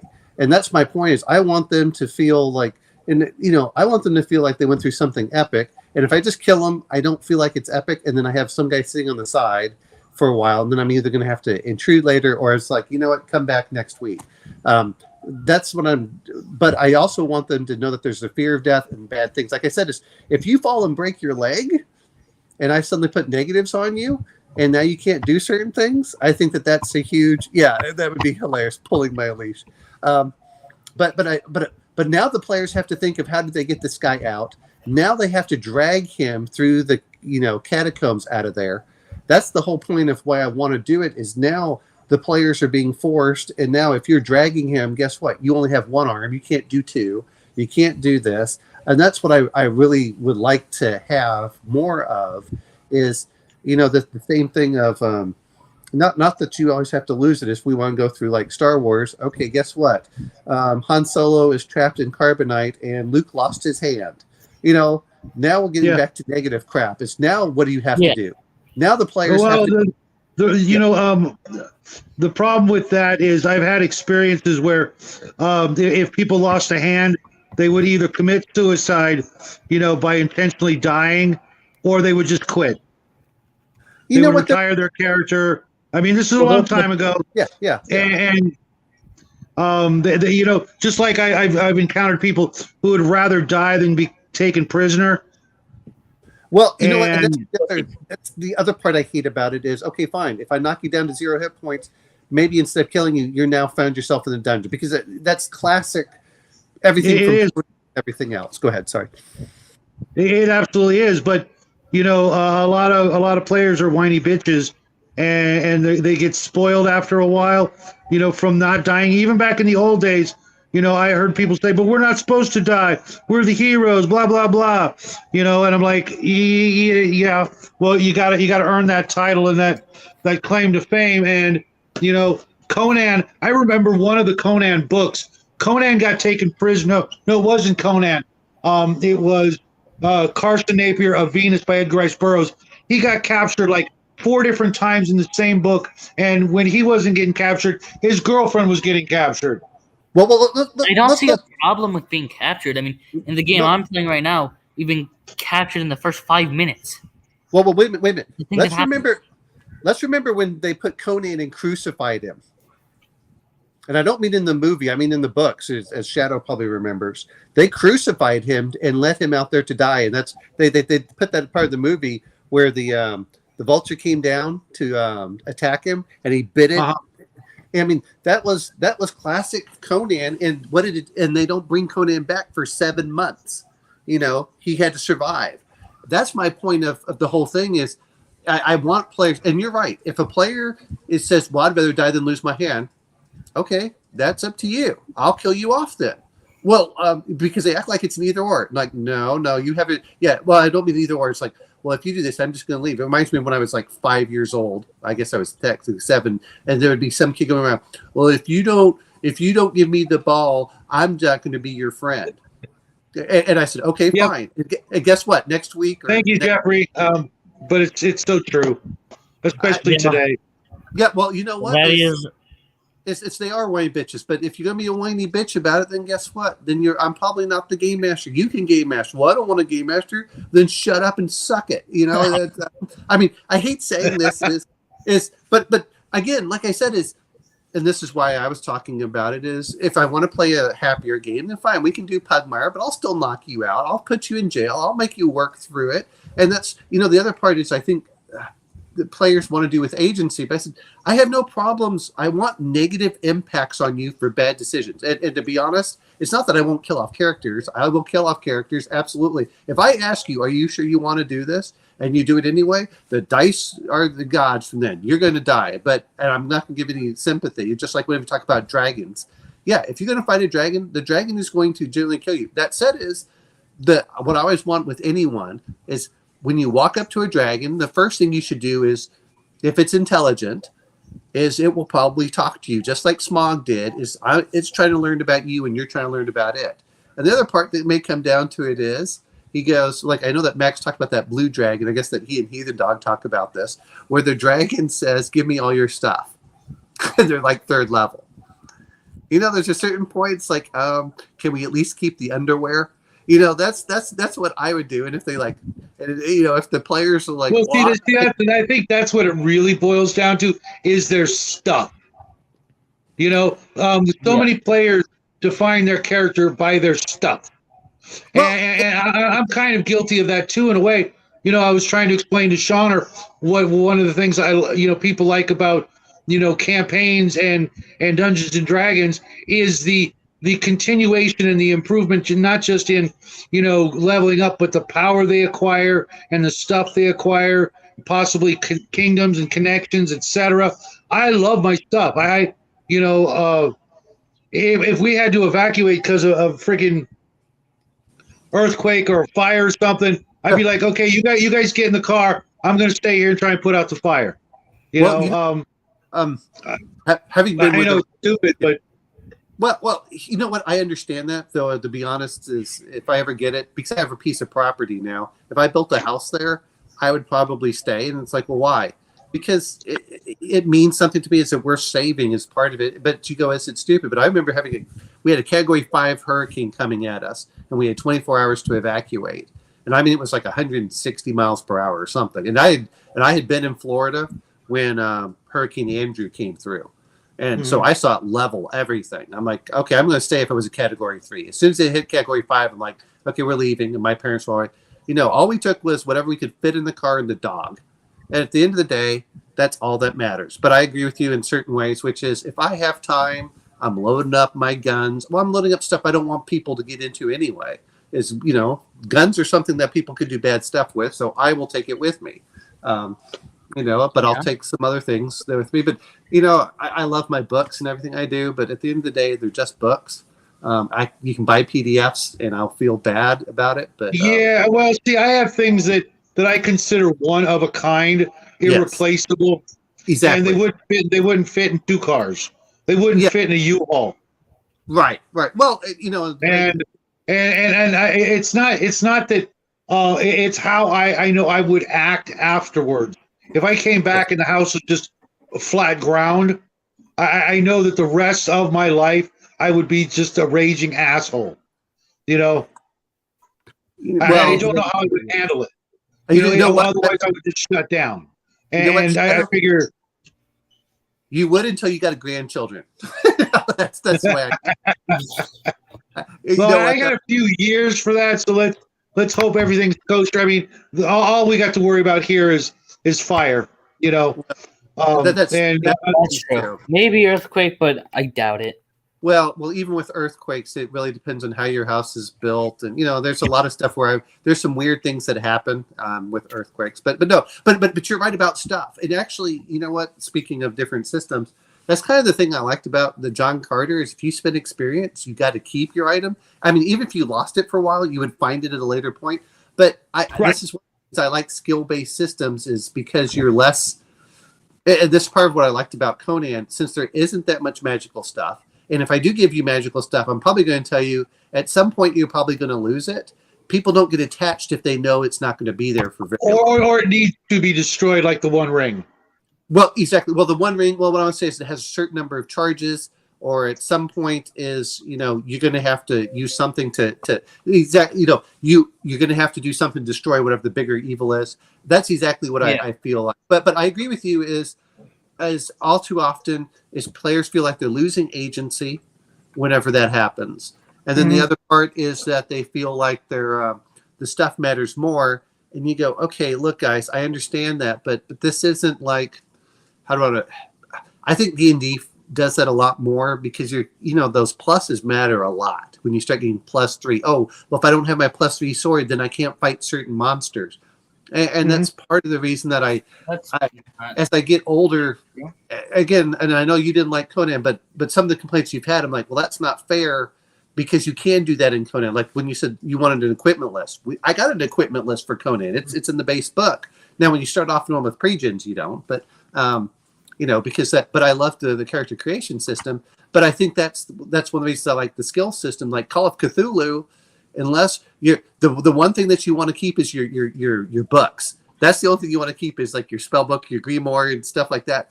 But by keeping that, you're losing your sanity. But the rest of this stuff is like, oh, well, you lost your car. I guess I'll just have to work for a long time. I lost my my gun or something. Right. And I like that's part of the reason I like those skill-based systems because what matters more is your character himself and less on the item. I think part of it is also in like D&D, items are often incredibly hard to come by, magic items. So when you finally get one, only to then have it taken away, just feels like a kick in the nuts. It's like, oh well, here I'm going to give you this, but then two adventures later, oh guess what? I don't want to kill you, so I'm going to do this. But I don't want to either. Yeah, I agree with you. That's the problem that I have with the whole thing of I want negative impacts for them, and I want I do miss criticals, though. In retrospect, I wish D&D had done something not quite like Merc, but I wish that they had critical hit tables like they did in Warhammer Fantasy, which is once you hit 0 hit points, now you're starting to lose like limbs and things. Instead of you just saying you fight 100% and then you're down. Whereas I liked in whether an Alien does this, to be fair, Forbidden Lands does this, is you have a certain number of health, and when your health hits 0, then and it has different points for Forbidden Lands, you can take mental damage, which means you go insane. You can take personality damage. You can take physical damage. You can lose limbs. I think that would have made the game a lot better. And you're right. If the player says, well, I lost my arm. Well, first off, you're playing D&D. It's not like you can't get a regeneration spell. The other part in D&D is you can get a resurrection. Now, it depends on how much. But again, that depends on, that's not really a guarantee. And in my games, resurrection is never going to happen. It's too much that it takes away, it makes everything just like a video game, and again it takes away the fear of the ultimate loss is dying. I don't see resurrection usually just takes away more than it gives. I mean, if you're going to have that safety net, I just don't see a reason for putting it there in the first place. You shouldn't be put in a situation where you're going to die and then say, oh, well, I can get a resurrection, so I don't really care. Well, I'm saying if you look at the original first level D&D, you had Raised Dead, Reincarnation, and Resurrection, which each had different. And the point was they had the Constitution. But I'll be honest, I always felt that it cheapened death as well. I want death to be meaningful. Now, that said I don't like killing characters because I want to create a story with them as well. But again, like if I break your leg, guess what? Now you can't walk. Now if you fight, you have big negatives to fight. Now you have this. And by the way, I'm not letting a cure light wounds or anything fix it. That's going to have to be set in everything else. So yes, your hit points can go up, but guess what? You keep those negatives until you get back to town and it's reset. And I think those are things that I think with certain like breaks and things like that, I think a certain amount of magic would cure that, considering that there are magics at higher levels that that aren't resurrect but will do amazing feats of healing. However, it's got to be a certain amount over. And there was this great spell in the Unearthed Arcana called Death's Door. Yes. And if you were certain negatives, you would be brought up to 1 or a little bit more. I forget the exact details, but it was kind of like the Princess Bride, mostly dead. Whereas once you cross that fine line, it's over. But if you can just say that you were just mostly dead, then I'm not breaking that rule, and helping the players out. You were just in a coma, and now you're immobile. You're not going anywhere, but you didn't technically die. And I'd rather go that route because how many times, even in the Conan movie, he wasn't dead, but he was so close that only magic could keep him from dying, and I'm okay with that. That's less of the ultimate gimme, the ultimate freebie. Well, but the other thing is that it forces the players to do that. And then okay, now we're going to go kill off Valeria. All right, guess what? We did this right before the final battle. She died. Now we're going to do the final battle. And that would be a little bit different. But I don't, the problem that I have, like everything else, is I want the players to be somewhat engaged. Now, if you have multiple characters, this is the other part that comes down to it. And I know Max hates it, but I actually kind of like it. I would like players to play 2 or 3 different characters. Because guess what? I don't care if you're going to lose 1 or 2 characters. That's part of the game. It's whenever you do that. And I think that's the thing that, when he looks at it, is, well, I want it to be gritty. Oh, look, this character died. And if you die in my campaign, you can't play anymore. Well, you get some of that. But then the other point is and he does like grittier games. I kind of like the pulpy games, to be fair. But I do want characters to always feel that pain for whatever it is. And if this way, I think Dungeon Crawl Classics does a good job for their funnel. You play 4 characters, and good luck if you have a 50 to 75% survival, of mortality rate. You know, but see, I don't want them to have mechanical limbs until much later. To me, that's just like getting a magic item. Yeah, it is. And the other parts, I do like scars. But yeah, and if the players want to die, then guess what? I'd say, you know what? Here's an easy way. You tell the people that are around you, you tell the other players not to bandage you, to strip your body, and guess what? Your character will die anyway. You know, now we don't have to do anything. You know, that makes it easy. I kind of almost have a standing rule, especially if it's 4 or less players. Yeah. You're making up 2 characters. You're playing the buddy system. Your 2 characters, they can be boyfriend and girlfriend, brother and sister, best friends. One of them better be a cleric, and you 2 are responsible for each other. Because I don't like throwing out lots of healing potions, because I either have to throw them out as gimmies just to keep you guys alive, like putting food in Gauntlet. You know, it's just like part of the mechanic. Okay, well, since I'm taking away hit points, I have to give you a way to heal them up. Otherwise, after the very first room, the very first combat, first level, you're walking right back out the doors, going to town, coming back, hoping nobody was in the first room, then going to the second room. You're right, and that's not fun either. And in fact, if you read, I think it was one of them, Gygax mentions that himself. You know, you don't want it where they're going back and forth in town because they don't survive very long. But I agree with you. The problem that I have is that players don't want any negatives. I don't want a broken leg. I don't want this. I don't want to be put out of action for a couple of weeks. Guess what? I want that aspect. Not that I have to kill you. Not that I have to do everything. But I want you to go over and go, ooh, do we really want to do this? Ooh, you know that. But like I said, that's why I was just mentioning the broken leg, because now I'm forcing characters to improvise and how they're going. One is, if you drop 30 feet, the odds are that's not going to kill you in real life, but it will break a leg or something. I mean, you're gonna be out. But the other part is now the rest of the players have to figure out how to get down there. Human beings are not light, especially dead weight. So now you have to go. Now you have to get someone over there. Now you have to worry about wandering monsters. Now, especially if you're deep in the dungeon, now you have to pull the guy back through. And in many cases, you know, just like when we talk about the Mines of Moria, they're coming back through this. And that's the yeah. So, well, I agree, Kai. But here's the thing: you end up with certain inevitabilities.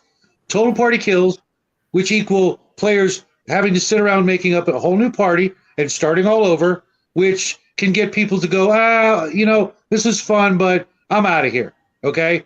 Or you have to help them along to a certain extent without looking like you're helping them along. Or, like I said, you make sure you got 2 characters, one's a healer, maybe both, maybe you want to run 2 clerics, and you stand a really good chance of surviving.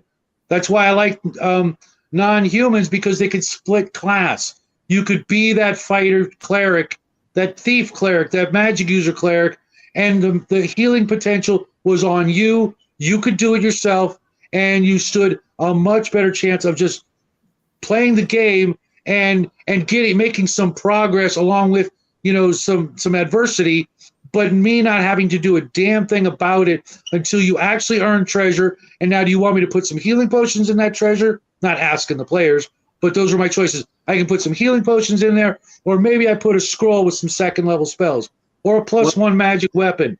You know, I'm only going to put a couple of magic items every so often. Would you rather it be healing potions or something more tangible? Well, and Shadow, you know, I know that you've played higher play games. I mean, I once went up to the 40th level when I found out, oh, look, experience equals this. And the guys were fighting dragons. And then I said, you know, this isn't enough. So I jacked up my dragons a bunch, up to the point that when they saw dragons, they ran.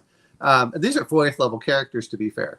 And so, you know, but if, you know, that sounds nice, but at the end of the day, I don't want people sitting around doing nothing, you know, because I have to have these people, and God forbid that I don't want someone coming over for an hour and saying, okay, you did this, and then say, all right, you know, we're going to do a 4-hour game. Thanks. You know, you just sit off in the corner and you go play on your iPad or something. You know, that's no fun for them. It's not that much fun for me. That's why I do like having multiple characters in there. You know, so I don't mind. Again, I don't mind death if there's a reason for that. is the whole thing of I want death to be somewhat meaningful, but this is why I like crippling character. I know that sounds horrible. If you're crippled at least for this adventure, and I don't disagree with you when you start talking about it. But after I did that Monty Hall campaign, which is the best way of putting it, I went back over, and the reason I love Dark Sun so much is it was the exact opposite. Oh, you don't get steal items? Your items break?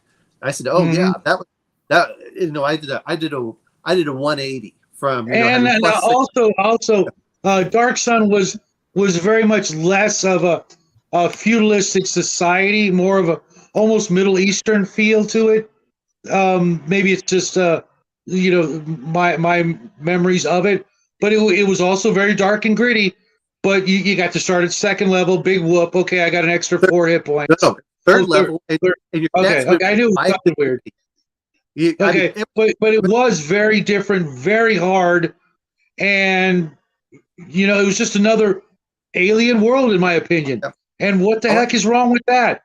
I try to make my D&D worlds less medieval or feudalistic because that's only going to work so long, before, look at Earth. We could only tolerate that for a certain amount of time. And obviously it's the natural evolution of society to a point until the people realize all we have to do is, stand up all at once and that king is, pulling a Marie Antoinette. Communism. Well, the whole thing that I mean, but when we're talking about this is why I like characters having 2 or 3. If you have 2 or 3, even if you play one and the other one's just kind of your henchman, the point really is that okay, I don't feel so bad because the player is not going to be out of the game. That's one of my big problems is having to play. And the other part is that whether we like it or not, is if I'm playing the Dungeon Master, I want the players to be entertained. I would like them to say, we'll come back. Now, that doesn't mean that I'm not tough on them. And there are certain cases where I'll admit, at the end of a game, okay, look, I messed up here. This is what I did. Yes, I kept you alive for this reason. Because otherwise, I don't want to say, okay, congratulations, we're all in here. It's a TPK. It's now we're done. We're done. We're okay. Everyone go. Yeah, and with the player characters, the players running 2 characters, they get to make that hard decision, but at the same time know that I, as a DM, am going to play exactly by the book. I'm giving you a backup, so that you don't have to wait until the entire party dies or goes to a location or finds you naked in a jail cell. Tired of that trope. Yep, okay. Yep. The players know that I mean business. I will kill you if you reach negative X hit points or 0 or whatever. They know that, this is serious. You could die. You could lose both characters. I'm gonna probably or possibly run a game for Jackie's friends tomorrow. First level AD&D game with kids who've never played AD&D, and if there's 6 kids, that's gonna be that could be 12 characters. That could be a lot to deal with, but I'm probably just gonna do the 1 each because they're all new to the thing, etc. But at least there's a chance that they can through teamwork and leaving before it's too late, and then coming back like the old Expedition to the Barrier Peaks, not Barrier Peaks, B1, Keep on the Borderlands. You go there, you come back, you go there, you come back. I'm not gonna go to sleep, but I gotta head off. I need to focus more on my work. Okay. Very, very grown up of you, Sport. Let me know in a few what you hear from your friends and how many are going to show up so I can start working on the adventure. I have news for all of you, which might just throw a wrench into all those plans. Huh? Oh, never mind. It's because what the hell was that? 2 hours ago, Nathan was streaming, but no longer. Oh, he didn't tell me. Yeah. I mean, I just talked to him and he said he was going to shut down early before we were ready to kick off. And I said, well, let's do this tomorrow. So we're going to do a chat with Nathan, and anybody wants to come over and hang out with him tomorrow. Cool, because most everybody I know has got the day off, Monday off. Yeah. so we can hang out with Nathan for a bit. Actually, I think but- this video might actually be unlisted now. Oh, okay. Oh, but no, yeah, I was hoping Nathan would come on, since we were talking about aliens, and I know I was kind of waiting for him or something. But the other thing that gets me about, like I said, is I understand where everyone goes, I want my character to die. Well, okay, that's great. Now, do you want to sit around at someone's house? Or the other problem is, okay, if it takes you 45 minutes to drive to your friend's house and you die within the first hour, drive 45 minutes back. I hate that. The other problem that I have all too often with D&D especially, it's not so bad like if you have multiple characters. Your cleric dies, pretty much the party's screwed. Your magic user dies, maybe not so much. If your thief goes, the problem is that you really need all your classes together. And the original ones were generally meant for larger parties, which is why you used to like multi-class. I fully agree. That's part of the reason we loved multi-class when I was a kid, is because we would have 2 clerics and 2 fighters in the same, there were 2 people, but we had 2 fighters and 2 clerics, and then we might have a magic user, and someone else would be a fighter, magic user, thief. So almost everyone had a fighter class in there, along with this other stuff. But I think that was the again another argument for the multi-class non-humans. Especially if you got 4 characters, you get a dwarf, an elf, and 2 humans. Well, you technically could have 6 character professions, which means you got that extra cleric. You got a fighter magic user, which is just, oh my God, how awesome is that? I'm wearing chainmail. I'm using a sword and a bow. And I got a sleep spell for the big room full of orcs. Exactly, and then that's the problem that I have. Even when I look in retrospect for a lot of these, and this includes 5e. I wish they just left the 4 characters. And again, I haven't read the Rules Cyclopedia. I have it somewhere. Again, that's in Florida. But you had the 4 basic characters, and what I wish Advanced Dungeons and Dragons had done is once you had reached to a certain level, then you could select if you wanted to be a paladin or a fighter. And the same thing with the thief. After you reach a certain level, then you could select assassin or thief acrobat. Yeah, I think actually Rules Encyclopedia had a little of that. The cleric could turn into the druid, etc. But I hate to sound like a 5e player, but I really did like the choices from Advanced when it came to non-humans and humans, whereas a 2nd edition lopped a lot of that crap off and began like a weird downward turn, and then 3rd edition it just went completely the opposite direction with everything's possible, etc. And if you read 1st edition, and I like I said, going back and reading it, and I have to go look at things as grown up. Gygax specifically says why he did some things, and I don't disagree with it from a game standpoint. I agree with you on a gut level instinct, especially as a player. I hated the fact of like, well, why is this level limits? Why? And I said, I understand, because if you don't do those things, and his point was, well, then humans are nothing special. There's nothing good about them. Why would you ever play a human? And I said, and that's the problem that I've noticed, and this has gone for everything. This is why I kind of liked listening to the old one, the older stuff, and things should never given credit for humans, because we use that as a baseline. Well, if you can use that as a baseline, then what you have to do is give a lot of negatives to other things. Like the Warforged. What is the negative of playing a Warforged? What is the negative of playing?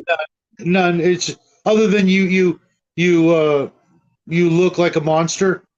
But the whole thing that I look at these things is, now they're getting rid of the drow, so they don't even have negatives whenever they go in sunlight. I said, okay, all you're doing is you haven't play tested these, for number 1. Number 2 is there is no negatives for playing these, and they're better than generally humans. Even they're like, well, this is kind of. I said, no. What you should be doing is, and people forget about this. Okay, if you play a human, and I think they did a little bit of it, but what gets me is that if 5e. Oh, go ahead. Sorry. Real quick.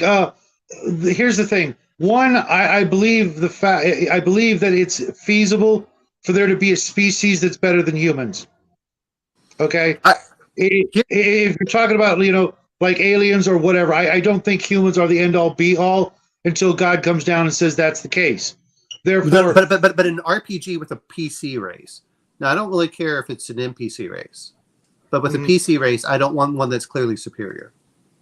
That's well, here's the thing. I think what they did was they missed the boat on the actual physical strengths and maybe even intellectual strengths that humans would have over, let's just go with dwarves and elves, because I don't use hobbits or gnomes, because hobbits are Tolkien only, and gnomes are quite often just comic relief. Humans would be the strongest physical creatures in the game as a PC race.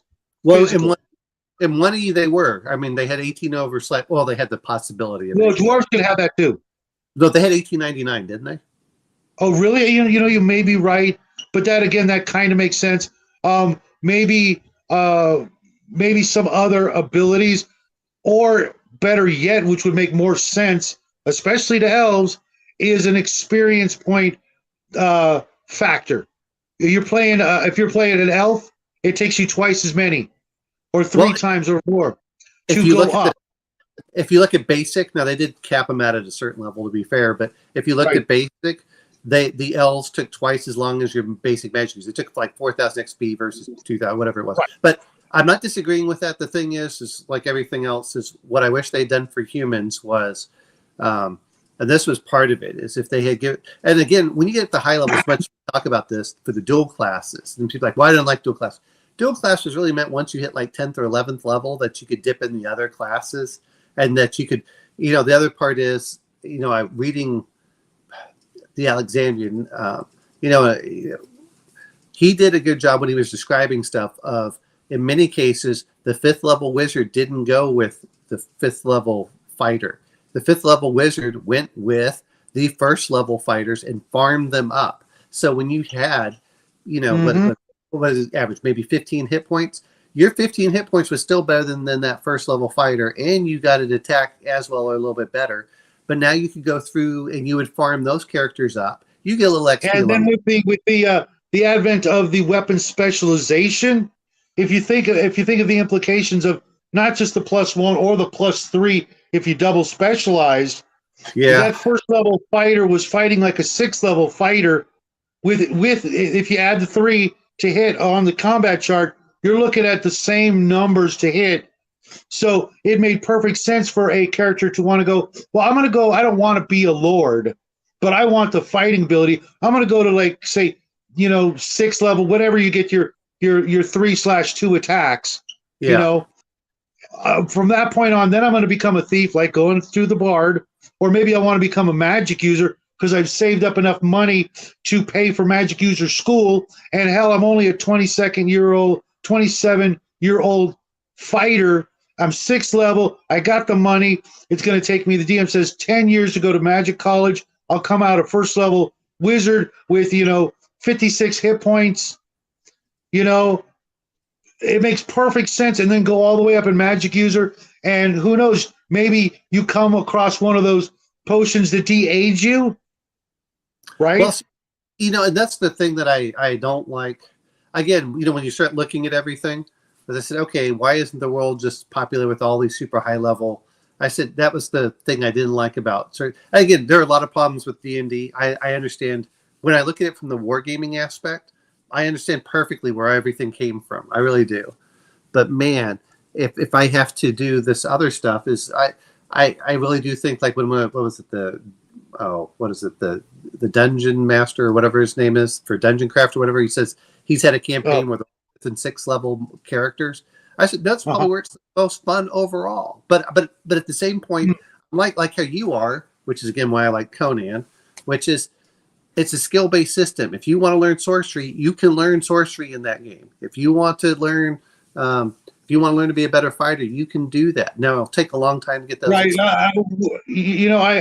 I respect a lot of Professor Dungeon Master's accomplishment. Yeah.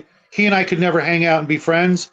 And what he's doing is not playing any of the games that he says he's playing. He's completely changed the rules. If you're playing a character for 10 years on a regular basis and you're only 6th level, then you've changed the experience points.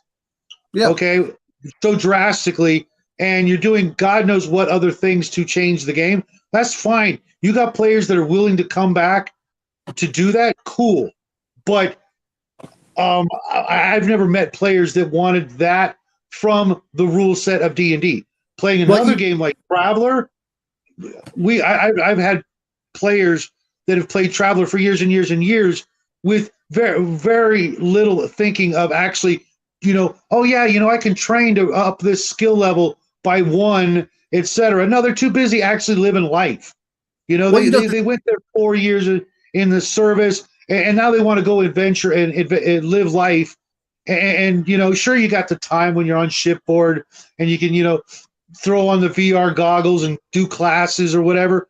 They don't care about that crap anymore. Just like most of us when we've graduated from, whether it's college or a certain level of education or even a previous career, and now you're in your dream job, unless the company tells you, hey, you got to go to this class or you need to do this or you need to learn that, people are like, cool, I have arrived. Well, but even for myself, and this is what I'm doing because I like to, I think we all do, we all like to mentally remain active. It's like, okay, oh, well, let me try doing this or let me try doing that. So to me, what happens is you stop going up in your high level skills. This is why I like a skill based system, and instead you start broadening out. Mm-hmm. So and maybe learning underwater basket weaving because that's your passion.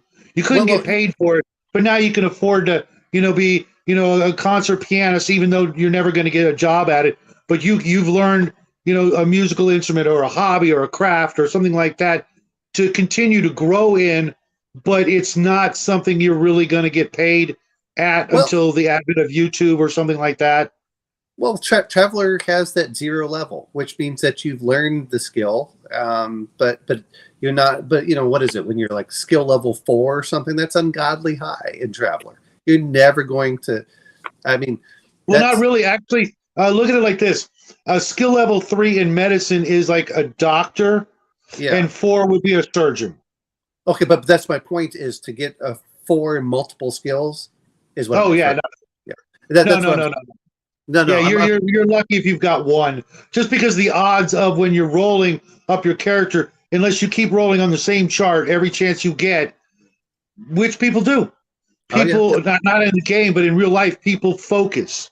And if you're going to focus like that, then the chances are you're going to get skills like that.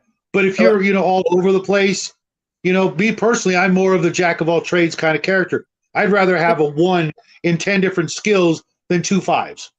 Well, and that's what I mean by having the but you can get a 0, which means you're skilled in it, but you're competent. Well, I'm afraid to even say competent. You're familiar with it. You're familiar with it enough that you could do it. So it's like, oh, okay. Literally most drivers on the planet. Yeah. I mean, that's what I'm trying to say is, but you get those out there. And that's the nice thing about travel. The other thing is okay, you sit on ship for 6 months. You can get your skill up or like 1 point or whatever.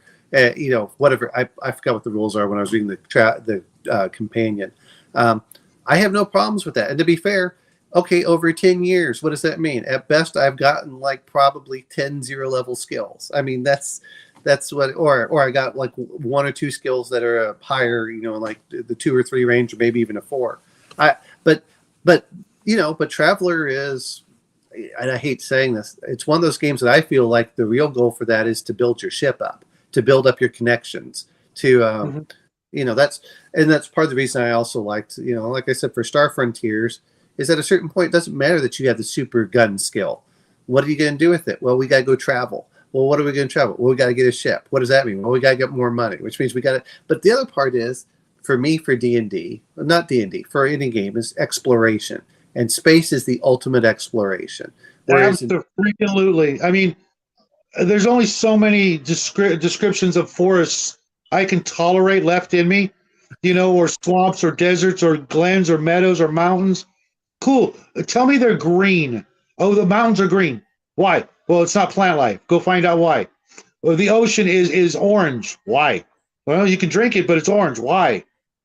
Things like that. You have to turn your imagination up. That extra notch to see the fantastic. To see 3 moons setting over such and such. Yeah. We're not. that classic thing from Star Wars where they're setting and you see the 3 moons behind Luke. You know, that's the kind of world I want to be. And to be fair, you know, I like the or at least visit. You know, to visit. You know, maybe you'll find that perfect world to retire on. Cool. You won, Traveler. Cool. Congratulations. You know, I'll print you up a certificate of achievement, you know, later on when I think about it, you know, congratulations, you won. There's so, I mean, if you think about how few characters actually get to do that, regardless of the game, it's like, you know what? I've done all this cool shit. I've got this cool amount of treasure. I'm going to now be Bilbo Baggins, and I'm going to retire happily ever after. Boom! I won. That's literally how you win. Well, and if you want to think about it that way. Well, in Dungeons and Dragons, if you really look at it, which I think most players have ignored for decades, first, and then once you hit 9th level, the idea was you'd build a stronghold with all that money you'd acquired, and you kind of retire. Maybe. You know, that's I don't know. I've seen enough where they can go like this. You know, 1, 2, 3. Again, Kai. Of course you have, because your exploits are legendary. The stuff you do, I've never met anybody who does the kind of stuff that you do for fun that everybody else would consider a monumental, just absolute, you know, taxing of their brain. What the hell, dude? Well, wait. This gets even more fun than that. This is what really gets fun is if you did that with the 3 full moons. Just imagine the tide switch. I mean, how are you not world famous, dude? Did you go to Hawaii and take one of those tiki statues that you weren't supposed to take, and you've got like a curse? Because, dude, the brain on you is legendary. Yes, but here's the problem, and no one wants to admit this, even in role-playing games. Charisma determines in how far you get, not intelligence. I mean, that's the terrible thing about life. You mean it's not what you know, it's who you know, or some other variation of that expression? Well, there's that aspect. The other point is that, you know, when they talk about moving mountains, I could move like maybe a cubic yard given a lot of time. But God, if I can get 1,000 people, we can build a whole pyramid together. You know, that's what I'm trying to say for some of that.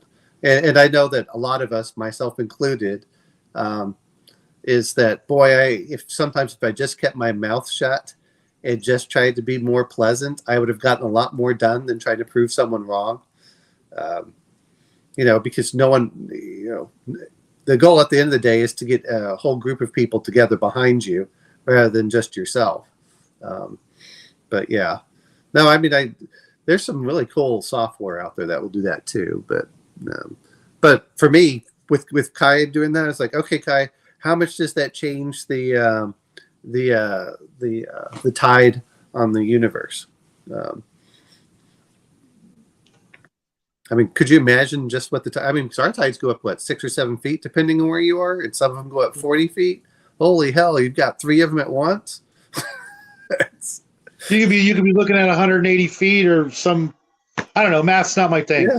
Yeah. The only reason I passed my math class to graduate out of high school was because my math teacher saw the fight I got into that got me kicked out of high school. Oh, okay. Yeah. Yeah. But I fought the soccer team. Oh, wow. Yeah. I you know, when you really look at this stuff but that's part of the reason I want to do it is, let me go see these 3 moons. I mean, the whole thing, even though Highlander goes super weird and Time Enough for Love, some of the things in there are really cool that he describes. I just, you know, of course, that's when he went really, really wacky and he has sex with his female clones. I'm like, what the hell is going wrong with you? Yeah. Well, you know, that's one of the drawbacks of this hobby is it empowers the imagination to levels unheard of in human history prior to the creation of this hobby, and it creates people like this genius we're talking to in chat. Yeah. One of these days, you know, they're going to look back on this hobby and they're going to be able to trace it to the geniuses of the future, going, "Oh, your parents did this, and then your grandparents did this, and now that's why you're an IQ of 350." Well, you know what? I'm going to bring up one other thing, which I think that a lot of people forget about. I don't know how it was for you. Is did you ever? So I went back to college in my 30s. Is that I was listening to my friends that were in their early 20s that were still, they had never worked in between, and it was so funny because one of them says, "Oh yeah, when you get a job, you stop playing video games, you stop doing this." I said, "What do you mean you stop doing this?" I said, "I still do this." And they're like, "Well, what do you mean?" And what happens though is, as kids, we have this great, wonderful imagination that we inspire, and then as we get older, too many people have that beaten out of them, and you can see that they have the dead eyes.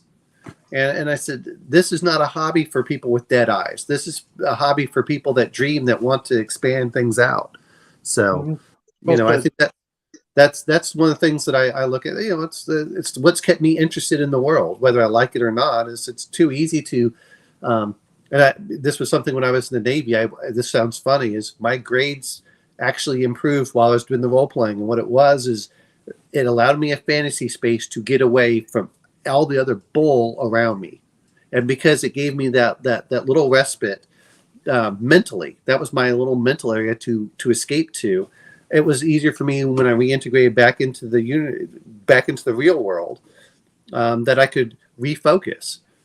So, Kai, what do you mean by conjunction in this statement here? Talking about we're all three. Are you referring to me personally, or just mankind in general? Is he referring to the all three of those moons getting into a line? Oh, I don't know. That's what I'm trying to. Well, because it says "but you," but I'm trying to figure out what it was. Well, all I can conjunction is because my son has we watched the conjunction of Saturn and Jupiter. Oh, okay, gotcha. I wasn't sure if you were talking about something else. That was. I think that is what he's referring to. He may not. Yeah, but it is. It's right. Yeah, exactly. Yeah, I'm reading right there. Yeah. But to be fair on this is, right now I know I weigh more than I did in my 20s, and I don't mean that in a bad way. I'm just physically bigger, but I've also been working out. I'm like, oh, okay. But what does that tell me? That tells me I wasted my 20s and 30s by not working out. But yeah. Real quick, hey Mar, how's it going? Welcome to the show. There's just a couple of us here, hanging out. If you guys want, I'm going to throw out the invite again. I'm still recovering from that time that I said, well, I'm only going to stay for half an hour. That we did earlier in the week. You know what? I haven't known you that long, but I'm just going to say I don't buy that for a freaking second. For what? Until you, man. Every time I talk to you, we talked for like hours and hours and hours, which is awesome. I'm really glad I got to meet you face to face and stuff. Every conversation we have is very, very interesting, to say the least. It's just that I know when you say, I'm only going to be here for a bit, and well, like what was it with poor Connell the other night? He's literally fallen asleep in his chair, and he says, "I gotta go," and he's still there. I can see him nodding, and we're talking for like another half hour. It's just like I always say at the end of these, or in the middle of these longer chats, something about this way of communicating is somehow energizing. That's what I think a part of it is how often do we actually get to talk to this to most people around us? And to be fair, almost all of us that are talking have primarily been GMs. Like you talked about being, like a forever GM. And I have been too for most cases. And some of it is, as much as we talk about things, they're just things I hate. I go through it, and I'll tell you one thing that bugs the hell out of me. Whenever you ask something, they're like, well, go ahead and roll. No, why can't you just tell me what's in the stupid box? Those are things that sometimes I get into. Those. Oh, James L's coming in, or is this more Hawkman? No, it's Mark Hawkman. James L. Cool. just showed up in the chat. I don't know how long you've been here, James, but I don't know if you heard, but Nathan had to close shop early tonight. We're going to do a hangout with him tomorrow night. But you know what? The link is there if you want to come and hang out with us. Awesome. There's always room for one more until there's not, I guess. Hey, Shadow, you were also talking about modern firearms, and this is what I wish most games had done. Instead of putting down specific... hold on. Oh. Let's give Mar a chance to say hi and welcome to the show. It's first time. Hawkman, you out there? Oh, he must be having problems. It seems like he always has problems with his microphone. Uh-oh. You know what?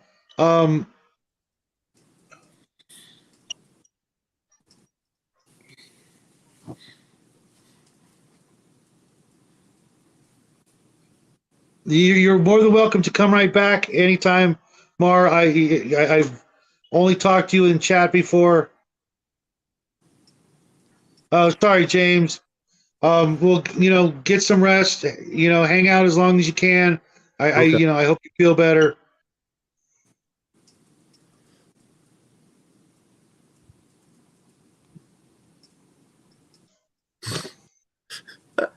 That worked.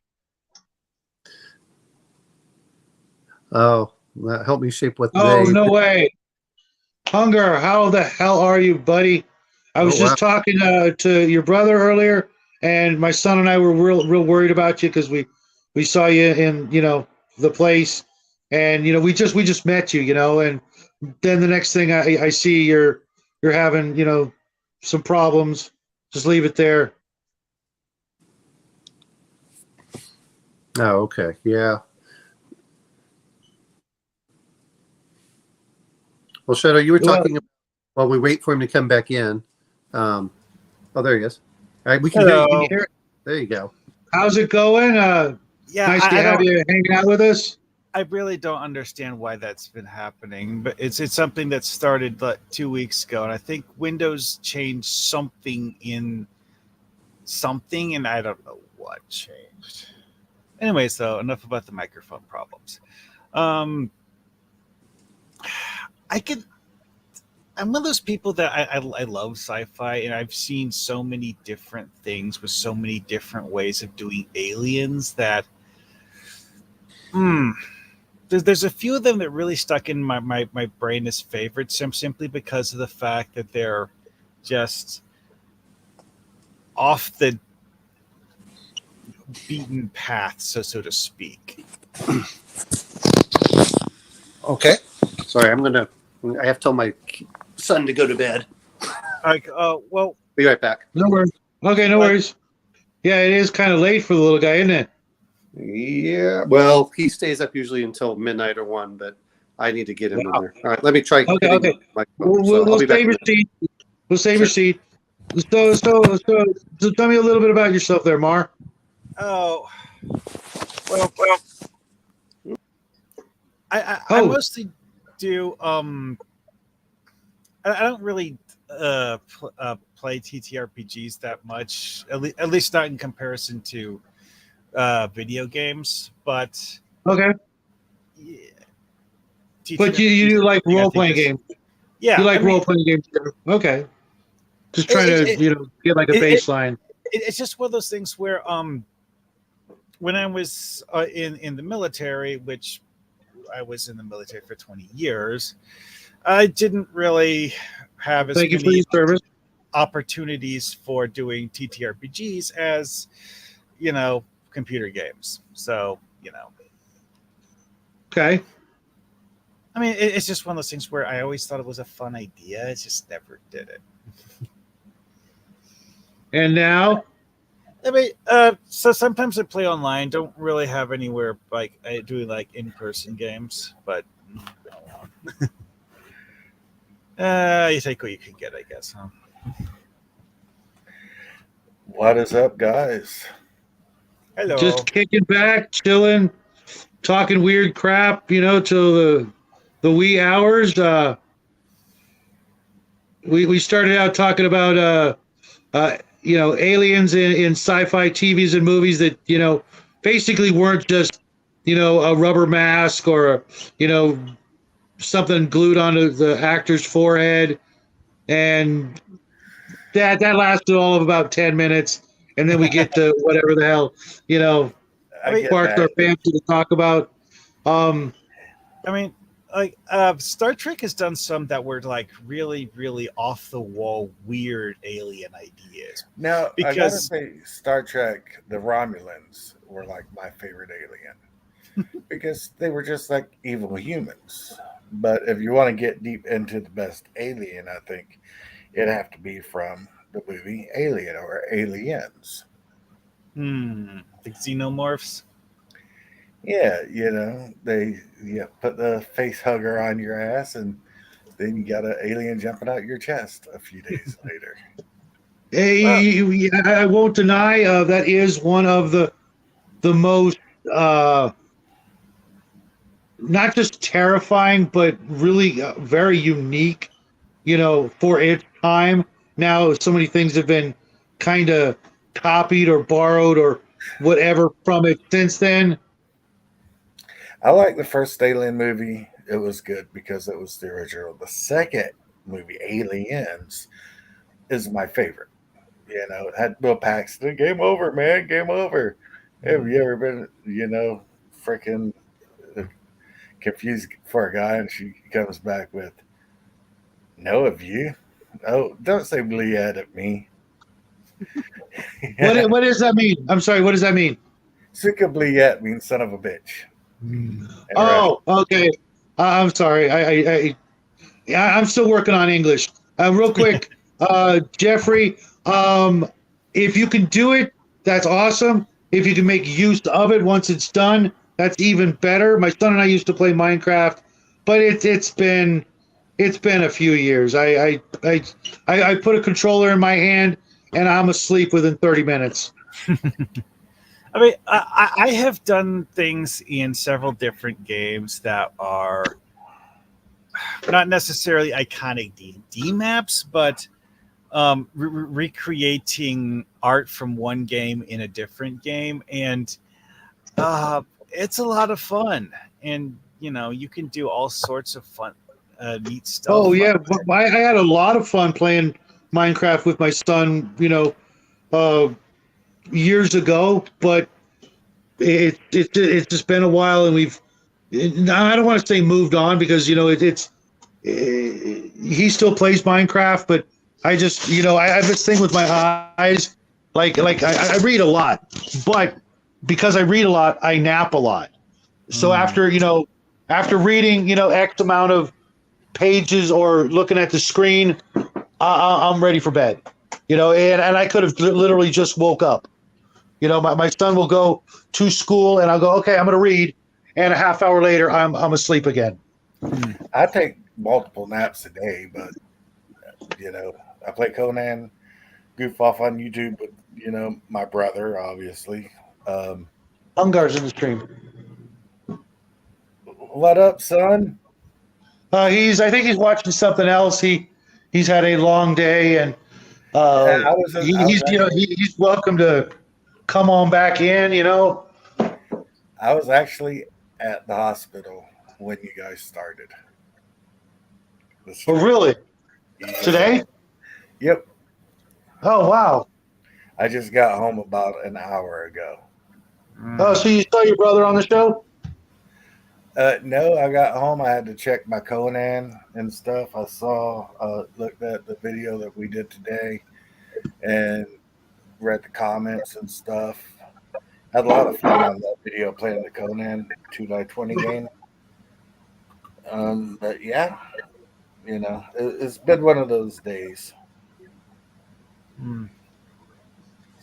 One of the I hope it's getting better, even though the day's almost over.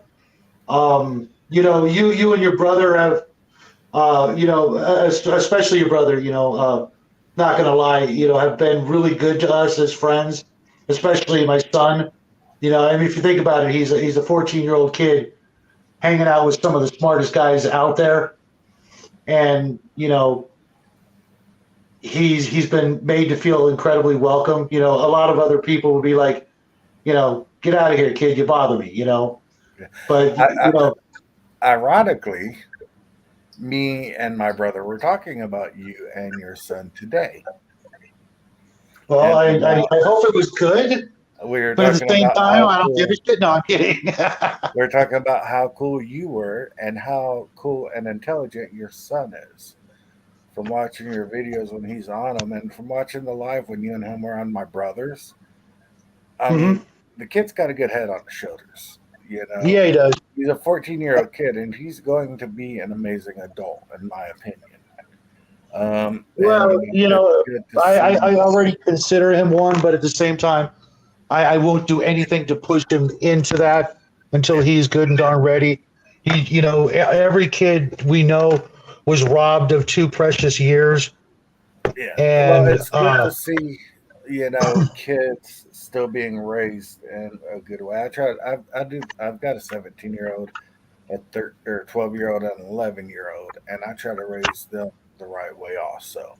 With respect and just common courtesy, and it's really hard nowadays with all of the woke stuff going on. He like you said, he is an amazing kid. Years ago, I would walk by his room and be absolutely amazed at the things he was listening to on the internet. He could be listening to a lot of things as a kid, and it wasn't what you would expect. And thank you, James L., for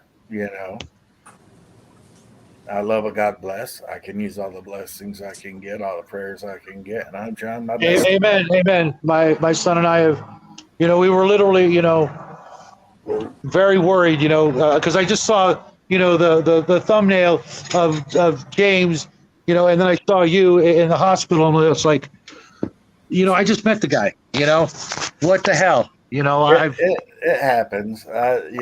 I'm a short timer now for this planet, for this life, but I have no fears, and I've had a great life. So I had a 10% chance of waking up from my coma 2 years ago when I was in coma. That sounds like it was scary for someone. Yeah, I beat the odds. So any day that I've got past that, that's just the bonus features of the Blu-ray, man. I'm good. I'm happy.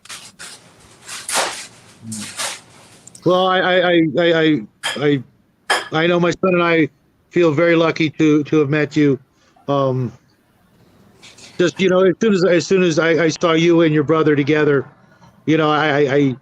my brother and I we did not get along at all, and I'll never see him again. And I'm not going to go into it, but you guys are lucky to have that.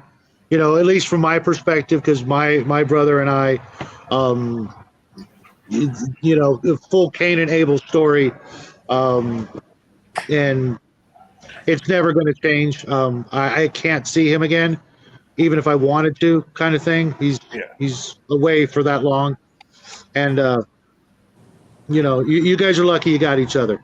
Yeah, well, we threw dukes, back in the day when we were growing up, because we're like 2 years apart. So we were always together. So, we threw some fisticuffs and stuff, but heaven forbid if somebody tried to start something with my brother while I was around. Jeez. Jeffrey, I'm going to answer this question. Baldur's Gate, I played a little bit. Temple of Elemental Evil on the computer, I still play it. Sometimes I get bored. I make up a party named after me and my kids, and we will run Temple of Elemental Evil. I just play Temple. I played that game for hundreds of hours, and love it. I think it's it's kind of amazing if you think back to when video games first came out, and how our parents acted toward them. But now the way we act towards our kids and them is completely different. It's like the exact opposite almost. Well, I mean, not that we want our kids playing all day, but we're at the age where we're living the childhood that we had when we were younger, that we had wished we'd had when we were younger. And our kids are, like I know with my 13-year-old, she's worried about politics, the planet, everything like this. I'm chilling out and playing Conan Exiles and taking naps. It's like, what kind of reversal role is this? Well, one thing that my folks impressed on me when I was a much younger person was that when you look at what you see on the news about politics, most of it is bogus. And that's part of the reason why I don't personally pay attention to it, is because if I even watch it, I sit there thinking about which parts of it I know beyond a shadow of a doubt are crap, and which parts I wonder, okay, where's the grain of truth hidden inside this mess? I have a very similar feeling for all of that, which is, thanks. Now you just made me go spend another 30 minutes to a half an hour. I'm sorry, to 3 hours figuring out which one's correct and which one's false. And go ahead. Now you go.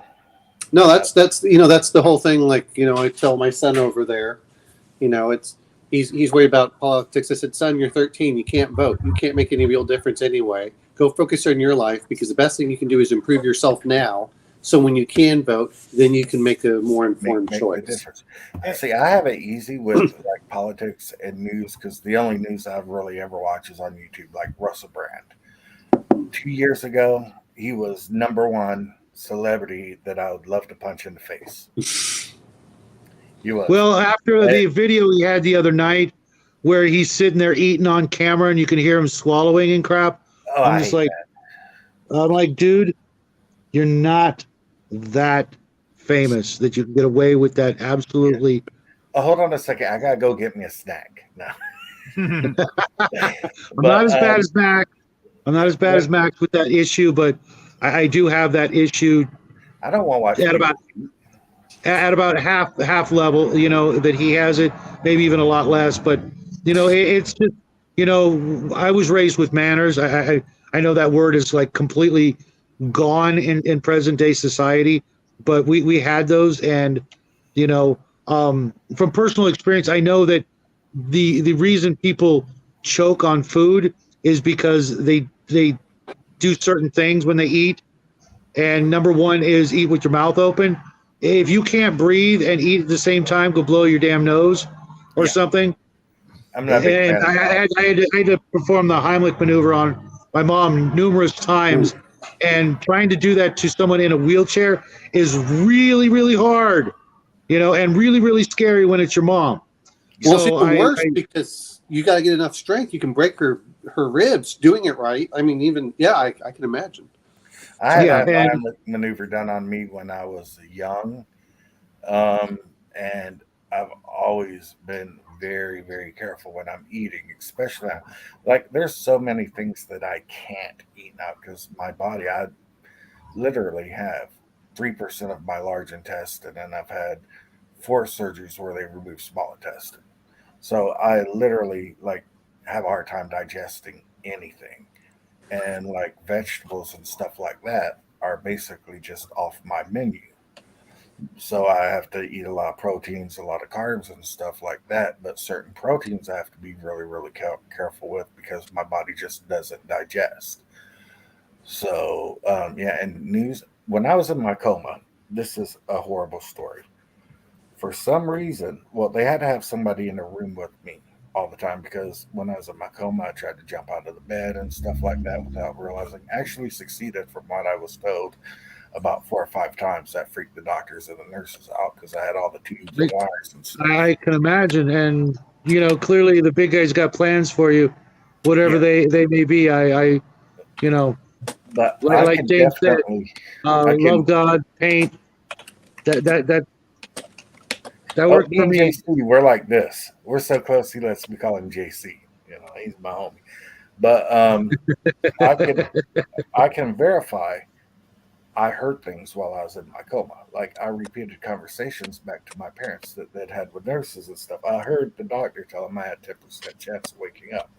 But the worst thing I heard was they left the TV on ESPN for like pretty much the whole time I was in my coma. I don't watch sports. I played football in high school and college. That's enough to make you find Jesus if you hadn't already.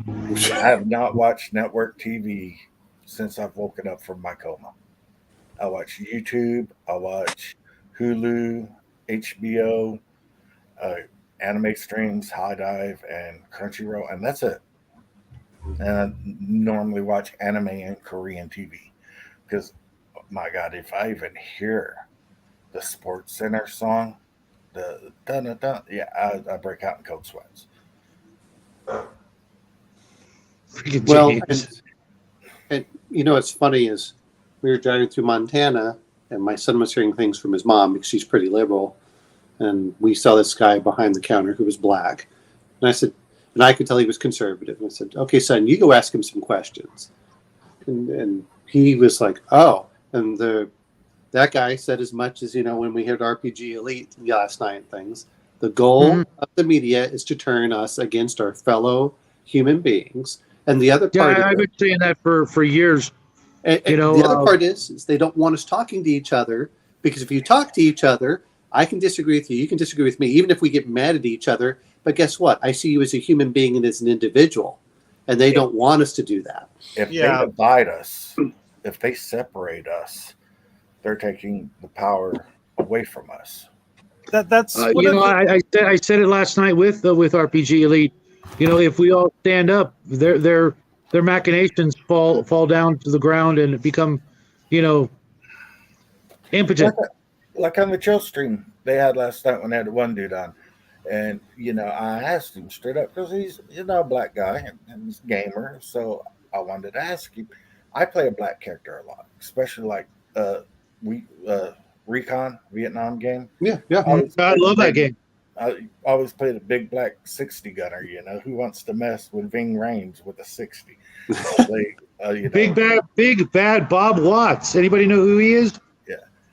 I played my Conan character was a Kushite on Conan Exiles, because, you know, I've always played black characters. So I asked him, I was like, "Are you offended?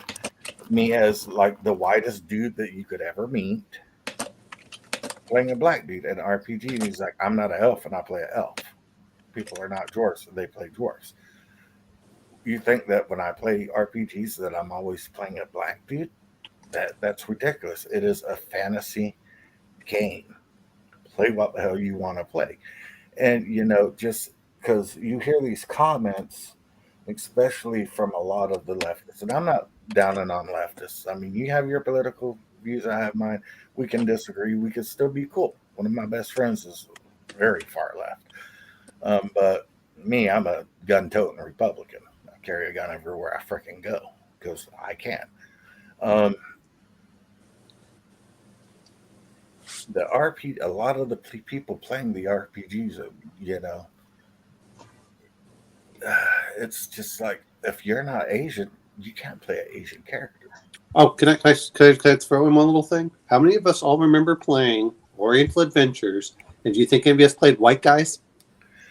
Not a freaking chance, and I love that book. I thought it was one of the best ones. You know, they want us to think that appreciation is appropriation, and they're not even close. They're not even, you know, within miles of each other.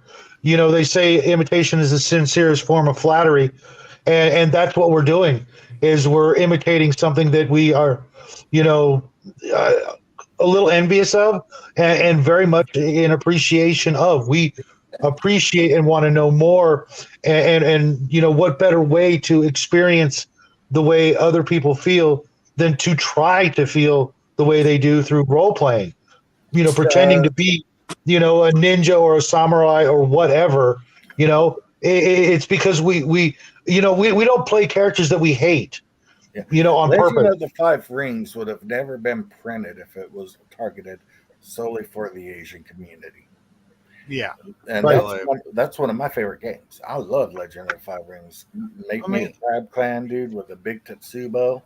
It's one of those things where if you try to target it to a specific culture within a larger group, you're probably going to not sell a whole lot because of the fact that you're intentionally cutting off 90% of your potential customers. Yeah, that makes sense. When I had a restaurant, I sold shit. If somebody wanted it, I'd cook it for them. Mm-hmm. You want to please your customers. That's why you keep getting repeat customers. I have to agree with you, James L. Yeah, the left and right. I have left views. I have right views. I like to think of myself as somebody who votes with my values and my belief system. Especially with the way you hear people talking about it nowadays, where it's like, oh, the far right, alt right, or whatever. It's like, okay, so you're going to tell me what these people are actually have as their values, or are you just going to give me a label and tell me I'm supposed to hate them?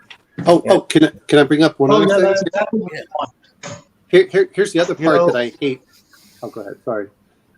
The part that I really hate about all of this is they somehow act like having different views means you don't want the same end result. Because no, I mean I don't mean in a bad way. Let's both assume this much is whenever we talk about politics.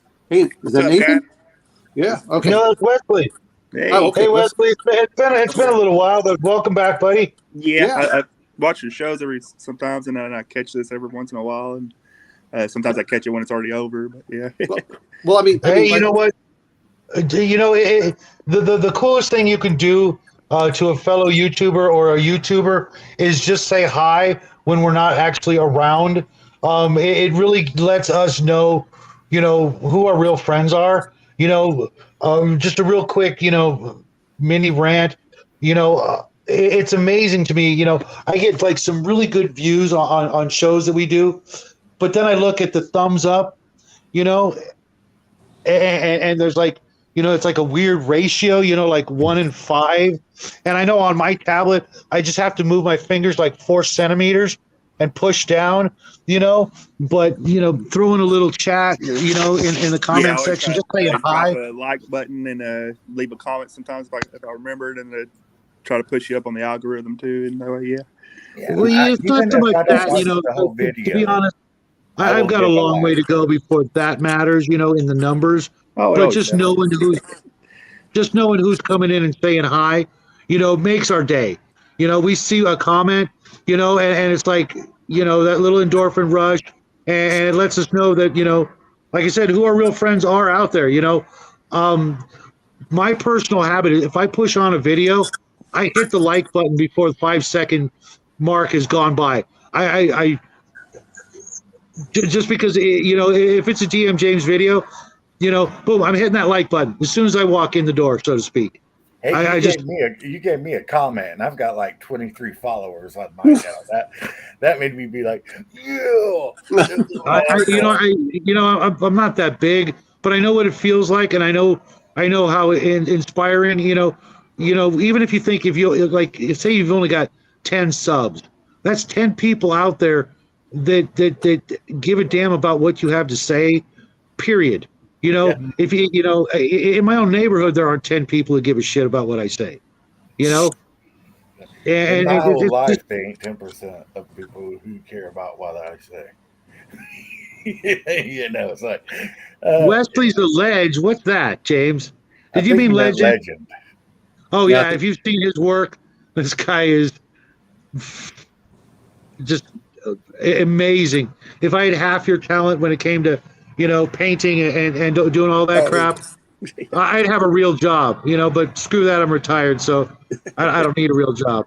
So tell me about this Wild West, Wesley. Yeah, it's pretty fun. I got a couple of different ones. There's like the Rules with No Name, and then Dead Man's Hand, which I practiced on one game of that.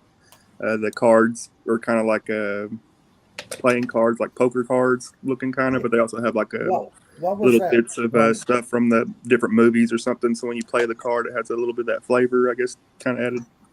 There's a game out there, and it's like the Wild West, but it's like Weird West. And Shadows of Brimstone? Yeah, and you play with cards. You have a deck of cards, poker cards. Oh no, that's what the hell was that? I love that game. Oh my Dead god. Man's Hand? No. It's about 20 years old. Yeah, God, Deadlands. Deadlands. Yeah. And Boot Hill. I kick every time I say that word. I kick myself for having sold the game because none of my friends wanted to play it. And then lo and behold, I have a son, and we play Shadows of Brimstone as often as we can. We both love the whole Wild West, genre. And then you throw it in with Cthulhu and magic and all that other crap. Oh my God, Shadows of Brimstone is one of my all-time favorite games of all time, and not just because I get to play with my son, but it just mixes so many cool things, and it gives you that cool, nice fix of all those genres, and you're not playing all night, even though it takes a while to set up and tear down. It's just that darkness thing kind of gets the game over with. Yeah, whenever it's trying to close out the mine or whatever. It's just a beautiful game with so many cool pieces. It's just plastic crack. It sure is. Yeah, I love all the models for it. You can go into space or, go fight werewolves or vampires or, sounds kind of like House of Betrayal or Betrayal of the House of the Hill, the board game, which is a lot of fun. James, I'm going to have to ban you because every freaking time you mention a game, you make me want to spend my son's college fund, okay? You come across all these incredible games that I just know that I could just go, hog wild on with the different genres and just absolutely. I don't know. I mean, are you trying to make me broke? Wait, Shadow, I'm gonna just purely tongue in cheek. If you can give your son a college fund, then what encourages him to work so hard to make sure that he's going to succeed? Well, he's doing. I'm just kidding. No, he's doing the JROTC thing. So I could spend it now and just say, you're going in the Air Force, whether you like it or not. Now, well, realistically, a college fund is gonna be, complete. I might as well just light it on fire. I was just going to say a fraction of the total cost. Uh-huh. I'm going to bring it a little bit differently. Is if you go there are programs, and I have to say this, if you're willing to join the government, which I saw so many people turn down, that will pay 100% of your college tuition plus $1,200 a month plus your books, and they're not joining the Army or in the military, you do join the government, but that's for 3 years. I'm like, why in the world don't more people take them? Like, well, 3 years. I said, yeah, you say that, but trust me, working for the government, 3 years goes by awfully fast. 3 years ain't nothing. And I have it easy when it comes to getting games because my brother, he buys everything. And then his wife gets mad at him for having too many games. So he calls me up and he's like, yo, Hungar, you want some RPG books? Like, yeah. I've got 500 and something minis. Do you want to take them home with you and give them to your kids for their D&D game? I'm like, yeah. Hey, you want the 3.5 books? Well, yeah. I mean, it's like, James, you have not mentioned a single thing tonight that I don't want to go out and buy. Okay. Holmes and Watson. Seriously. Versus the Tongs, no problem. Nazi Rocketeers, they got you too. Yeah, of course they do. Wait a minute. Which game is that? I think it was just North Star Miniatures. Against Elliot Ness. What was it? Gangbusters, the RPG. I was hoping for the rules because I can use chits. I don't have to do that. The Gangbusters. I'm sorry. I'm a spoiled, rotten little kid, and if I want to go buy all this crap, I can. I don't know where I'm going to put it. I literally don't. I don't know who I was telling earlier this week. I've got like 5 Kickstarters that literally are several cubic meters of boxes that are going to come through my doorway by between now and Christmas, and I literally don't know where I'm going to put them. Okay, wait a minute, Shadow. What are your Kickstarters that you backed? You can't just leave us hanging. Shadows of Brimstone. Okay. And I backed that like 4 years ago, and it's been held up in China for 3. There's this one Kickstarter that was a really good deal, and you can still get on it, called Next Level Miniatures. It was like $85 for like 150 D&D miniatures, including a big ass Orcus and a red dragon. You know, not the greatest sculpts, but a lot of, you know, basic stuff and some really cool, you know, characters and monsters, etc. Then Deadlands, or not Deadlands, Zombicide, Undead or Alive. Archon Studios Rampart, which is just terrain and some really cool mech and sort of futuristic guerrilla fighter miniatures, but mostly just war game terrain in 20 to 30 millimeter scale.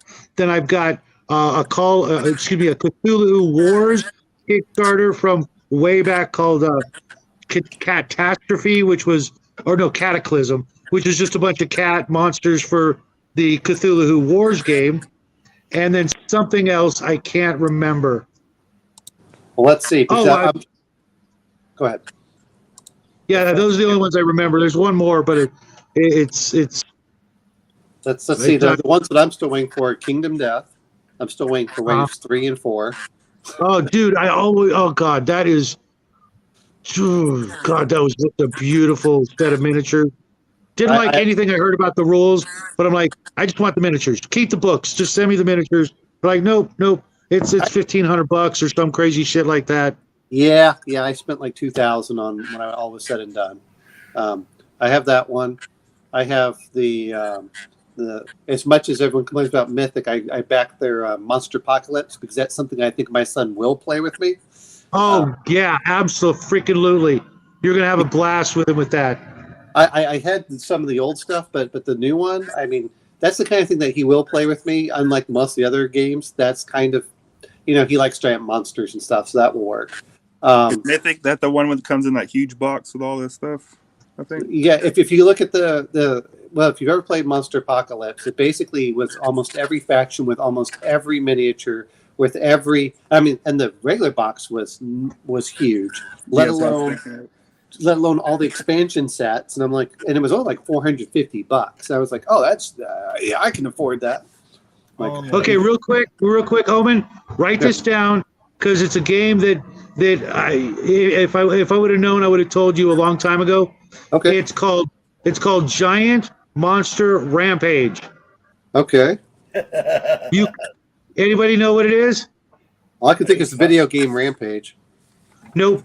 It's a Godzilla type game, right? I do. Okay. Mm-hmm. And you play it with Legos and Godzilla toys, and that's all you need. Nice. Yeah, I have that King of Tokyo. I love playing that. That's a fun. It's cool. Plays different kinds. I've got King of New York, King of Tokyo, plus the little expansions. All up there. No, this game was made to be played with literally, you know, like almost like action figures and whatever. You know, you don't need anything. You just and if you have the old really big Legos for like little kids, you can use those to build the buildings, and then you can in battle destroy them as your monsters are fighting each other. You make up a character sheet for your monster, and they go up levels and they fight each other. And it's just a lot of silly ass fun. So campaign aspect to it. So I bought my son the Mega Blocks, which are the cheap knockoff Legos.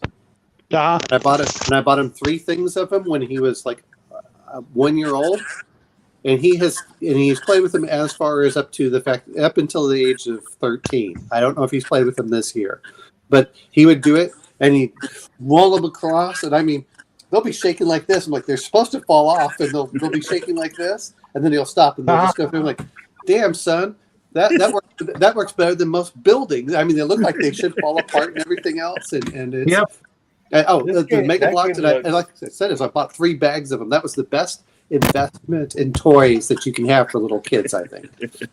Wesley, you said you have a young child. So. Yeah. I think I'm gonna have to check into those. I think you mentioned that last time. But yeah, I went to Target. I forgot how much they were. I'm like, well, I'll just buy 3 of these because one's obviously not enough. And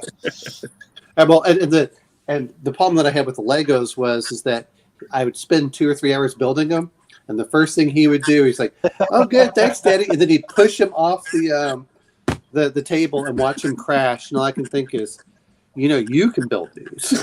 Yeah, I remember you saying that last week. Yeah. Yeah, I picked a Sonic the Hedgehog, or he picked a Sonic the Hedgehog one yesterday it was last weekend, and we built it last weekend, and then he was messing around with it, I guess, a couple days after, tearing it all apart. But yeah. Well, I didn't mind it. The problem that I have with Legos nowadays, and I know that Bruce, was talking about some of the stuff, is I want anything that's not IP associated. Like I wanted their city sets. I missed the old, because I said, look, I don't want him to be infected by all these IPs. I want him to put all this stuff into his imagination so he builds stuff he wants. And see, I some of those have interesting parts, but other than the interesting parts, you might as well just get a generic set. I mean, really. I'm going to bed, guys. All right. Take care, Hung. I hope you're going to feel better. Thanks for talking with us. Deuces. You too, man. God bless. And anytime we're online or whatever, you're always a welcome addition to the family. I'm going to plug my channel. It's Hungar the Starvarian. Check it out. I make silly videos of me listening to music or talking about games. It's nothing. Well, every time you put one out, I'm there. But check it out. Have a good night, guys. I always enjoy your show. Thank you. That means a lot. Some more people here that are in this chat and in this video. That's what I like to do. Go on and then follow everybody that I get to meet so I can see their stuff. But you guys have a great night. God bless. Be safe. You too. You too. Yep. Later, dudes. Such a cool guy. Yeah. He's, I'm an only child, so I wish I could have, has family. I honestly wish I was. Not to be a dick, but my younger brother, the one who's never going to get out of jail, he was the younger brother, and my parents, having polio and stuff, trying to raise 2 kids in the 70s, with no family help from the rest of the family. They really should have just had one, and things would have been a lot different for them. Their lives would have been so much better. From kindergarten on, he was getting literally arrested. Wow. Okay. I mean, I can show you a baby picture of the 2 of us, and you could just tell he was one of those bad seeds. And had my parents never had him, one of them at least would still be alive today. And maybe he did some good that I'm unaware of, and it's part of the bigger plan. But I'll never know, and it just it sucks. But it's nice seeing people out there like those 2 guys, James and Hungar.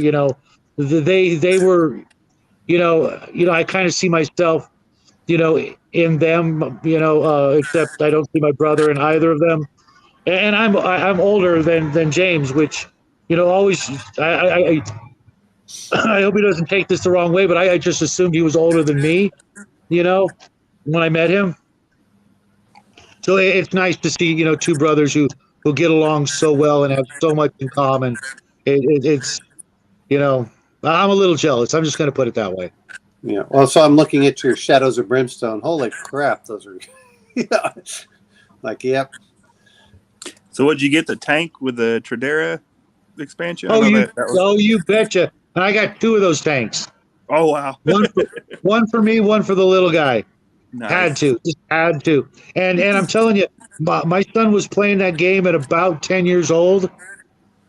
And once, and what I did was I started playing it solo, because you can. because the cards and everything. You know, played it and was getting familiar. Then I bought some of my friends once I felt like I had the rules down good enough that it would, be smooth. And it's easy to play solo. It's easy to play with, your kid or your friends because you're playing together against the cards and the monsters. It's a cooperative game.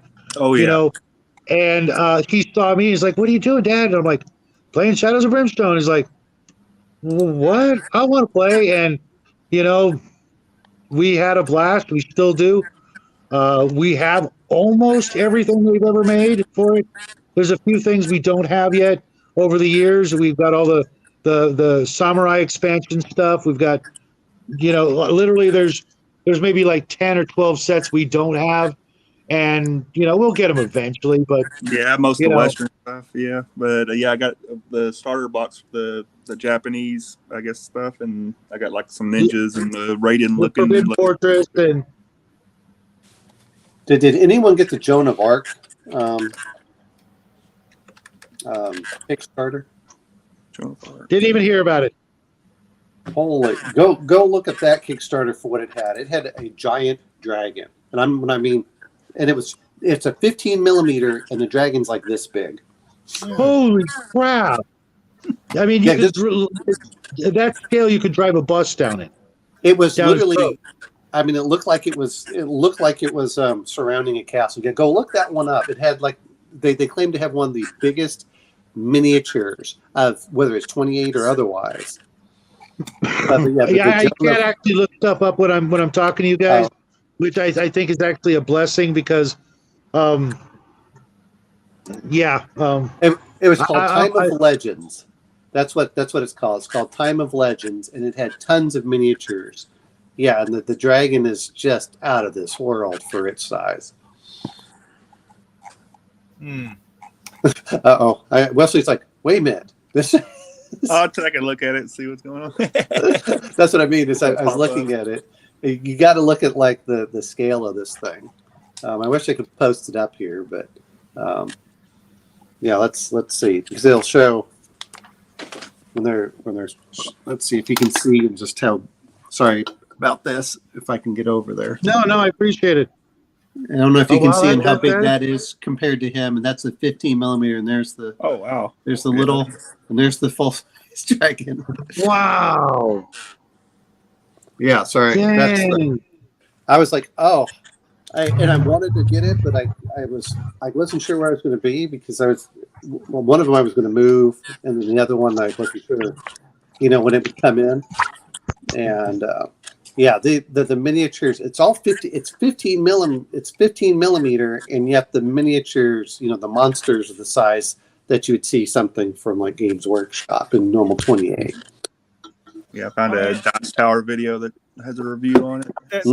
That discussion earlier about that kaiju themed game made me, as I ponders like, what is the most elaborate miniature that you would have for a kaiju?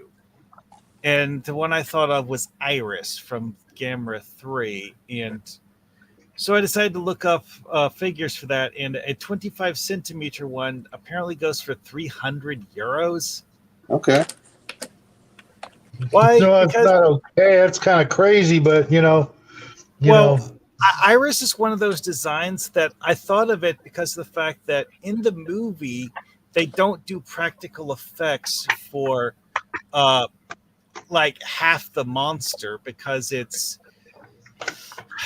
these kind of ethereal looking tentacles that are kind of like drifting in the air. And so it's half CGI bare minimum, if not fully CGI for the entire movie. And it's just one of those things where I thought of it as like, I wonder if it's even physically possible to do a proper miniature of that. And doesn't really sound like it. The thing that I looked although up, you know what? No, I take that back. If you go look at Dungeons and Lasers, the Woodhaven Kickstarter, they started using clear plastic to make their model. Yeah, I've seen that on several things. Actually, yeah. And I don't know. Oh crap! Sorry, my sprinklers just went on outside, and if you hear it, I'm going to just mute myself. Nah, it's fine. So I'm looking at this. Yeah, why they don't use more clear plastic has always amazed me, because that seems like to be one of those things. If you're going to do flyers or something at there, because it's more brittle. It's more brittle than the other plastics. I've seen kinds of clear plastic that aren't brittle, but I think part of it is that you can't meld it with non-clear plastic well. It's just what you do is you have it. Yeah. I mean, if it's like a glue-on attachment piece, then that's one way of doing it. But like with this iris, right? If it's got a plug or a peg, then it shows through and it doesn't look right. Although it won't be long before they're able to do multi-colored plastics on a sprue, so that you can eliminate that. But that costs more money, and until it's easy, it won't be the thing. And hey, Cal, what's happening, man? You know what, though? This is my view, and the more that I see it, the more that I like it, because I don't have to worry about everything. If you're not huge into painting, is I like these skinny minis. You just they're basically the clear plastic standees that they've put a picture in the front and the back, and then you just stand them up. But you can put them in like a notebook, and then as long as you get the stands going with them, you just go with it. Who was it who was showing us those last night? It's just skinnyminis.com. If you go there, there's a dash in there. Who was on Max's show that was showing us off their standees? I saw another one called Eeny Meeny, and it had that what you're talking about, but it had some kind of deal where it would change the picture of whatever creature or whatever, or something. The scariest thing about this discussion is that I remember from when I was about 6 or 8 going to some arts and crafts demonstration thing someplace where the person doing it showed everyone how to make 5-cent standees that were plastic coated. You mean like Shrinky Dink? You mean you guys remember Shrinky Dinks? Yeah. Mm-hmm. Where you put them in the oven? I've heard the name, but this didn't actually require you to heat them. I don't remember all of the specifics, but one of the versions was actually something akin to a hard plastic card cover, where you draw something on a piece of paper, you cut it out, and then you slide it inside a plastic sheet that holds it flat. Mm-hmm. And that you just like put on something to make it stand up, and you're done. Well, as a kid, I remember from the old 40K, which in retrospect, you're like, no, don't do this to the book. But I pulled out the little perforated edges. I took them to the local place to what was it? Because they had the little squares that could count as the miniature, and I photocopied them, and then what I did is I glued them to cardboard and cut them out. And interestingly enough, I stabbed myself in the thumb as I was cutting them out with an X-Acto knife. But I mean, the artwork looks pretty decent. I don't know if you guys can see that. I'm not saying I'm the best here for doing it, but and they get pretty big actually. And I said, you know what? For most things, that's all. I don't need the super realistic 3D miniature that I'm probably never going to paint. That sounds terrible. I mean, well, like one of the things that I heard get brought up with miniatures in relation to tabletop RPGs is like, the sheer number of miniatures for every possible situation. And oh wait, we're going to make up something new, anyways that we've never even seen before. Well, that's only if you want a 1-to-1. That's only if you want a 1-to-1. Most of the times, I don't really want. To be fair, I was quite happy. I mean, you know what? We'll use this bottle to act as whatever monster because it covers enough X's squares. All right. Well, that's why I like that approach of being able to draw something on notebook paper and then just turn it into a standee. Is because check this out real quick. I was just telling Kai, you can actually make your own shrinky dinks. There's certain clear plastic food containers that have a certain stamp on them, to tell you what kind of plastic. Then you take your pan and you draw, and they make great ghosts and shadows because you're making it out of clear plastic, and they literally cost you like nothing. And there's a couple of videos on YouTube about it, and one YouTuber in specific, I think his name was a Miniature Mashup.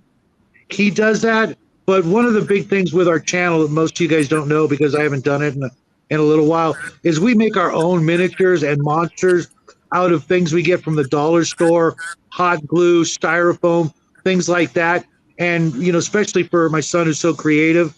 Oh my God, Bruce is still awake. You can actually, make some really cool monsters and other things for like pennies on the dollar in comparison to the prices of some miniatures.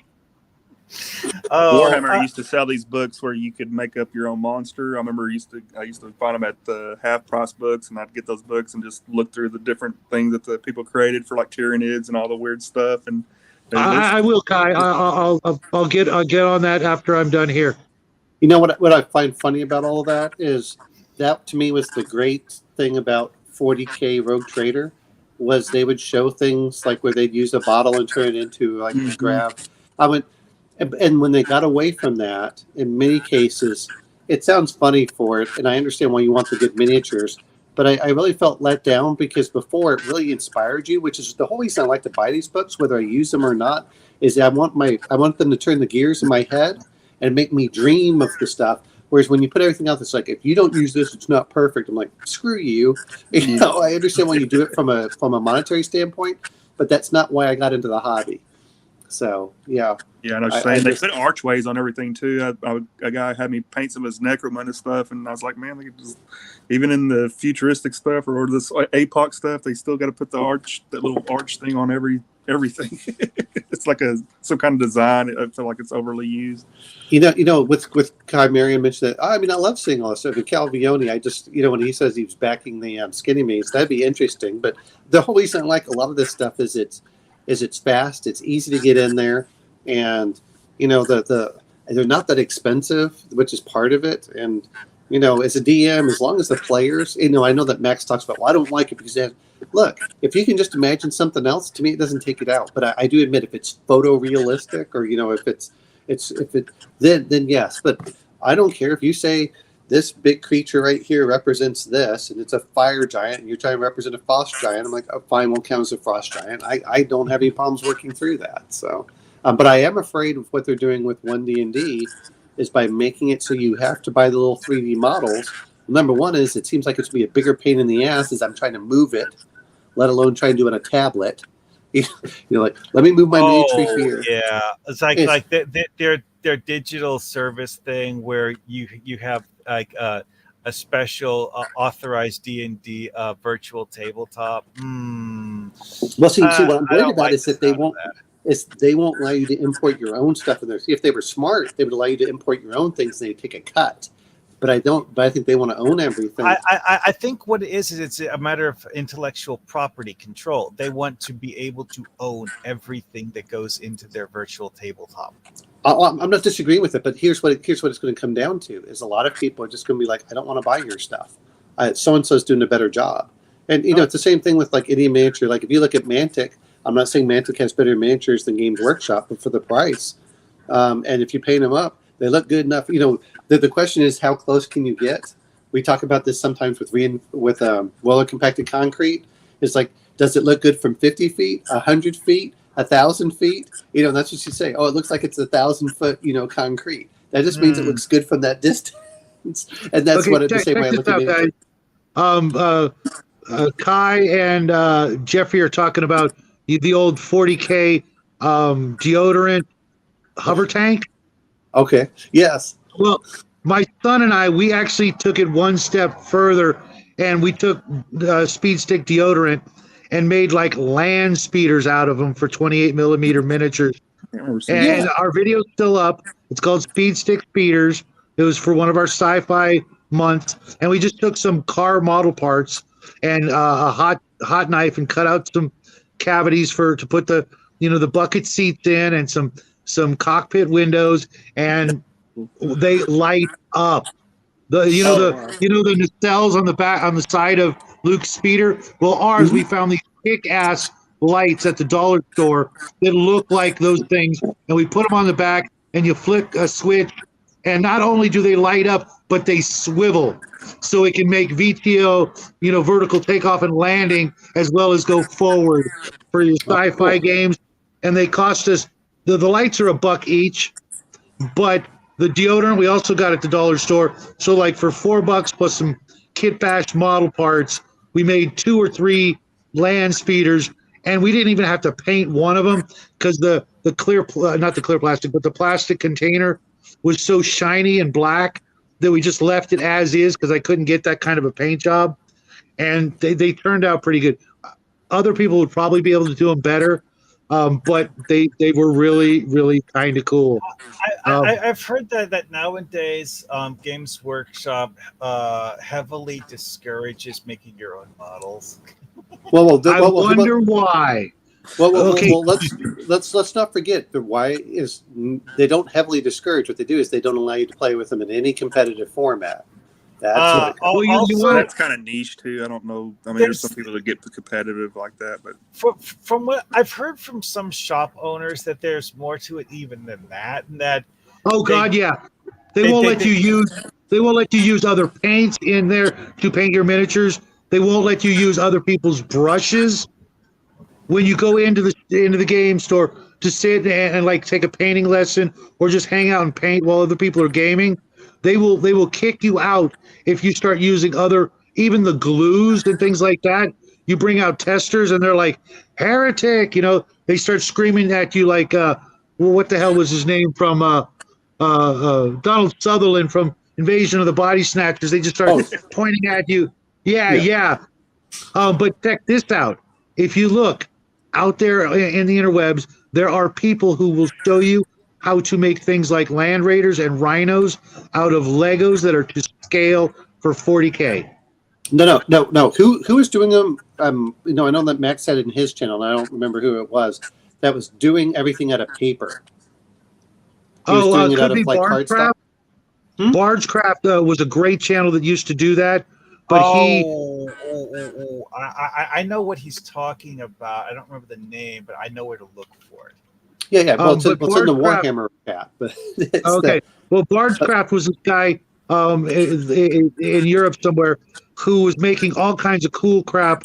I think I saw him making necromancer stuff. Yeah, he makes some cool stuff. And other stuff. He made dragons out of paper that were epic. But then he gave it all up to go out and literally do survival videos of him and his brother just kayaking and fishing and hunting like real Viking, era like tools and things like that to live the actual adventure. That sounds pretty awesome no matter what. Yeah, I think it's called Way of the North or Path of the North. But if you look up Bargecraft, this kid, Lucas, was just absolutely amazing. He had like 100,000 subs, had a heavy accent, but he was a nice kid, and he gave it all up to go out and just do the real shit. Go out there in freezing cold weather, fishing and swimming and, camp building, and that's what he does now. I mean, I had enough of that when I was in the military doing field exercises. Right, but imagine you never did the military and you were just a D&D, and then you go out and decide to do it on your own by yourself half the time, and teach yourself all this cool ass survival stuff. The kid was definitely blessed. Oh, I mean, to do what you love, that's all that really matters. Challenges is what give your life meaning. So otherwise it's boring. It's always good to take on challenges. Here it is. Sudsy Sutherland. Oh yeah. I've watched him before too. Yeah, there's so many good guys out there, and the fact that you guys are hanging out with this old fart is really flattering. Yeah, I really appreciate hanging out with you guys. I'm scrolling back like 6-7 months in the arts and crafts thing on the Legion of Myth Discord, and Sudsy Sutherland was one of the people who was posting this stuff about how to make like paper versions of tanks and stuff. I mean, he was doing a fantastic job for that. I mean, you look at him, you're like, wow. But I tried doing some of that stuff for 40K myself with cardboard, and what I ended up making was, check this out, I made all amphibious landing type vehicles so that we could have reach the beach sort of scenarios with sort of D-Day Normandy invasion 40K vehicles with so that you didn't have to do the bottom because they were in the water, so they were just the upper part sticking up out of the water with gangplanks that would land, and then your Marines would storm the beach and the other player would be defending the beach. And it was a lot of fun, but I had a garage fire. Not only did I lose those, but I lost about 50 of the original old school 40K tanks. Oh. Not just 40K, but armor cast or whatever it was. I had the Eldar Falcon and the Grav tank, and some of the all of them. Imperial Guard, Eldar, Space Marines, all of it just gone. Was it painted? Oh yeah. And this was back in the 90s, I want to say. Or a little bit, I guess. It was several $1,000s. Even then they were like $40-$50 a piece. 50 times 50, about $2,500 plus all the armies, Eldar, Space Marines, Chaos, Tyrannid, and I it's funny. Couldn't go back from that. I think I have enough Space Marines now, just Space Marines, not all the other equipment, to put out like 1,000 of them somewhere. Because you buy the box set and it comes with like 20 or 30. You buy another box set that comes with 20 or 30, and you buy other ones. I went, holy crap! And especially, I don't know what it was, and they weren't very good miniatures, but I did like the box games they used to come in, and they had Adeptus Titanicus, Epic. Had all those. I still have most of that. I was lucky. All my Epic stuff I still have. I have all my old Epic, and I have some old Tyranids and Space Marines. I mean, that I bought off eBay afterwards. I mean, stuff prior to when I was playing. First edition Tyranids. Well, they had the ones that was, I forgot what it was called, but it was fun because everyone said it looked like a vagina for the doors, which was the old. But basically the goal was that you would go into the hive to kill off the whatever was in there. It's been a long time, but to be honest, I think the best thing that they ever did for 40K, and I have way too many Terminators anyway to get it, was Death Hulk, Deathwing, and then whatever the Grey Knight one was.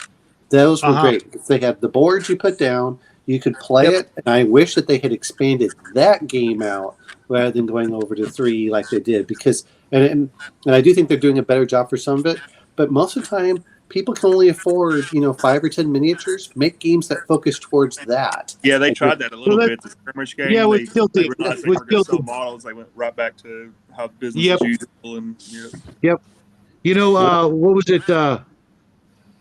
Oh shit! I forgot what I was going to say. Oh, Man of War.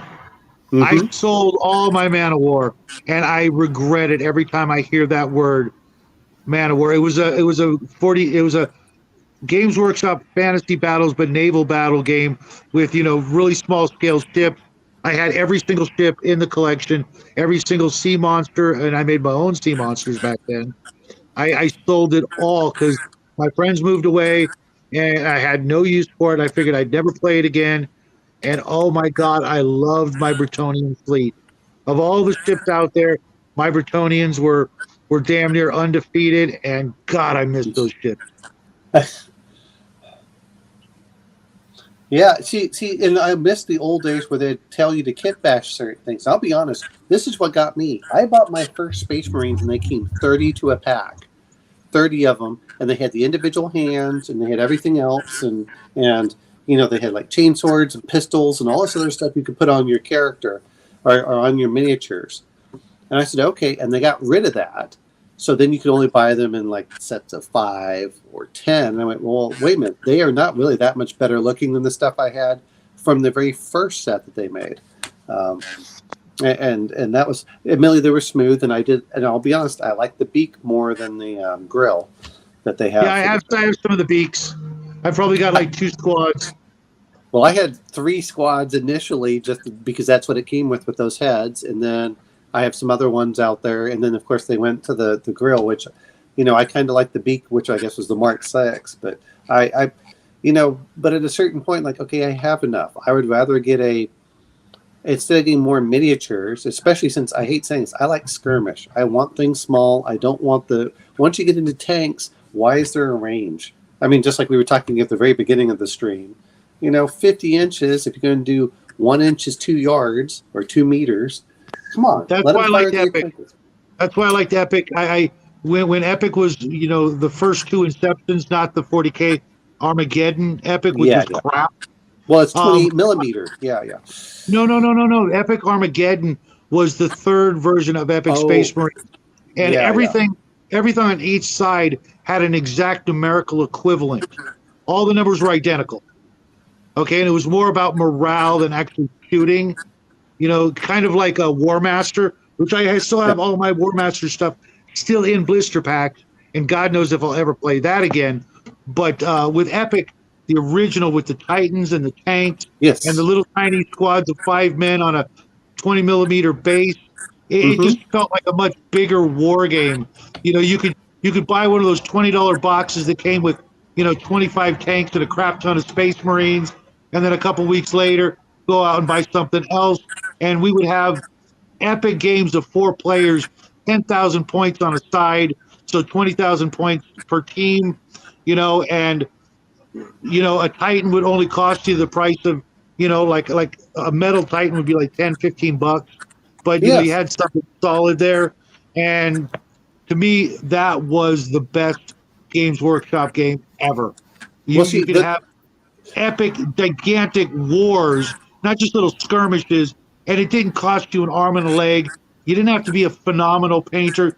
Paint it, hit it with a wash, maybe throw some decals on it, maybe put a little bit of markings here and there, to designate which squads they were in. And you could use all kinds of, cheesy, those like Starbucks dome lids for the coffee. Those would be cool little buildings. Just spray paint them and you're done. Okay, that's a power generator. You can make simple, effective-looking terrain by railroad trees if you needed them, or just use green felt. And oh my God, my friends and I played the shit out of that game. Well, what gets me about the whole thing is what I really liked about Adeptus Titanicus when they did it, and, is the weapons were just snap-on. So you could pull a weapon off the shoulder and you could put a different weapon on. It was not that just the plastic you can just push together, and they stopped. Even though they're phenomenal sculpts for the last time I got Space Hulk, which I loved, but I'm going, why doesn't Games Workshop have a lot of push stuff together that's easy to assemble so people can just play immediately instead of having to paint and do all the other stuff? Because the point is you want people to play your game. And if you make it easy for them to play your game, they'll play your game more. But they have a different thing, and I've actually looked at it, which is weird. If you actually look at their sales have gone up. I'm sorry, their sales have gone down while the prices have gone up. So what they want is a very small niche collector group buying everything, rather than trying to go towards the 40K first person. This is your first game. Yeah, they banked hard during the COVID thing because everybody was locked up. So a lot of people hobbied. But they're coming off that. 40K and Games Workshop is one of those things where I get the feeling that the bean counters at Games Workshop don't really understand what the fans want, and they're just trying to make people buy stuff. Well, and I'm not against. Look, I think it's a little more sinister than that. It's that they don't give a rat's ass, and they know how to make money, and that's all that matters. All they care about is selling models and more models. That's why they don't really focus on skirmish. They keep going back to the bigger deals. Well, I remember when I came back once during 7th edition, and they were like, well, the armies aren't separated anymore. You can have Space Marines, but you can also play IG and this and this and this and all together. And it's just like, oh, okay, so now you can buy whatever. And it's like, well, hold it. We have to look at when did they switch over, because I loved reading their original books, like the Realms of Chaos 1 and 2 and stuff. But look when it switched. When they went public, the whole mindset changed, that now they're there to make purely profit instead of cater towards people who really love the game. I'm going to be honest about that. And the quality went down, I think. I think the quality of the rules, everything went down. Me personally, my first exposure to the Warhammer franchise was reading a novel that is a background lore thing on one of the in-universe events that's heavily referenced in the Warhammer tabletop minis game, and this book was just a novelization of one of the chunks of the history in the setting. And it's just one of those things. It's like, do they even bother doing that anymore? I don't know. Well, see, exactly. Calvione mentioning GW makes by tons of codexes. I remember when it first came, but if you actually go look at the original Warhammer 40K, it says you can use this for any system. They recommended doing all the little kit bash. They give you all sorts of rules. They said, but if you want to play in our game, this is what we have, and they'll have a little background, which I thought was pretty cool. The one thing I'm missing is what was the codex, which I never got. Which I wish I had, but I could never find it. Again, it depends on where you were. But I had all sorts of the things. But the flavor, the love, I just don't feel it's there anymore. There used to be a lot more. The fluff, yeah. I mean, just the lore. Second edition for everything was the turning point with Games Workshop. Second edition Epic was the last good Epic. 40K, last good 40K. Fantasy Battles, same thing. Up until that point, you could do whatever the heck you wanted, when I think I have Warhammer Face. When it came to army building, that's when you could use whatever was in the line, however within the rules, obviously. And then they decided, you know what? No, we're going to tell you what you can do, how you can play, and what you must buy, period. Well, in Warhammer HQ, 2 troops and one, one heavy or one whatever. Yep. So I have Warhammer Fantasy Battle 3. Now, to be fair, that's 1988 or so. They still had, but they had all the rules for cavalry. You didn't have to buy the special Bretonian one to find out what cavalry could do. It had, we have a wedge formation. But see, you could tell it was written by wargamers for wargamers. But when they went over to the hey, we're going to sell miniatures, which they didn't do. Games Workshop didn't. They had their, what was it? It wasn't Valpartha. It was Citadel. Citadel did the miniatures, and then Games Workshop did the books. You could tell that there was a huge difference between those. And the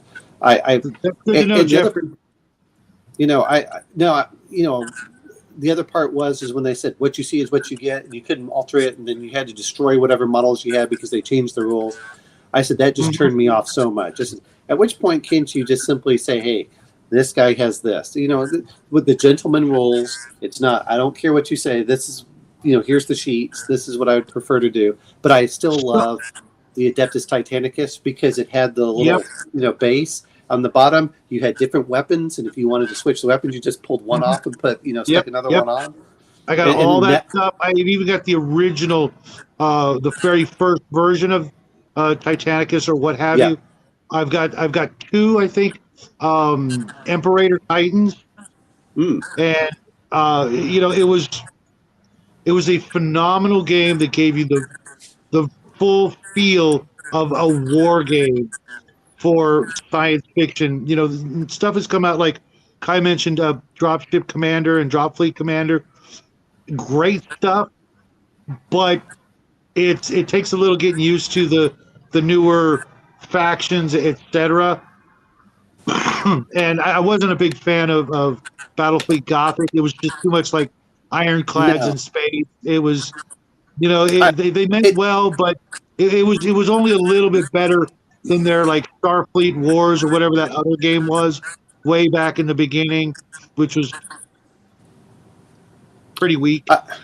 That's yeah. They talking about Jeffrey Garris talking about RPG and the people are doing well. To be fair, I remember picking up the books and reading them. And if you remember the old 40K, that some of the books, like I forgot what it was the defensive one.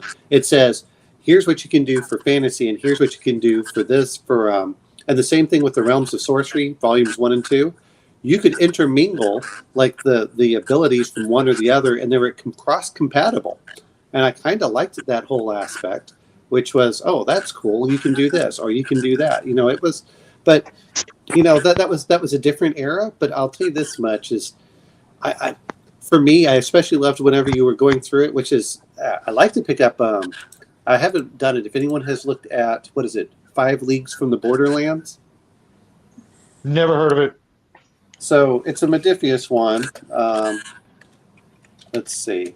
Hey, is anybody hearing that weird distortion besides me? I hear it from your side, I think. But maybe really. Everything. Yeah, I've been hearing something that's kind of like a buzzing noise, but I'm not sure where it's coming from. You know what I think? Maybe it's when we talk, it goes back through Shadow's microphone. I'm not sure if that's the way it's working. It could be. So 5 Leagues from the Borderlands is basically a solo or co-op adventure miniature game. You use any miniatures you want. I guess that Wesley there's looking it up now. Looking at it, I was looking online because I was thinking about getting the next Conan book. But I'm like, if I'm going to do that, if I'm going to pay for shipping, I might as well get more books. This is the problem of when you have an addiction. Well, they have 5 parsecs from home, which is space, which basically you create your little ship. But they have 5 Leagues from the Borderlands, and to me that looks really cool. And then the other one that they have is Rangers of Shadow Deep.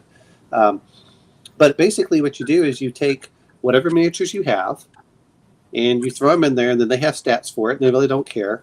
And what I've heard is, and it's kind of the old school. I want to call it like the white box style of D&D, where your characters are kind of moving up in levels, but aren't moving up. Oh look, I get so much gold. I can equip this guy with this much. It's the old style cross in between. But it looks really cool from what I've seen. It looks pretty simple, but I haven't bought it, so But I was wondering if anyone else had. Let's see if anyone else has this. So let's see. No. I don't know. I mean, I read stuff and I enjoy it. To be fair, even listening to you guys, since it's been a while since I've DM'd, I pick up ideas from all of this and say, okay, what am I going to use? What am I not going to use? Let's see. Yeah, the other day I was talking about Savage Lands, I remember, and then y'all brought up Deadlands, and I think that's kind of off from there. I think those are connected because they have that card system where you use playing cards in it also in the Savage Lands. And then they have a thing called Beanies where you get like a coin or something and it gives you like a re-roll or something whenever you really need it. I think that was in Deadlands too. I don't know if y'all played that one, but they let you pretty much, I don't know, that's kind of has a D&D, I guess, aspect to it. Well, like I said, I like it where it says use whatever miniature you want. Here's some rule sets. And, to be honest, when I grew up as a little kid, because we all did, because I always wanted stuff that was realistic military, hey, we're going to fight in the Fulda Gap and stuff. I remember so many different books coming out. Oh, this is the 1980s, and it would have, different aspects. And I kind of, I like that because it didn't say which miniatures you had to buy. It gave you the rules on how to use them. And I said, okay, I know that they may not be the best for, from an economic standpoint, but I love those. That's, from the era of a lot of the old Avalon Hill, which to be honest now is like GMT, seems to have all the stuff that Avalon Hill used to. but I those are the things I love. And 5 Leagues from the Borderlands looks kind of cool. Hey, you can play it, like with Shadow. You can play it with your son. It's co-op, or you can play solo, and you kind of play against yourself. It has rules to do it solo, and I thought that was kind of cool. And then it has ways to you can increase your level and things like that. And then they also have one called 5 Parsecs from Home, which is the sci-fi one. So I put a link up there. People can have to copy and paste it, but I thought it was kind of But it seems like a lot of people like it, and the way that since they price everything in British pounds, the way the pound's going against the dollar, things are looking more attractive every day. See, in Chimerian, I'm the lover of all chits. Yes, I'm okay with chits too. In fact, they're really cheap and they're easy to cut out. And if you lose one, you don't care. You're like, just cut another one out. Yes, Chimerian, you and I could play all day with this stuff. but that's what I still have Starship Troopers, Gunslinger, John Carter, Warlord of Mars.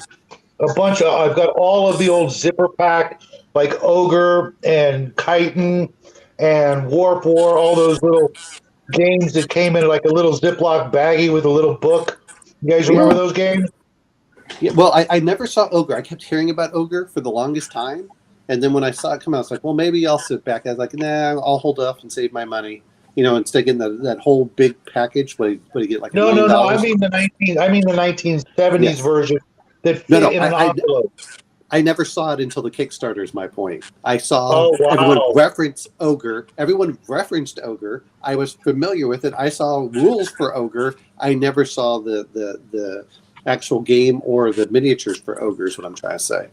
Until, probably until the Kickstarter came back out. And I don't think he realized how popular it was. But, my son and I played a game of Ogre last year. And he got to play the Ogre, and it's a fun little war game, pretty simple. And of course, he kicked my ass because he was playing the Ogre.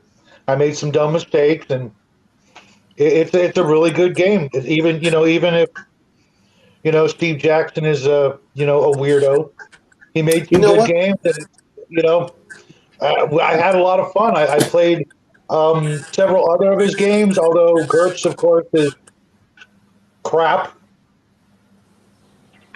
Well, the thing what gets me is people like yours, but I'll tell you this much. I like mental statistics. Not everything has to be physical. I like to roll sometimes like charisma rolls because I know not everyone's charismatic. Tell me what you want to do. How are you going to say something? Now, it doesn't mean that I expect you to, I don't expect you to be Shakespeare and give you your best, I don't expect you to turn everyone against, Caesar and have, so they can stab him. No, I don't expect that level of eloquence, but if you tell me you're doing something and it seems like it's plausible, we'll roll a charisma roll. If it sounds good, I'll give you a bonus. And if you're stupid, I'll give you a negative. And go look at that. But the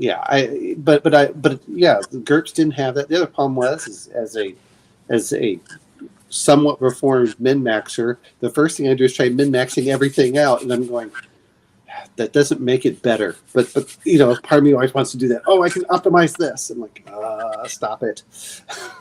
I have to break myself out of that mentality. But I can tell when a player does it too, and I'm like, hey, stop. Let's go back. You're going to be limited at this level. But no, when speaking of aliens, I love the fact that in Starship Troopers, the Avalon Hill, they had the skinnies and they had the bugs. And I really love the fact that they had all this hex paper and you had to draw where the things were. And I love hexes. I still love hexes. I wish they'd get away from squares. What is wrong with having a hex? To be honest, one thing I came to realize when doing board layouts for various games was that realistically, at a certain point, they're the same thing. I know it's one of those things that's kind of like a mind-blowing sort of reorganization of how you see the board layout, but having like spaces that are two squares, and it's like alternating which two squares in a row, it accomplishes the same thing as having a hexagonal layout. Here's the thing that I like the hex is I can tell you where the front is. I can tell you where the back is. Mm-hmm. I can tell you which on your flank, and it's more realistic. Okay, you're in my right flank, you're in my front flank, you're in my left. That's what I like about hex, unfortunately only squares and hexes actually make sure there's no space in between. But I have no problems with the hex. If I'm forward facing, I know which is forward facing. I know what's my right. So if I have a shield, it's going to be in this right, angle, or it's going to be in the front. My sword is going to be on the left or in front. I know when someone's in my back right. I know when someone's in my back left, and I know when someone's behind me. That's why I like hex so much. Mm-hmm. Whereas if you have it, okay, you're on the side. All right. Are they behind or are they in front? No, you're just on the side. I'm like, I hate that. Well, personally, I actually like where there's no grid on the map. I like old school, grass mats or terrain boards. They're, just no lines on them whatsoever. And your miniature has a base that's either squared or hex, and you go from there. Well, that way there's none of these lines where you got to use a tape measure to figure out where you're moving and stuff. Well, and there's none of these lines to kind of, take away from the immersion, I guess. The Pirates of the Cursed Seas game, which has been defunct for 10 years, if I remember correctly, it was a constructible minis game where you would take plastic sheets and fold them into ships to move around. Well, here's the thing. It didn't actually have a play map, ever. It came with terrain things, but the terrain thing What game was this? What game? It's called Pirates of the Cursed Seas. Oh, yeah, I remember that. I couldn't get into it, but I remember it. I actually used to. That's the only minis game I ever actually personally played in game stores. And it was something that, it was fun because of the fact that you didn't need to have pre-made terrain. You would take some of the little terrain cards, place them on the play surface, but the majority of the stuff you were doing, you're just moving things around on a tabletop. It doesn't have a grid or anything like that. I agree with you talking about grids. The only problem that I have with it is then we're starting to pull out a tape measure, and then the argument is, are they touching or not? Whereas if you're on a hex grid, I know if you move 6 space, which I use BattleTech as a perfect example. If you're next to another mech or not. There's no argument. Either you are, or you aren't. That sort of thing came up constantly. Pirates of the Cursed Seas had that where each unit had a certain distance it was allowed to move when it was being moved on its turn, and you would have to measure that with a ruler, basically. It wasn't actually a ruler that you were supposed to be using, but it was a plastic measuring stick, so kind of sort of the same idea. I'm sorry, I'm just laughing at Jeffrey Gase and like Games Workshop had with a lot of their games, like Necromunda, right? The little red plastic rulers, or even the original Space Marines that had that weird clear plastic ruler with different grids and things on it. That was kind of cool. I like stuff like that. Here's the problem that I'm going to look at, like when you look at War Machine, because that one is so precise on everything. It's like, oh, are you within half an inch or not? Are you doing this? And I went, I just want to play a game. I want to sit down there. I don't want to have to, I hate saying it. The more that you can fight over crap, the worse the experience is overall. I'm not saying that it isn't more realistic. That's fine. But when there's grid, the grid is like James L said, the whole point of the grid is to remove measuring. Yeah, I'm not arguing if I'm next to you. Either you're either 3 hexes or not, or 2 hexes or And not. that's where we're next to each other. Yeah. I mean, you are. That's the only reason I mentioned it. To be honest, from I wouldn't call it a wargaming style, but yeah, from a true wargaming where you want things in big distances, then yes, I love to have that. But for stuff on a table, put grid. Even though, at the end of the day, I would be happier, like James, was talking earlier. Well, DM James, when DM James was talking about it was unlimited range. Okay, boom, that's easy. Is it? If I'm quibbling over half an inch, then we're doing something wrong. That's the way I feel about things. Yep. Especially if you think about things like windage, etc. See, I got my start in a lot of ways with train, like choo-choo train models and boards with my old man, because he couldn't do that as a kid. But then when he had a kid, he bought me all the stuff, and then I would do all the work, and he would get to enjoy it. And so I was like real familiar with laying down the green mat and gluing it down, the grass mats, and all that. So doing war games with the same thing was just, it was just second nature, and, when you think back to the days before that, before we were even, a twinkle in our daddy's eyes, they used to use sand tables. You guys remember those? I've heard of them. I have never played on one. Right. Imagine a giant kitty litter box with actual sand in it. Okay. And you use that as the battlefield. I will say this much is I remember when I was in Germany, they had the playground, and the playground was full of sand, and it probably had about a foot of sand in there. And we would dig, and this is what I did, which I always, I know I've talked about this before. We would dig our dungeons out of there and use our marbles as monsters and as player characters. That's actually pretty ingenious. And here's the funny thing. As you walked into the room, we would dig out the room, and then when we would put where a door was, and then when you went through the door, we would dig out the what we wanted on the next side, and we just came up with it as we went through. Oh, you got a minotaur. Oh, you get this. This takes 3. This takes 3 hits. This takes 2, and as much as we talk about dice, incredibly clever, dude. That is, especially if the sand was wet. Well, here's the thing: is if you've ever been around sand, if you go down about 6 inches, it becomes wetter, and so. We would literally do that as, it's not that hard to dig, 4 inches or so. And so especially if it, like you said, if it rained, and you would have a dungeon the size of 25 by 15 feet, just because that's what you would dig as a kid. And you had plenty of room to do that. Well,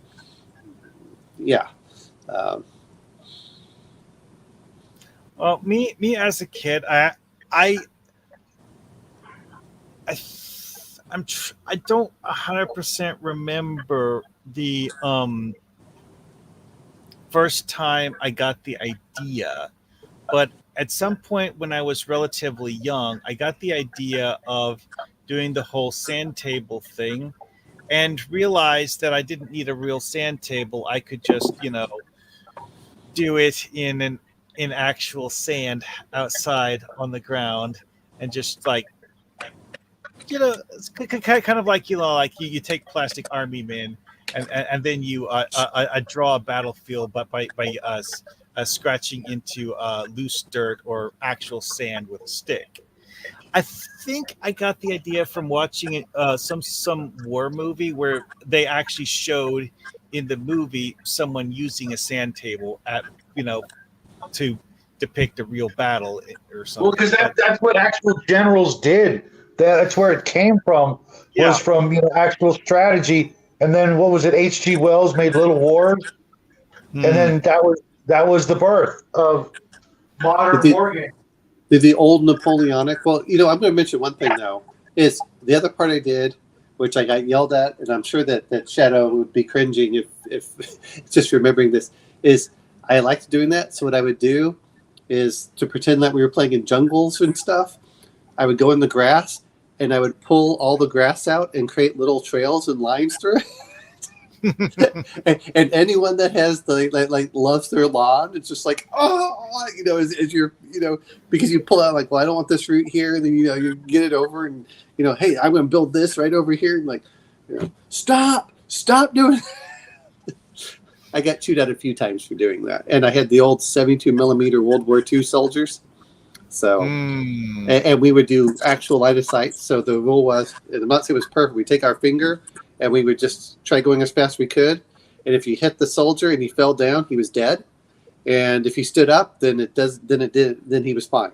So that's how we did that's how we did our combat. And so I used to have, I had at least 500 of those, and they came in 50 in a box. So you could get like the Germans or the Italians or the British, or and then they would have mortars and bazookas and stuff, and that's fun. That's why that's why sometimes when we get overly competitive, it's not as much fun. It's at the end of the day, it's just and you always have these people. It's just like it's just like in the role playing games when people come in and they're rolling their dice and they're doing this and they want to roll like one die and they look at it and then they roll the next die and you can see them like, dude, I don't have all day. Could you just roll all 20 dice at once and then we'll just we'll separate the ones that hit versus the ones that don't, and let's move on. Owen, that's why playing with your kids is the best. Yes. Because not saying you can let them win, but you can turn it into an incredible teaching experience. You can enjoy it vicariously through their eyes at the same time, and you can have these memories that really are what continues this hobby. Sharing it with the little guys, like I'm going to do tomorrow, which I'm going to have to cut the stream off in a bit, like 2 more hours or something, because I'm running a D&D game for my son's friends coming over. We're gonna have a house full of teenagers, Dungeons and Dragons and pizza the way it's meant to be. An old part teaching the next generation of this hobby that we all love so much. I mean, I wish we were playing Traveler, but whatever. They want to play D&D, cool. That's how I got my start. There's out of 6 kids or however many going to show up. One of them's going to go on to sci-fi. One of them's going to go on to historical, maybe. I don't know, but I'll be able to plant those seeds, and it's going to take me back to when I was their age playing with my friends, and they're going to go home and have these stories to tell, and with any luck, out of 6 kids, maybe 2 or 3 will turn this into their hobby. Well, one of the things that I just was thinking about the I mentioned earlier playing that Pirates of the Cursed Seas game. One of the things that I realized when playing that is that when you're playing a game where people are like really, really seriously into being a competitive, like trying to win because there's a prize at stake, that's when they really, really get like stupid, nitpicky about whether you measured movement exactly right, because of the fact that it stops being fun because it's pure competition. It's like I'm going to win, or sort of thinking, and it's just like well, and I think I don't know if everyone else does it, because I know you're Max. Well, I never did that. I never had that. I said, well, I was that bad player, and I have to admit that. And I also have to remember why I did it, and I have to go think all of the the problem is just like my father. He always thought when he would lecture me when I was a teenager. He always thought he was 45 years old, ignoring the fact that it took him 45 years to get there, and he didn't remember. That's the funny thing is you look back. In the meantime, I remember like, what stupid thing did I do as a kid, and what was I thinking at the time, and so I have to put myself back in my little 8-year-old self, and like, well, what did I want from the game? Number one, what did I play, and how did we play it, and what was actually fun, and that's the. So yeah, I mean, like Chimerian's bringing up all these cool things that we had, on the 172 soldier. Yeah, exactly. We all, and those bring back really good memories as as adults, and we're trying to redo that. And I think in some ways now and this is why I think it's great having kids, is now you can live through them and watch that excitement so much from them. I'm telling you that is the ultimate evolution of this hobby is to pass it on. Well, and if we have a love for it, we pass it on, and that's the problem that ignoring the whole thing, where they're just drama. These people who are getting in and are offended by everything. First off, they're not having fun. Go find another hobby you'll enjoy. Number one, and then number two is find people that you want to hang out with, and these aren't people I think that even want to hang around themselves. They're just so. That go look in the mirror and go fix yourself. I hate saying it. If you're 500 pounds, go work out and stop stuffing down ho-hos on the internet talking about how bad things are.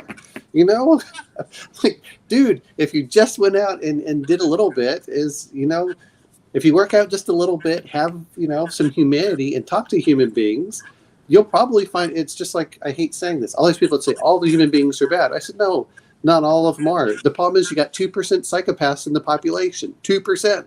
That 2% is enough to make everything bad. But don't go through everything. Was that like 1 in 100 people or something like that? I think it's like 1%. It's like 1 or 2%. But that's the people that I don't want having power. And yet those are the people that want to have everyone go against each other because they'll find that fun. I said, no, just like, I think sometimes, we come off as like, oh, well, you won't kill off, like Shadow's talking about, well, you need to kill off characters. Well, it depends on what's going on. And I try to warn characters. And, if you're going to do something stupid, I'm going to have you die. Just if I warn you, I don't care. It's funny because everyone says this. If the DM says, are you sure you want to do that? And you do it, and then you get mad because you died, that's 100% on you. 100%. Oh, yeah. It's funny. I just remembered.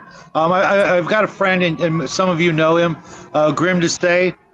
He's always in the chats, but he never, Well, he and I have been good friends for a long time now, and he's got a son that's probably about twice my son's age, and now they can play real games without any, help, from the dad, and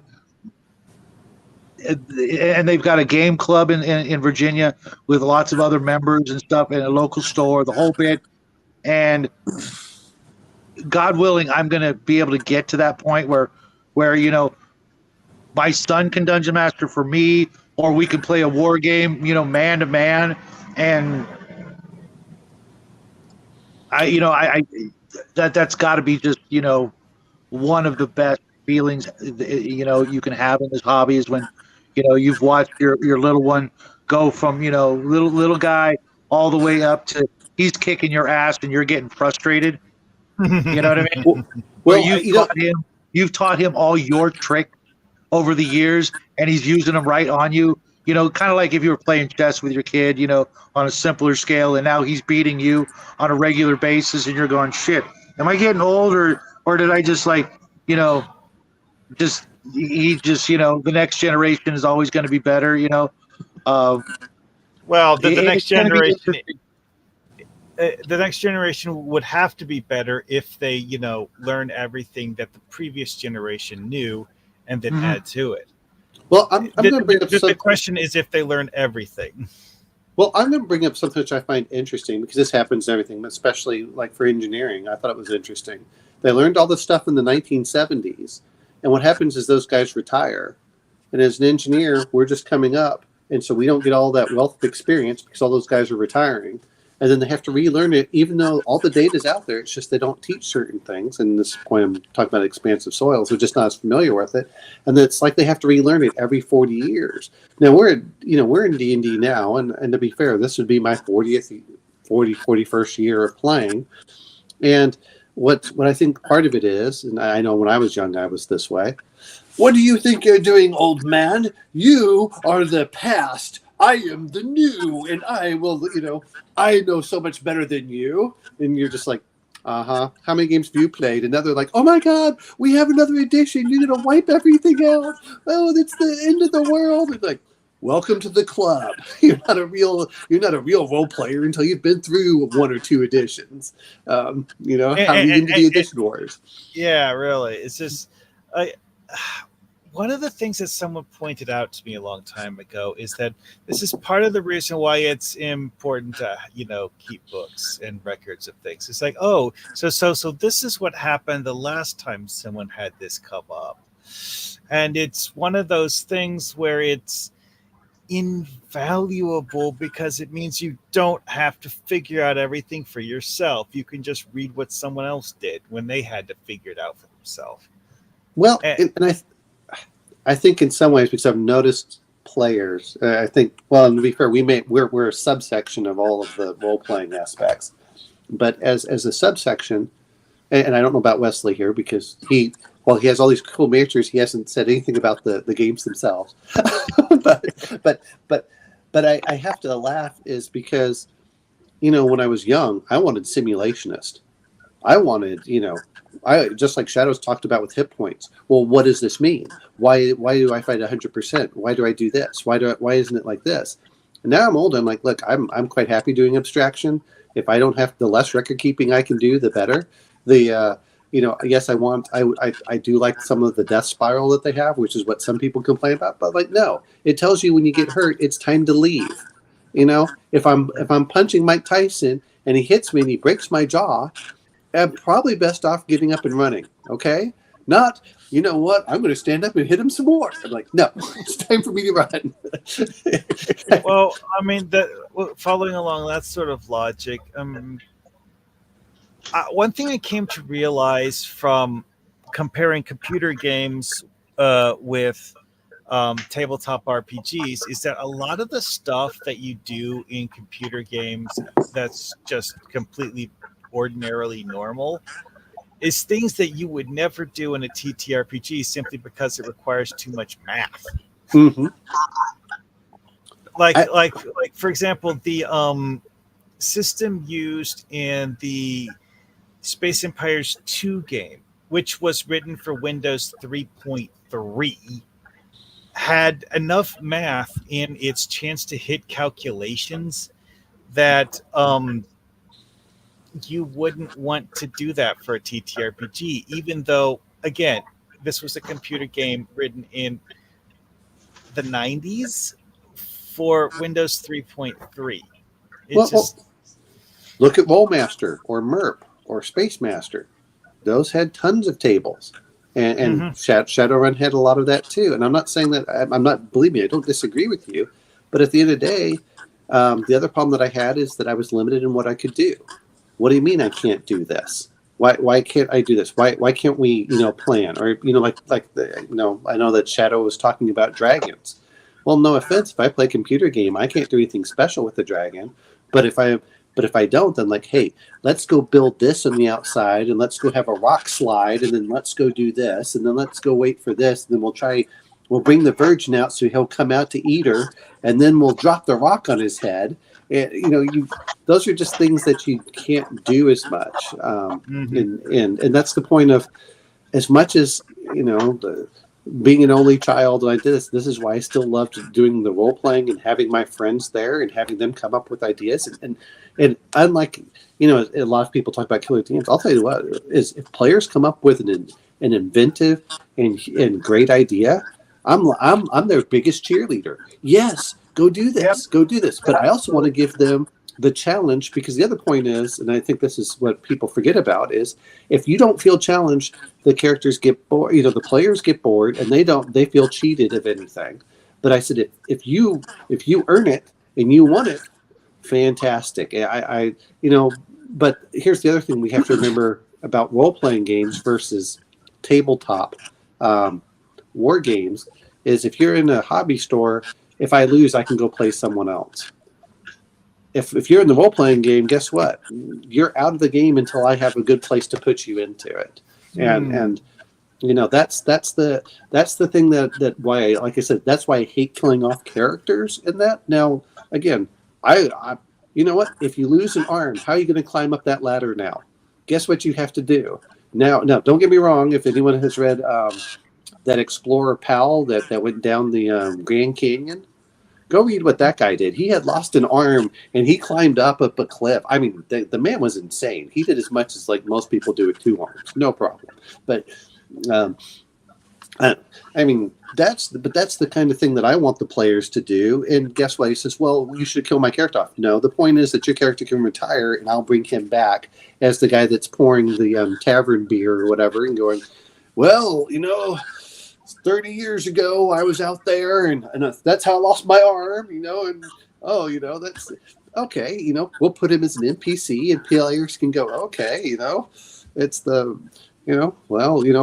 oh, I remember that party, they went in there and none of them came back and they had this great magical item. I'd recommend that you go look at it, like, oh, okay. That's why I look at things on that.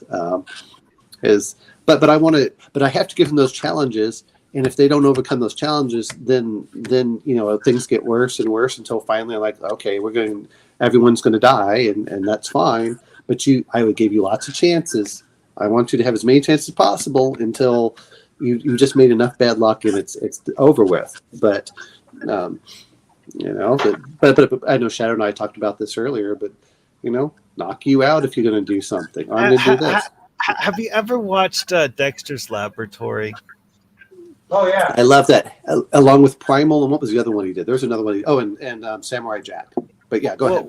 Well, the thing with Dexter's Laboratory is there's actually one episode of Dexter's Laboratory where Dexter, Dee Dee, and some of Dexter's friends end up playing this game that's a homage to Dungeons and Dragons. I remember that.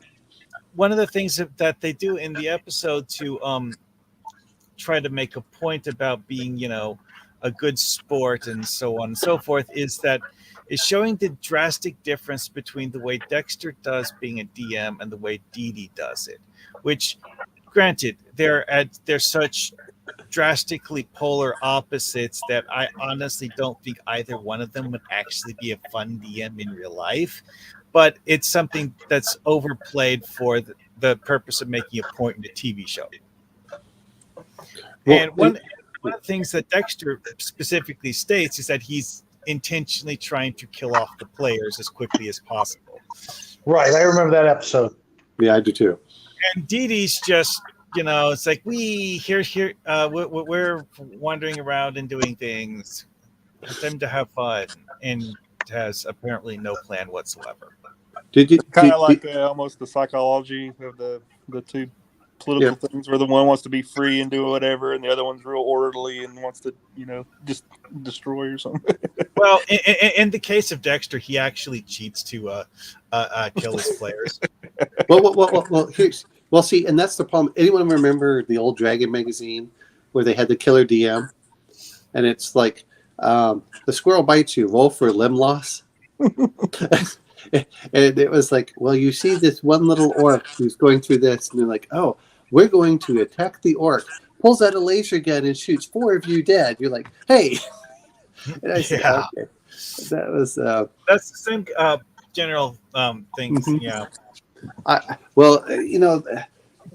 The other part is, and I think this is, I also get mad when characters aren't going to play.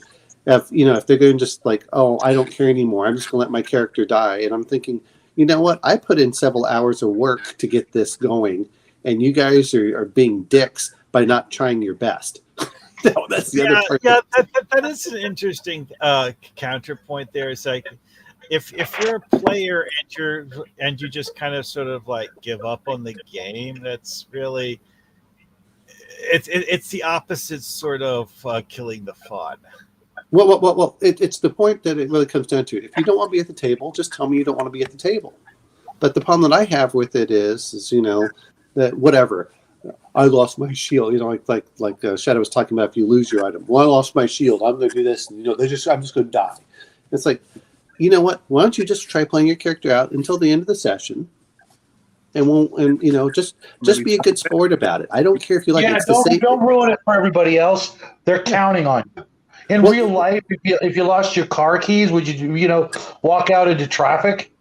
Well, here's the other point that comes down to it. If you're playing on a team, I don't care what it is, you don't have to like the game, but at least play till the end of the game to win. If you're on the soccer team, play till the end, and then you can bow out and say, hey, look, I'm just not having fun. I'm not going to come back anymore. Okay, fine.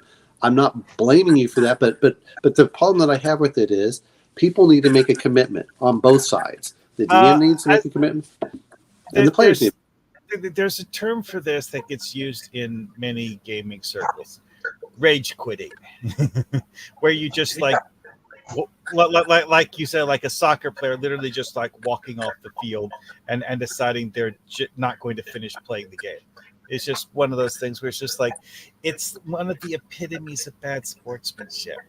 Well, but it's also about, they turn something, insignificant into all about me. So suddenly, let's say the game has got 12 players on a side and you rage quit. Now there's, 23 people inconvenienced because you couldn't freaking just stand there and fake it.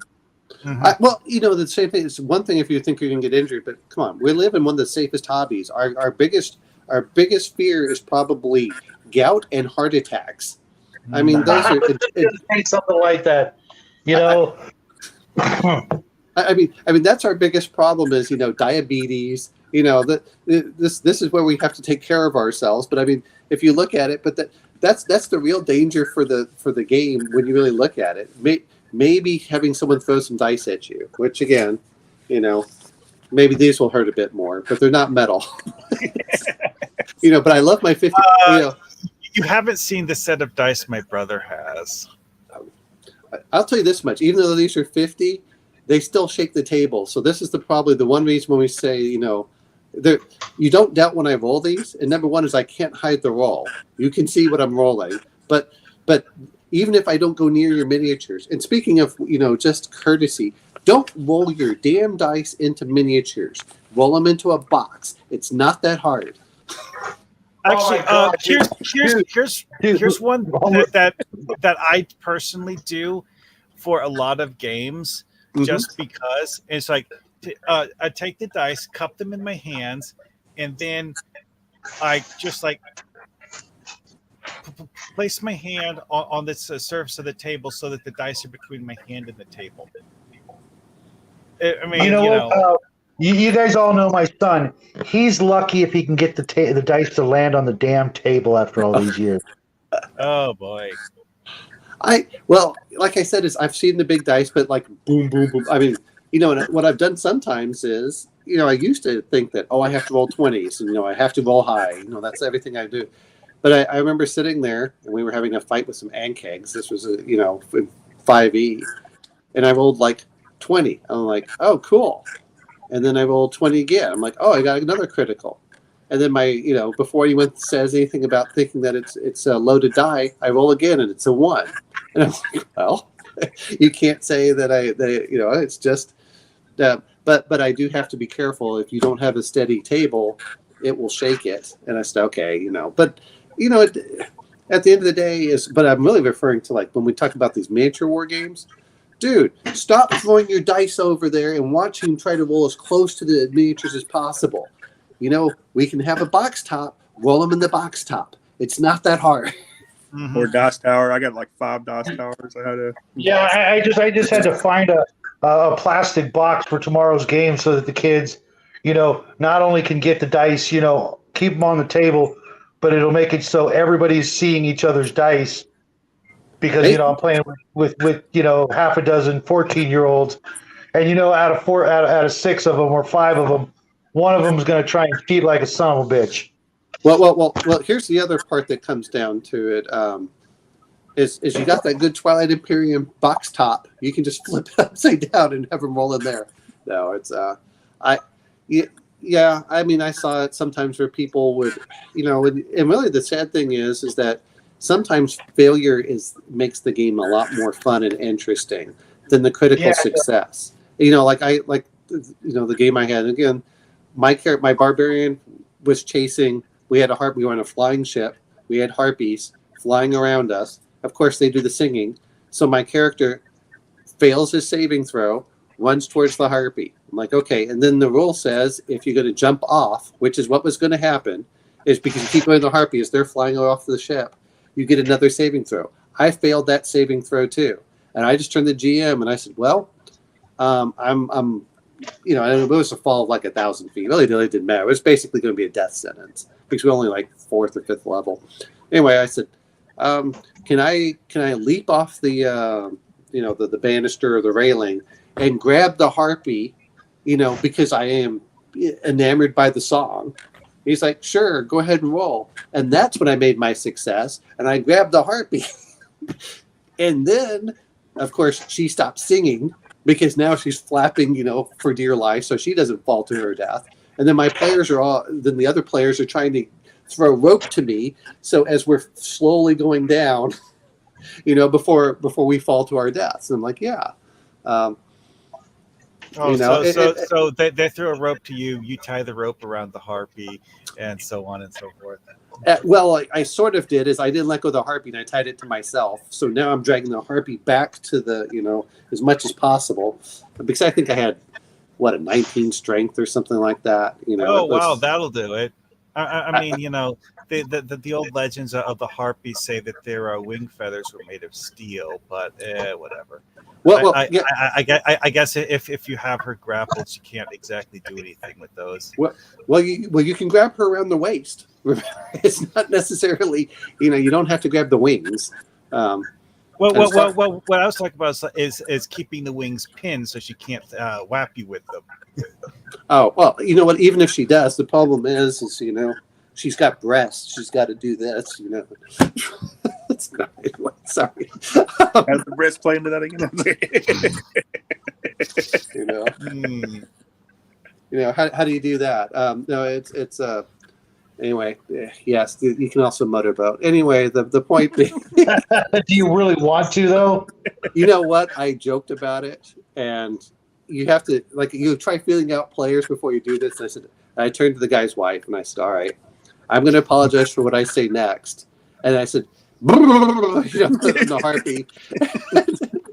And of course, she broke down laughing. I was like, okay, you know, but nobody can get away with stuff. If you warn people you're going to do something inappropriate first, and you know, you gauge their reaction. But you know, undesired player behavior. No, I don't penalize in game. I tell you either reform or get out of the game. That's the way that I do it. I don't try metagaming this crap.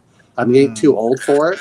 And if you do something that's not desirable, and I've done this ever since I was young, is if all of a sudden you decide to rage quit or you decide to attack all the players, I just grab your PC, say you disappear from the game, and we go forward without you.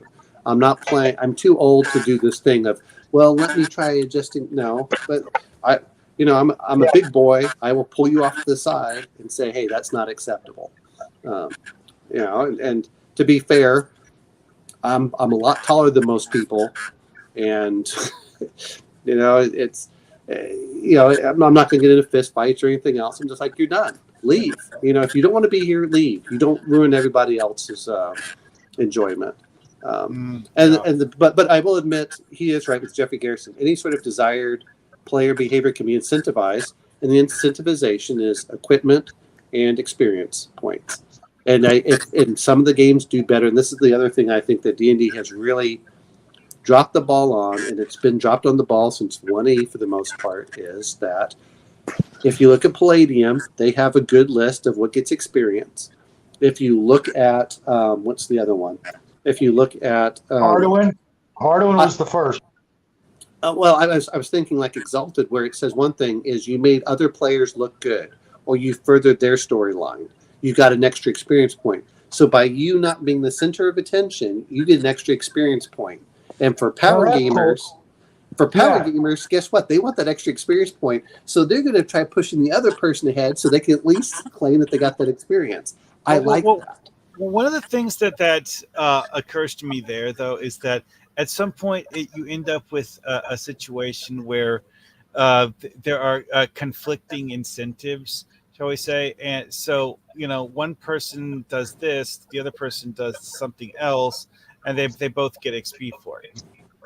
I'm okay with that. I'm not saying it's a bad thing. I'm just saying that it, you know, means that not everyone has the same, has to do the same things to get XP. So it's more like make sense for them to do as part of playing their character. But the point was is that it's yeah, I'm not disagreeing with you, but everyone should have their chance to shine in the game. That's part of it. You know, I know when we talk EO Geek talking about class roles, even in skill-based systems, you still want people with different skills so they can shine. You know, perfect example is Firefly. We need the pilot, we need the engineer, we need the doctor, we need the captain, and then you had your number two, which was basically your replacement for your captain. But they basically and you need the combat guys, the red shirts or the Janes or the fighters or whatever you want to call them, the muscle. I always just stick with the four food groups: fighter, magic user, thief, cleric, and they could be equated to science fiction. You got your medic, you got your combat guy, you got your science guy, and then you got your morale person. Let's say. Well, yeah. I mean, normally I think engineer, warrior, or security, and then medical. I guess if you want to go in your science, medical and science do the same thing. But if you want to go for like red shirt, blue shirt, yellow shirt. I mean, if you're doing a non-sci-fi themed thing, say World War II, you might have one guy who's an RTO, another guy who drives tanks, and so on and so forth. Well, see, the problem is this is why I hate playing military games. Military RPG. Now, Recon was a bit different because you were part of a, forward reconnaissance patrol. Okay, but I don't need a tank driver. Unless they're part of the same unit, is a lot of times they aren't going to have the same skills. Whereas if you're in space, you're always going to have your spaceship, and then you're probably going to have like your little recon, rover, ATV, whatever you want to call it, that goes outside of it. So once they land on the ground, I don't need the pilot anymore. Now I need someone to drive the vehicle. I need their science officer. So everyone has their chance to shine. I mean, most people I've seen in the military who were pilots were actually pretty good at driving other vehicles too.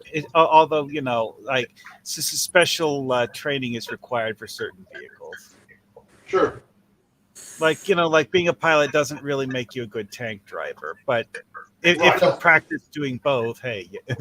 Well, I'm going to say this much because my father did this, which was almost all of the officers that he dealt with. And I'm going to deal with officers more than enlisted because those are.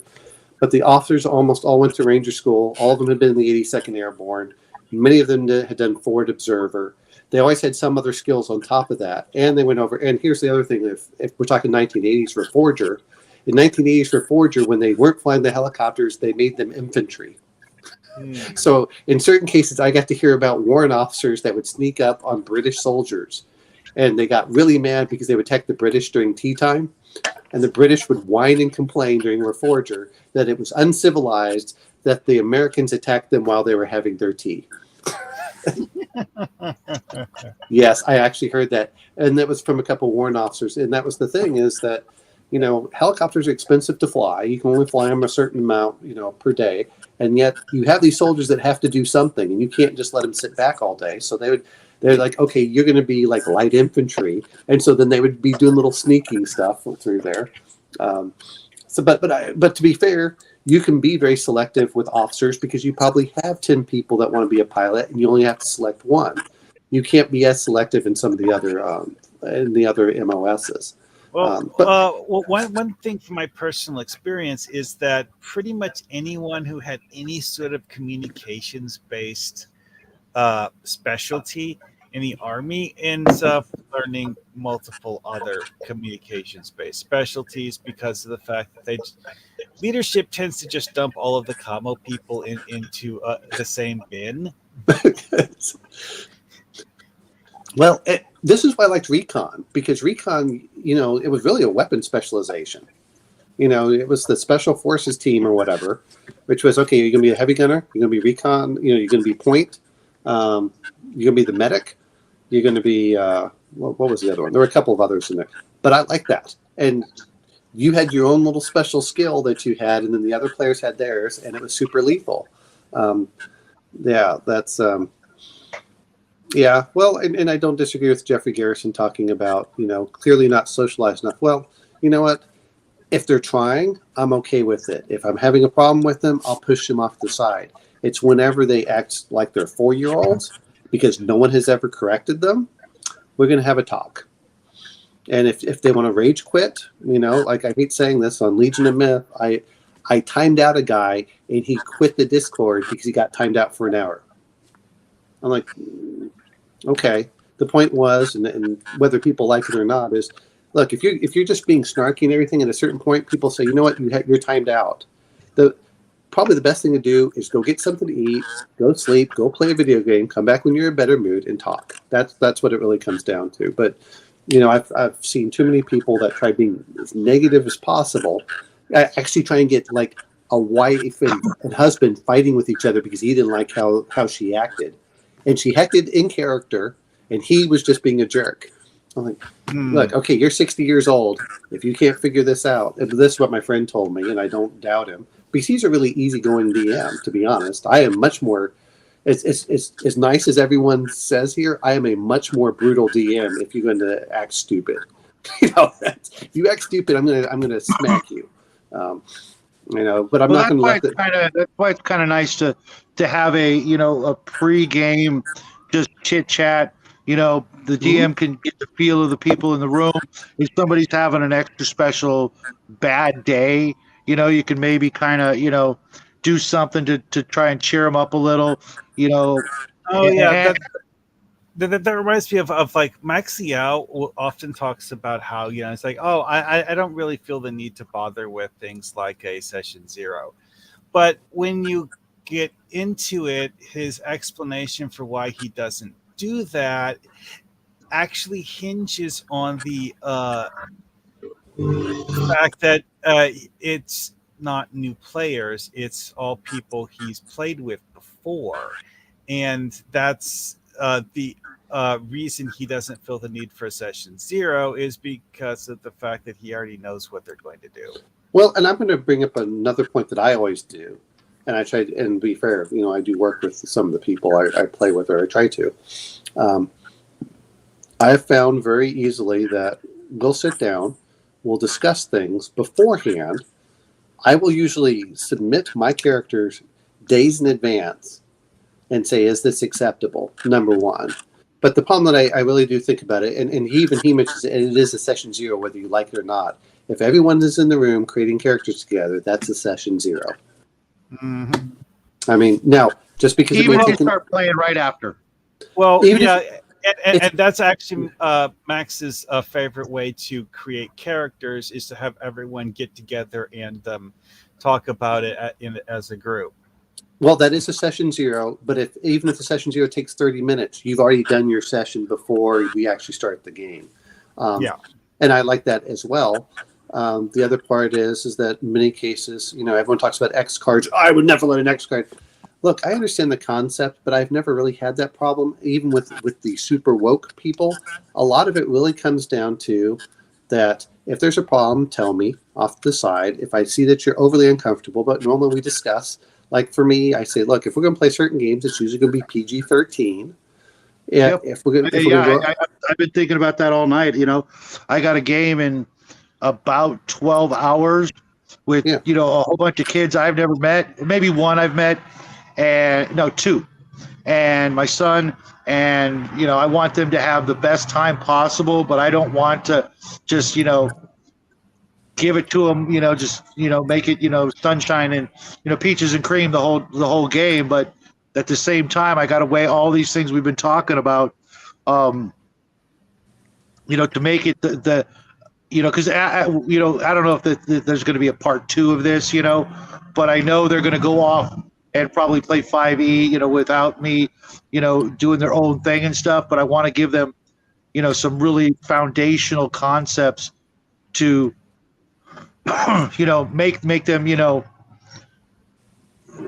come back to a table, even if it's not mine, because God knows this is like probably a one-off, because the likelihood that I'm going to be able to do this with my schedule, because I have Sundays with Connell and then a Sunday video with my son. I got to have dinner with the family, etc. So God only knows when they'll be able to, play these characters again, type of thing. And we're going to be playing 1E versus they play 5E.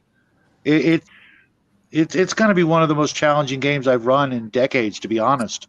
Yeah, well, but there's certain things like, well, what are you going to, what's the expectation? Look, guys, we're going to do stuff like it's PG-13. That means it's going to be Lord of the Rings, movie style.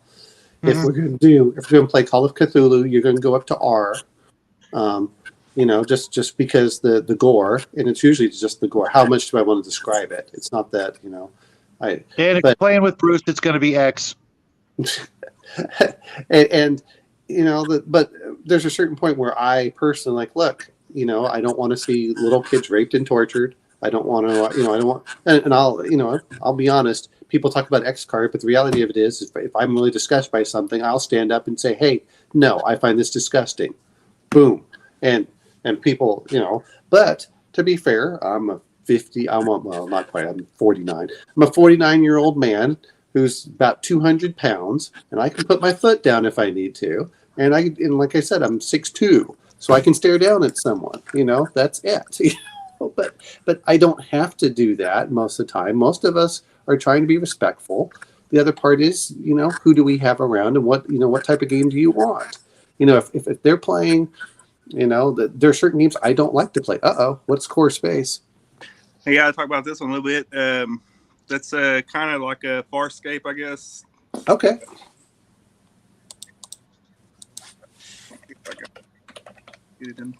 All right. Well, tell us about it since it's now we don't have to, but everyone. Yeah, it's, you get you start off like a captain and one crew member, and then the map kind of has that square grid, I guess, layout, but you can measure. I think the movement's 4 inches, but each square is like an inch, so you can just move 4 squares, kind of a thing to speed it up. Mm-hmm.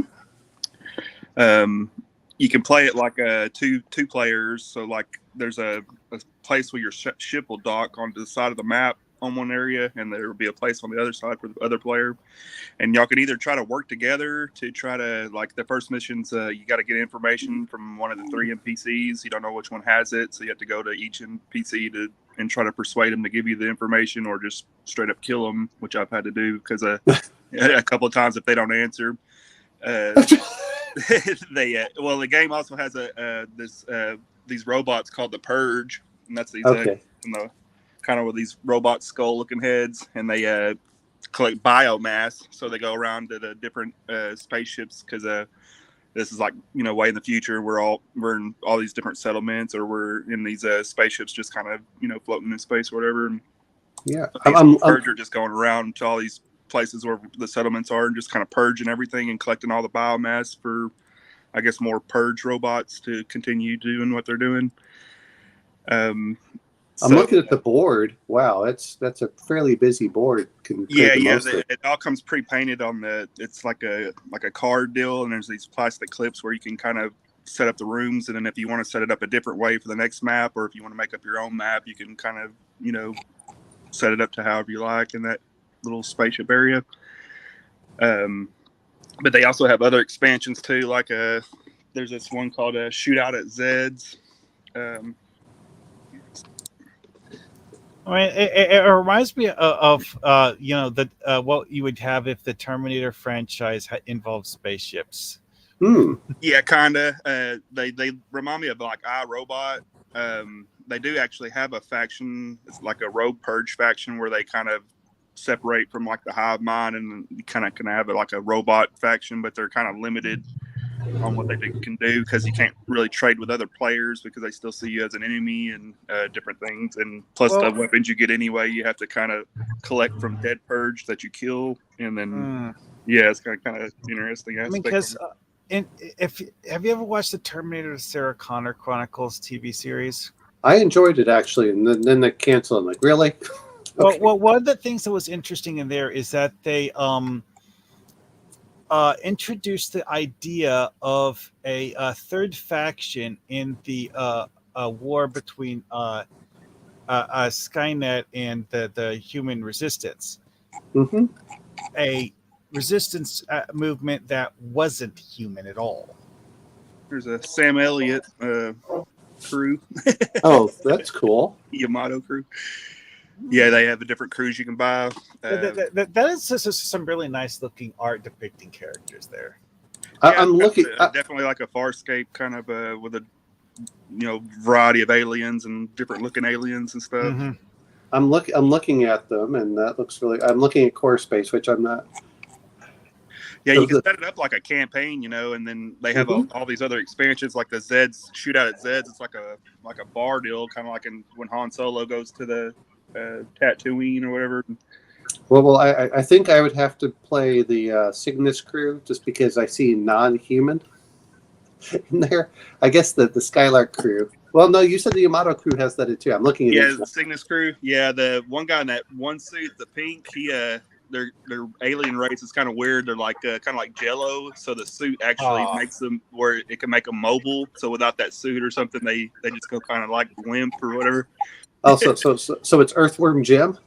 Kind of, yeah. The guy in pink is the other guy. I think his race is called Cheat or something like that, and they're like these kind of like bodyguard, the big burly, like a barbarian. The really big guy makes me think of Teenage Mutant Ninja Turtles for some reason. I mean, it looks really cool. I mean, it's is it a single player or multiplayer? No, yeah, you can have 2 players or up to 4 players. They have a campaign where you can do 2 players. So like you have these trading crews, and you can dock up to the side of the thing, and then you start off with 1 captain and 1 crewmate, and then you can either have the NPCs. Sometimes they will join you, and if you get them back to your ship, you have the option to like fully join your crew or whatever. Or you can hire people in between missions if you got enough credits, because you have to build up credits, and then you have a spaceship, so you have guns, and then you have fuel like for your rockets, and then you have another thing you can upgrade, and then they also degrade. So like after a mission, you have to roll to see which one gets damaged or something goes wrong, and then you use your credits or whatever to repair it or fully repaired. And if you get it fully repaired, then it gives you some other options, like you can move where your docking station's at and move it over to another area. That way, when you're trying to exit the board, because when the purge starts showing up, they kind of keep coming. And then as the game continues on and they get stronger and more, then there's a chance of this thing called a live one popping up, and he could be one of the NPCs, or, he can pop up pretty much wherever, and he's pretty nasty to deal with if you've been on that thing so long, because there's like a hostility tracker, and the more you shoot your guns too, it raises the hostility, because the purge become more aware that you're at that space station, making noise. So I'm looking over at it. So if you were going to, not saying that I will. So if I was to get one, would I get the Firstborn or would I get the Core? You could do Firstborn. That was just they released that. That's kind of like further on into the deal. They go further out into space, and they come across this other alien race, and instead of going on to spaceships, you're going into these like alien world where you can mine stuff off the walls, and it has kind of I'll be honest, I haven't cracked into that one yet. Okay, I was just curious. Yeah, I still was into the first one. I did the Kickstarter and all that stuff for it, though. I got it all set when I do get back into a sci-fi mood and kind of.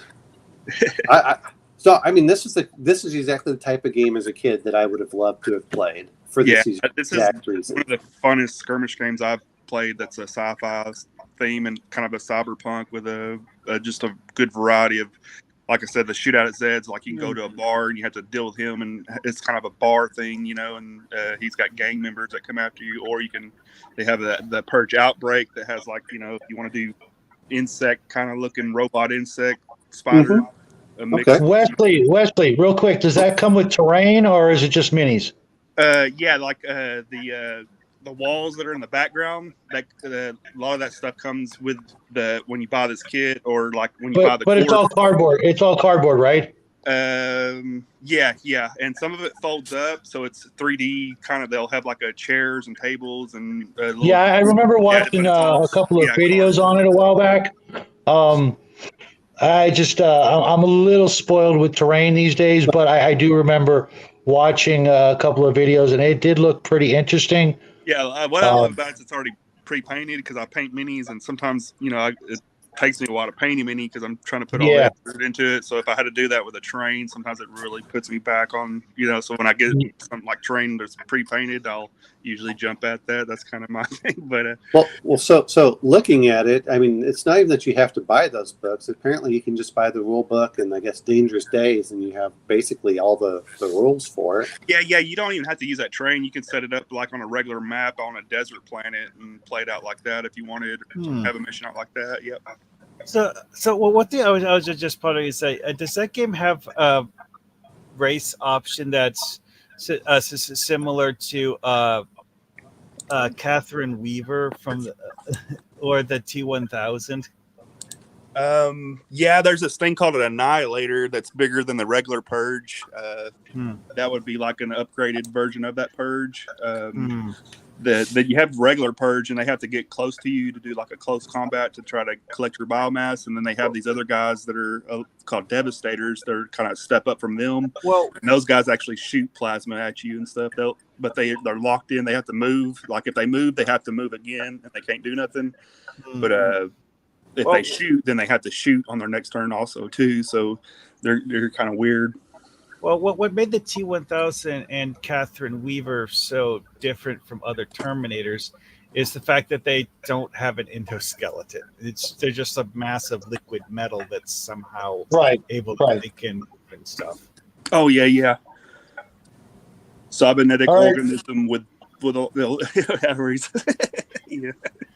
Gentlemen, I hate to do this, but I gotta go. I gotta be up in a short while. But I don't know if you guys know this. When I leave, you guys are welcome to hang out here and chat with each other. This has been great. I will do this again next Saturday. I'll do some other stuff during the week. I hope you guys all have a great weekend because you still got, 1 or 2 days depending on your schedules and stuff. But this was despite the fact that we barely touched on aliens, technically.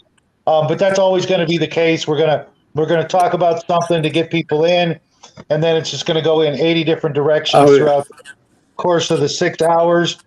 And next week, since I don't have a game, I may be able to start it a little earlier in the evening to help everybody out. But I really got to go. I got even after I get up, I gotta get Cal. I got set up for a bunch of kids. I got to cook food, and I don't even have a dungeon ready. I'm just going to wing that part. But wish me luck, and anytime you want to check in with me on either through a comment section of a video, through my email address, which is in my last video, or Discord or whatever. Just like it says, Shadow and Sun, you can find me there, Instagram, all kinds of places. I hope I can talk with each and every one of you guys again real soon. And this has been a blast. A lot of great brains out there. Everybody in the chat, Kai, Bruce, Cal. Thanks for everything. You guys have been. I know the kids won't know. You guys are. You're like family, and I love you guys. I will see you guys real soon. All right. Yeah. Take care, Shadow. Have a good night. All right. Have a good You night, too, Shadow. guys. Bye. Hey, Wesley, do you have any other cool games you recommend? I like the Warlord games. Okay. Yeah, I don't know. Yeah, kind of. The problem is, and I hate saying this is where I get very envious of Shadow here. Is I buy all these games like, son, we can go play these. He's like, no, Daddy, I want to go look about volcanoes, or I want to go watch washing machine videos on how to fix washing machines. Sounds like something I'd do. Well, it's great. Don't get me wrong. I want him to do that, but it's the thing that can we share something? Yeah. You want that? It's. And to be fair on some of this is I drag him along. Like we go to the pool. Like you can go to the pool. Here you can come over here. Or and since when we homeschool him, I don't know if you're doing that with your son, but or plan to. But when we homeschool, it's not that hard. But you have to set the time aside. So that's what it usually comes down to. And it's like, well, sit down here. And he's like, well, it's hard. Of course it's hard. It's not, if it's not worth doing, it's not, anyone can do anything Nothing easy. is worth doing is, But anyway, so no, I was just curious because, this kind of thing like, ooh, I want to play, when I see when you put up all those miniatures. Sure. Go back to the digital miniatures thing. Mm-hmm. The online game that I play on a semi-regular basis uses Tabletop Simulator.